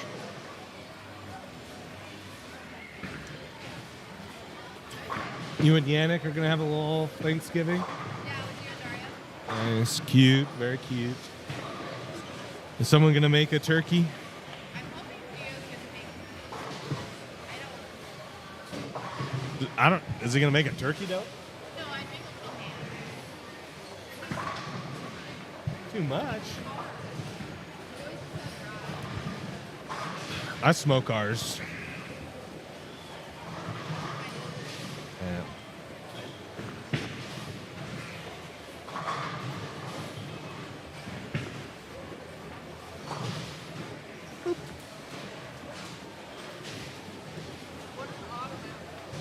It's, well,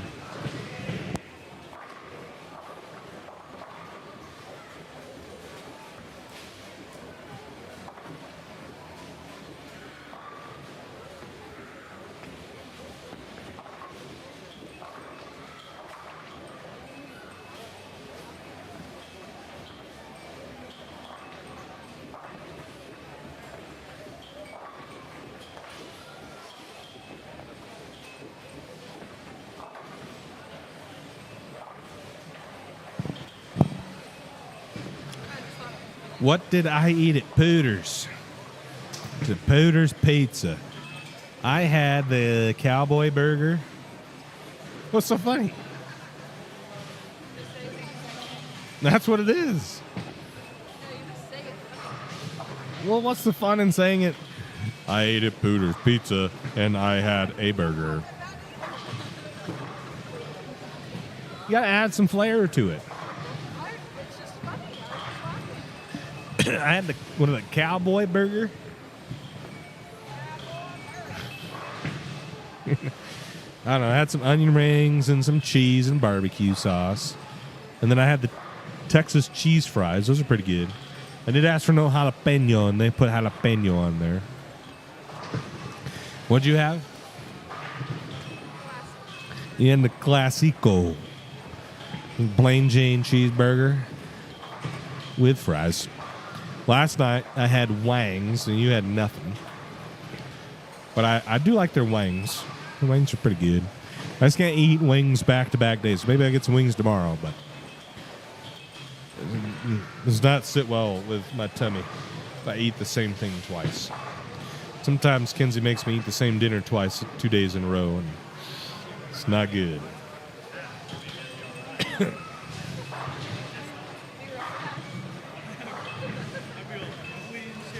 Good old Pooters. Didn't have any pizza though. Kenzie's, we're not mass. I don't mind pizza, but we're not big pizza people. Harry Schaefer, one of our most viral moments from Harry Schaefer, who what did he pick? The 2810?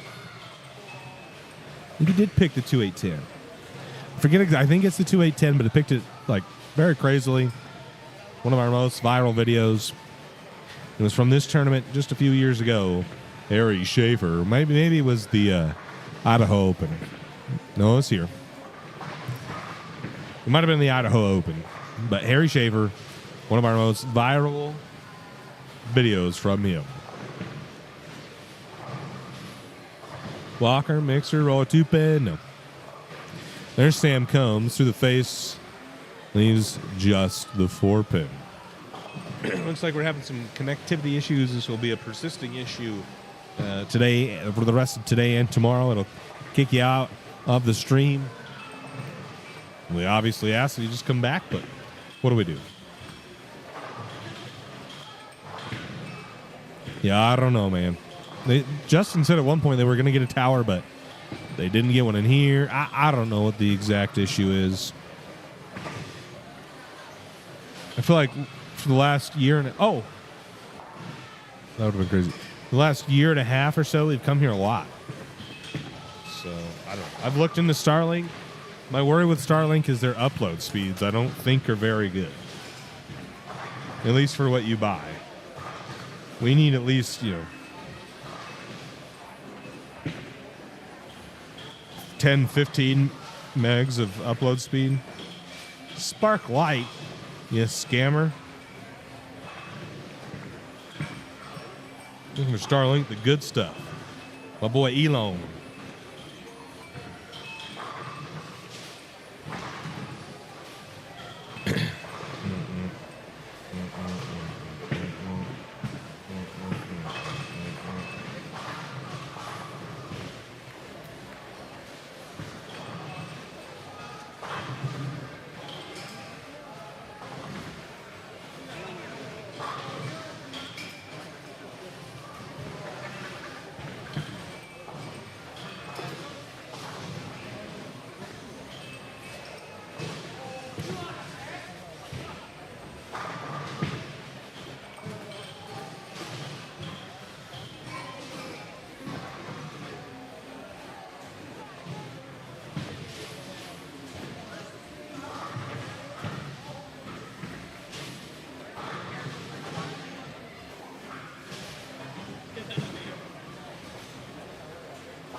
Where does it go?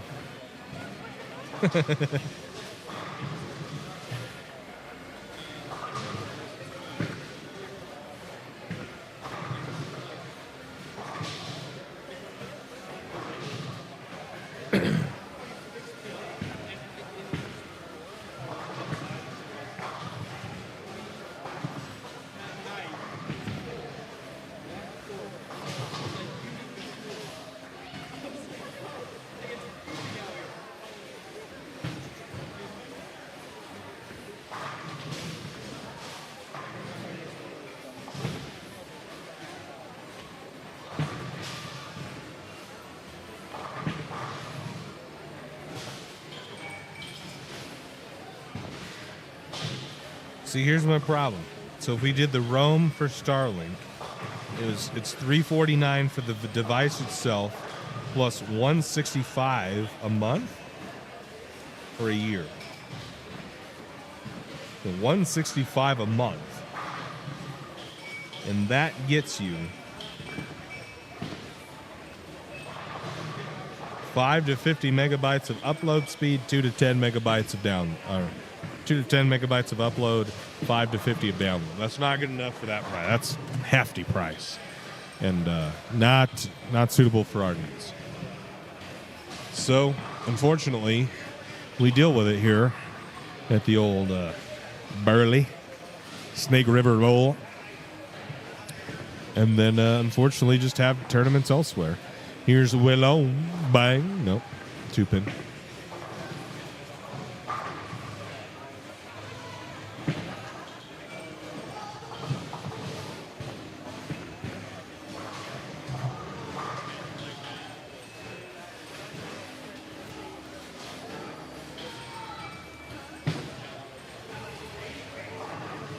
We go back to Chris Walker.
Let's go to Marshall Mike.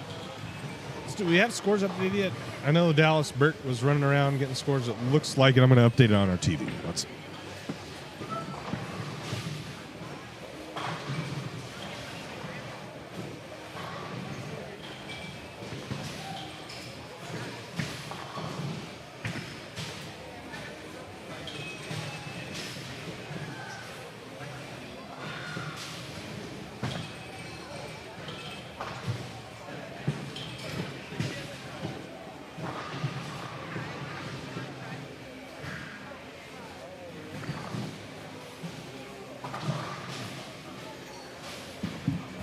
So we have top 15. Hoskins is the number right now, plus 49. We got Chris Walker is in now, plus 55. Luke Brown is in now, plus 52. Tyler Kelly outside looking in at plus 48. He shoot 201 this game to jump Alex. For TK. I don't see Tyler Kelly right now on the stream. If I see him, we'll watch it. This will have Duncan Whitaker on the bubble. Needs to shoot 213 to get in. Brogan Uskola needs to shoot 220. Braden Kelly 226. Marshall Myers needs to shoot 229 to get in. Tony French 231. Same with Waylon Nielsen. He needs to shoot 230. 230 or 230?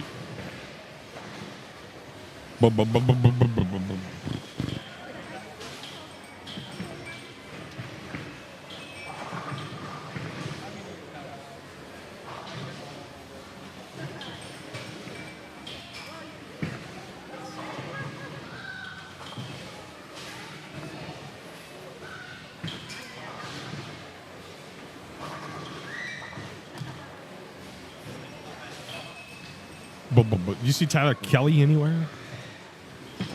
See AJ Kelly.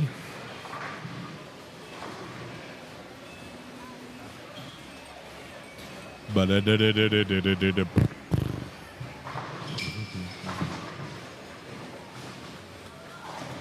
have a front 5 alert from Harry Schaefer.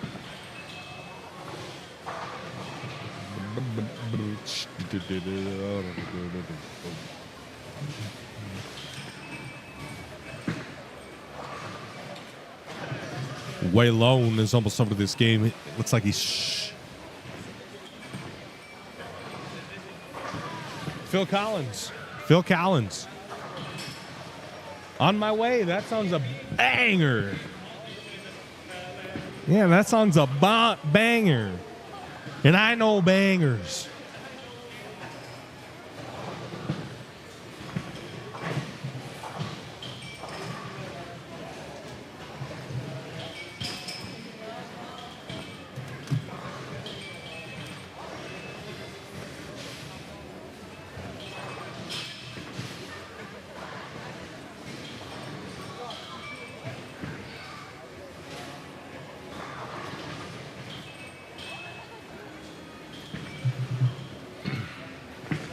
Waylon Messenger, bang! I saw my first messenger. Let's go. Oh, Waylon Nielsen with the messenger, bang.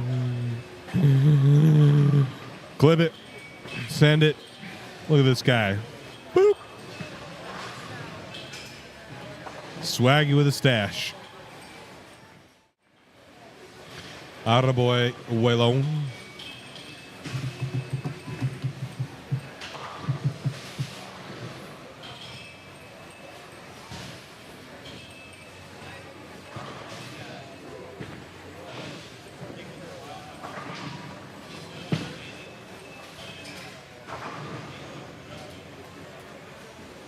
Waylon shoots 212. What does that get Waylon?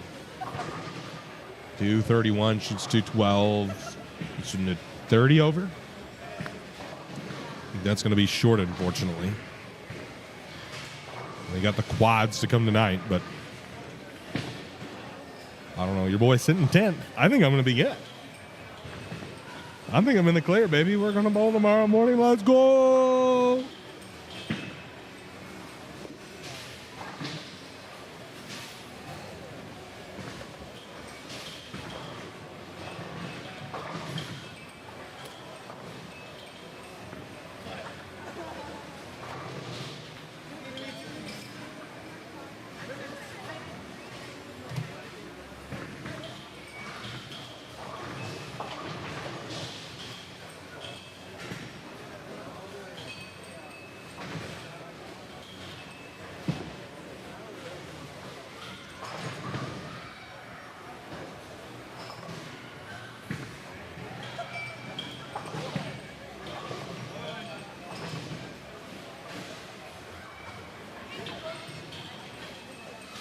No.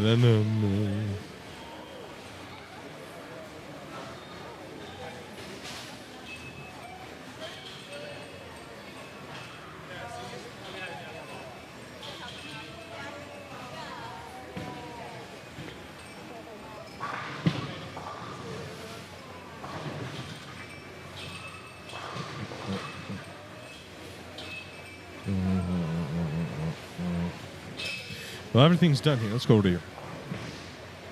Eric Tashida. We're going to strike. Left does not look tremendous. I'm going to be honest with you. Left does not look great. 250 burger for Lucas. Is he in? Yeah, Luke Brown gets to plus 110. So that drops your boy down to 11th.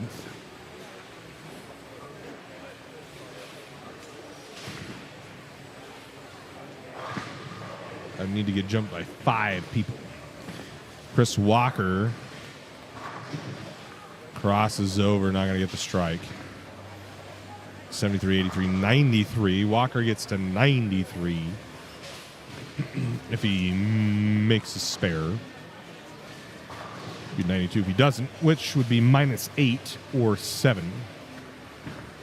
Off of 55 would put him at 47. I think that actually does put him out. Probably below Alex. He does get to 93. So 7 minus 55 is 40. No. 48? I think it's 48. What's 7 minus 55? Huh? Yeah. 8, you're right. Chris Walker is going to be 1 pin behind Alex Hoskins. Tough break there off that Brooklyn strike not connecting. The Brooklyn strike connects. He stays right where he is. It doesn't. And he falls out of the number. That's pretty insane.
Oh my gosh.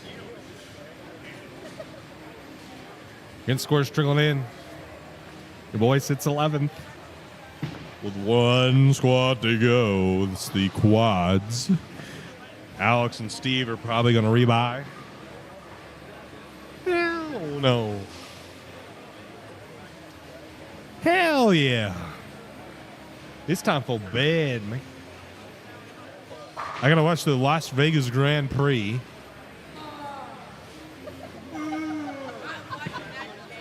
The qualifying I heard was lit.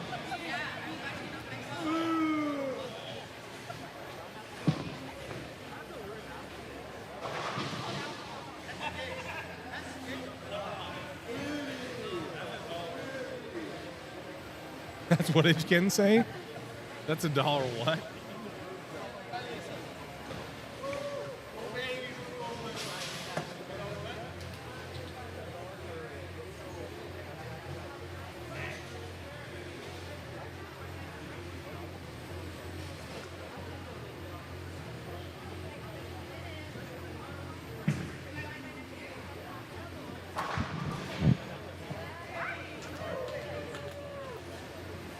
So we're essentially just waiting on Chris Walker.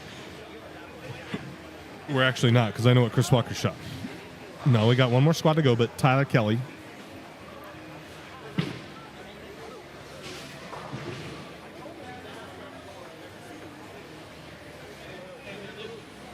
What?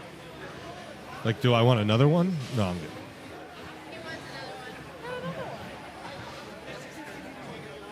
Kenzie doesn't drink.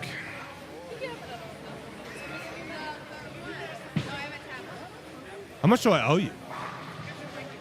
How much was this?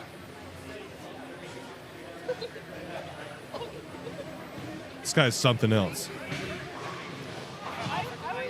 No.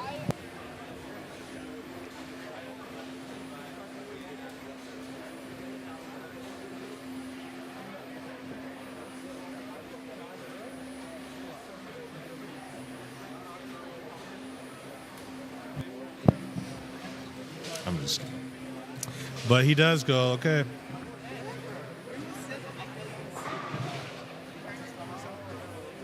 So I'm not going to make it. You're not going to buy my drink.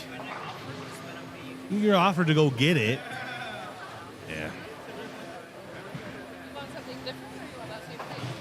I don't know what they all have. This was okay. I don't really want an apple-y guy. Yeah, just the same thing.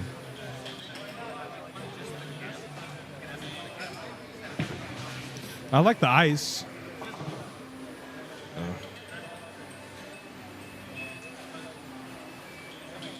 This is it right here. These are the final shots of Game 3 in this qualifying block, the final qualifying block for Saturday.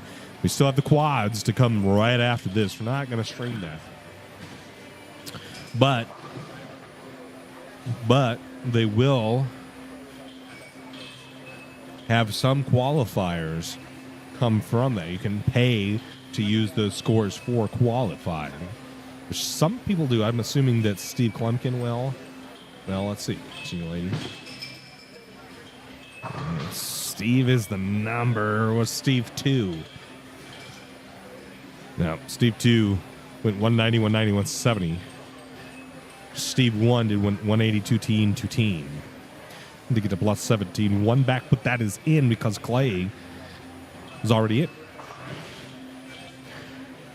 It's Marcia could jump Steve 1. They still have Samuel Combs. Maybe it's a lady senior junior thing, but I don't think Sam Combs is a junior.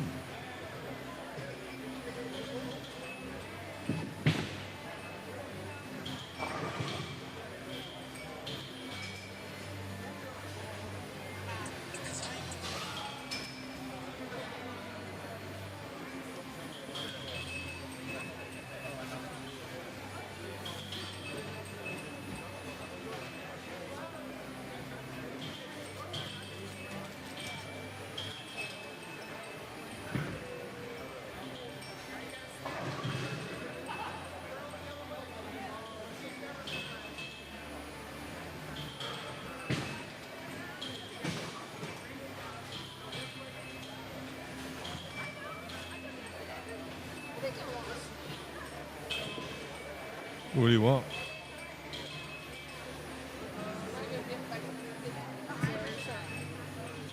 Get us some wings.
Marcia 210, 180, 170. Marcia 205, 190, 170. She goes minus 28, minus 34. So both of her numbers basically the same.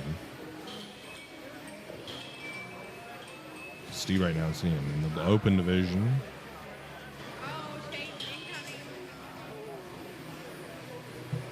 She, I guess.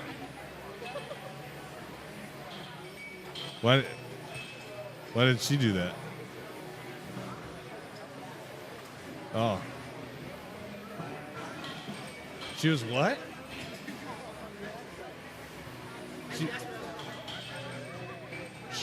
You and Gio, man. It's not even.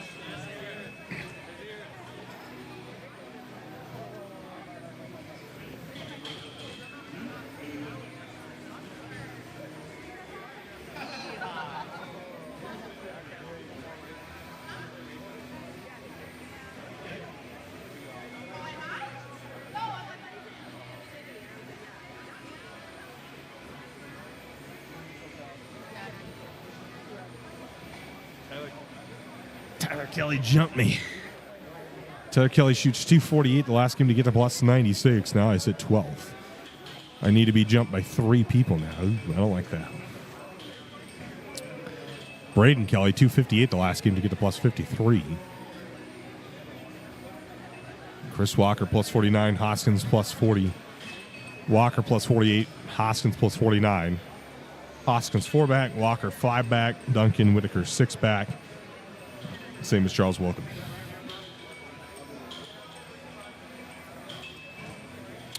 So with just quads to go, starting in about an hour, just a few more left.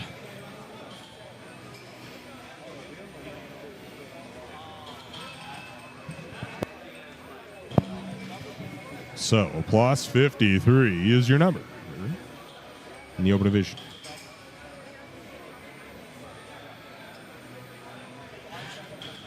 In the under division, we got Daniel Knighting, minus 22 the number.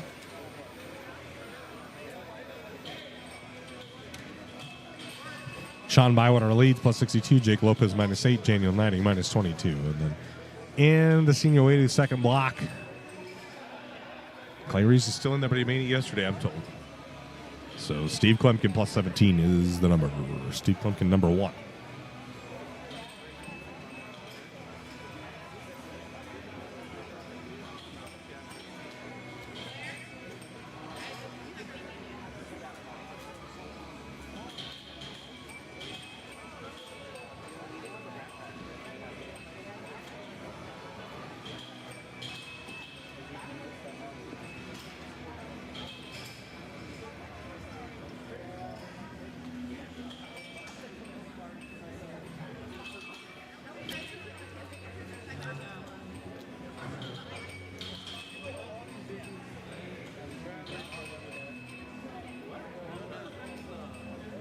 Brother Bears.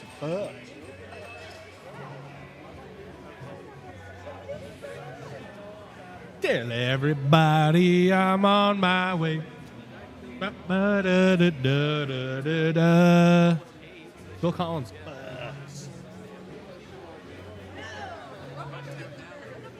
What?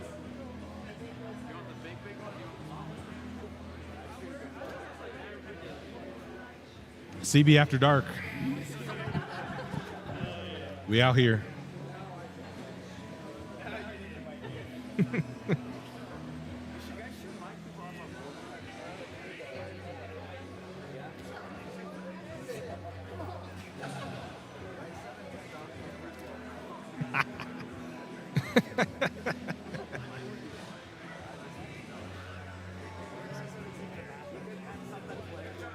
The problem is like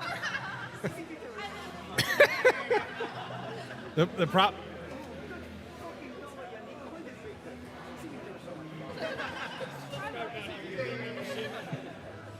I would if I had someone to like run the board and like mute you while I'm talking and then unmute you while you're bowling. It's too much for me.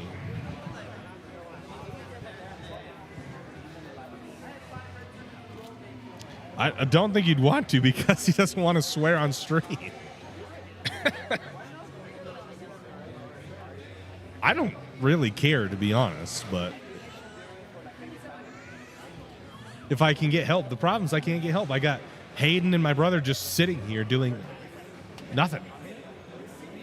I don't get any help to like run a camera or do that.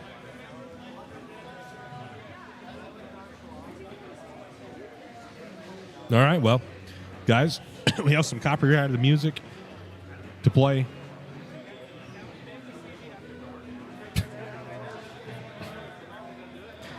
We need a close friends like business. Yeah. There you go, guys. Those are the cut scores. Tomorrow morning we'll have 2 more squads. 2 more squads, and then the finals will roll off with 4 games from all the people that make the cut. So, with that said, I don't think we're not gonna get the quads trios, quad Swiss quads. Gosh. So, guys,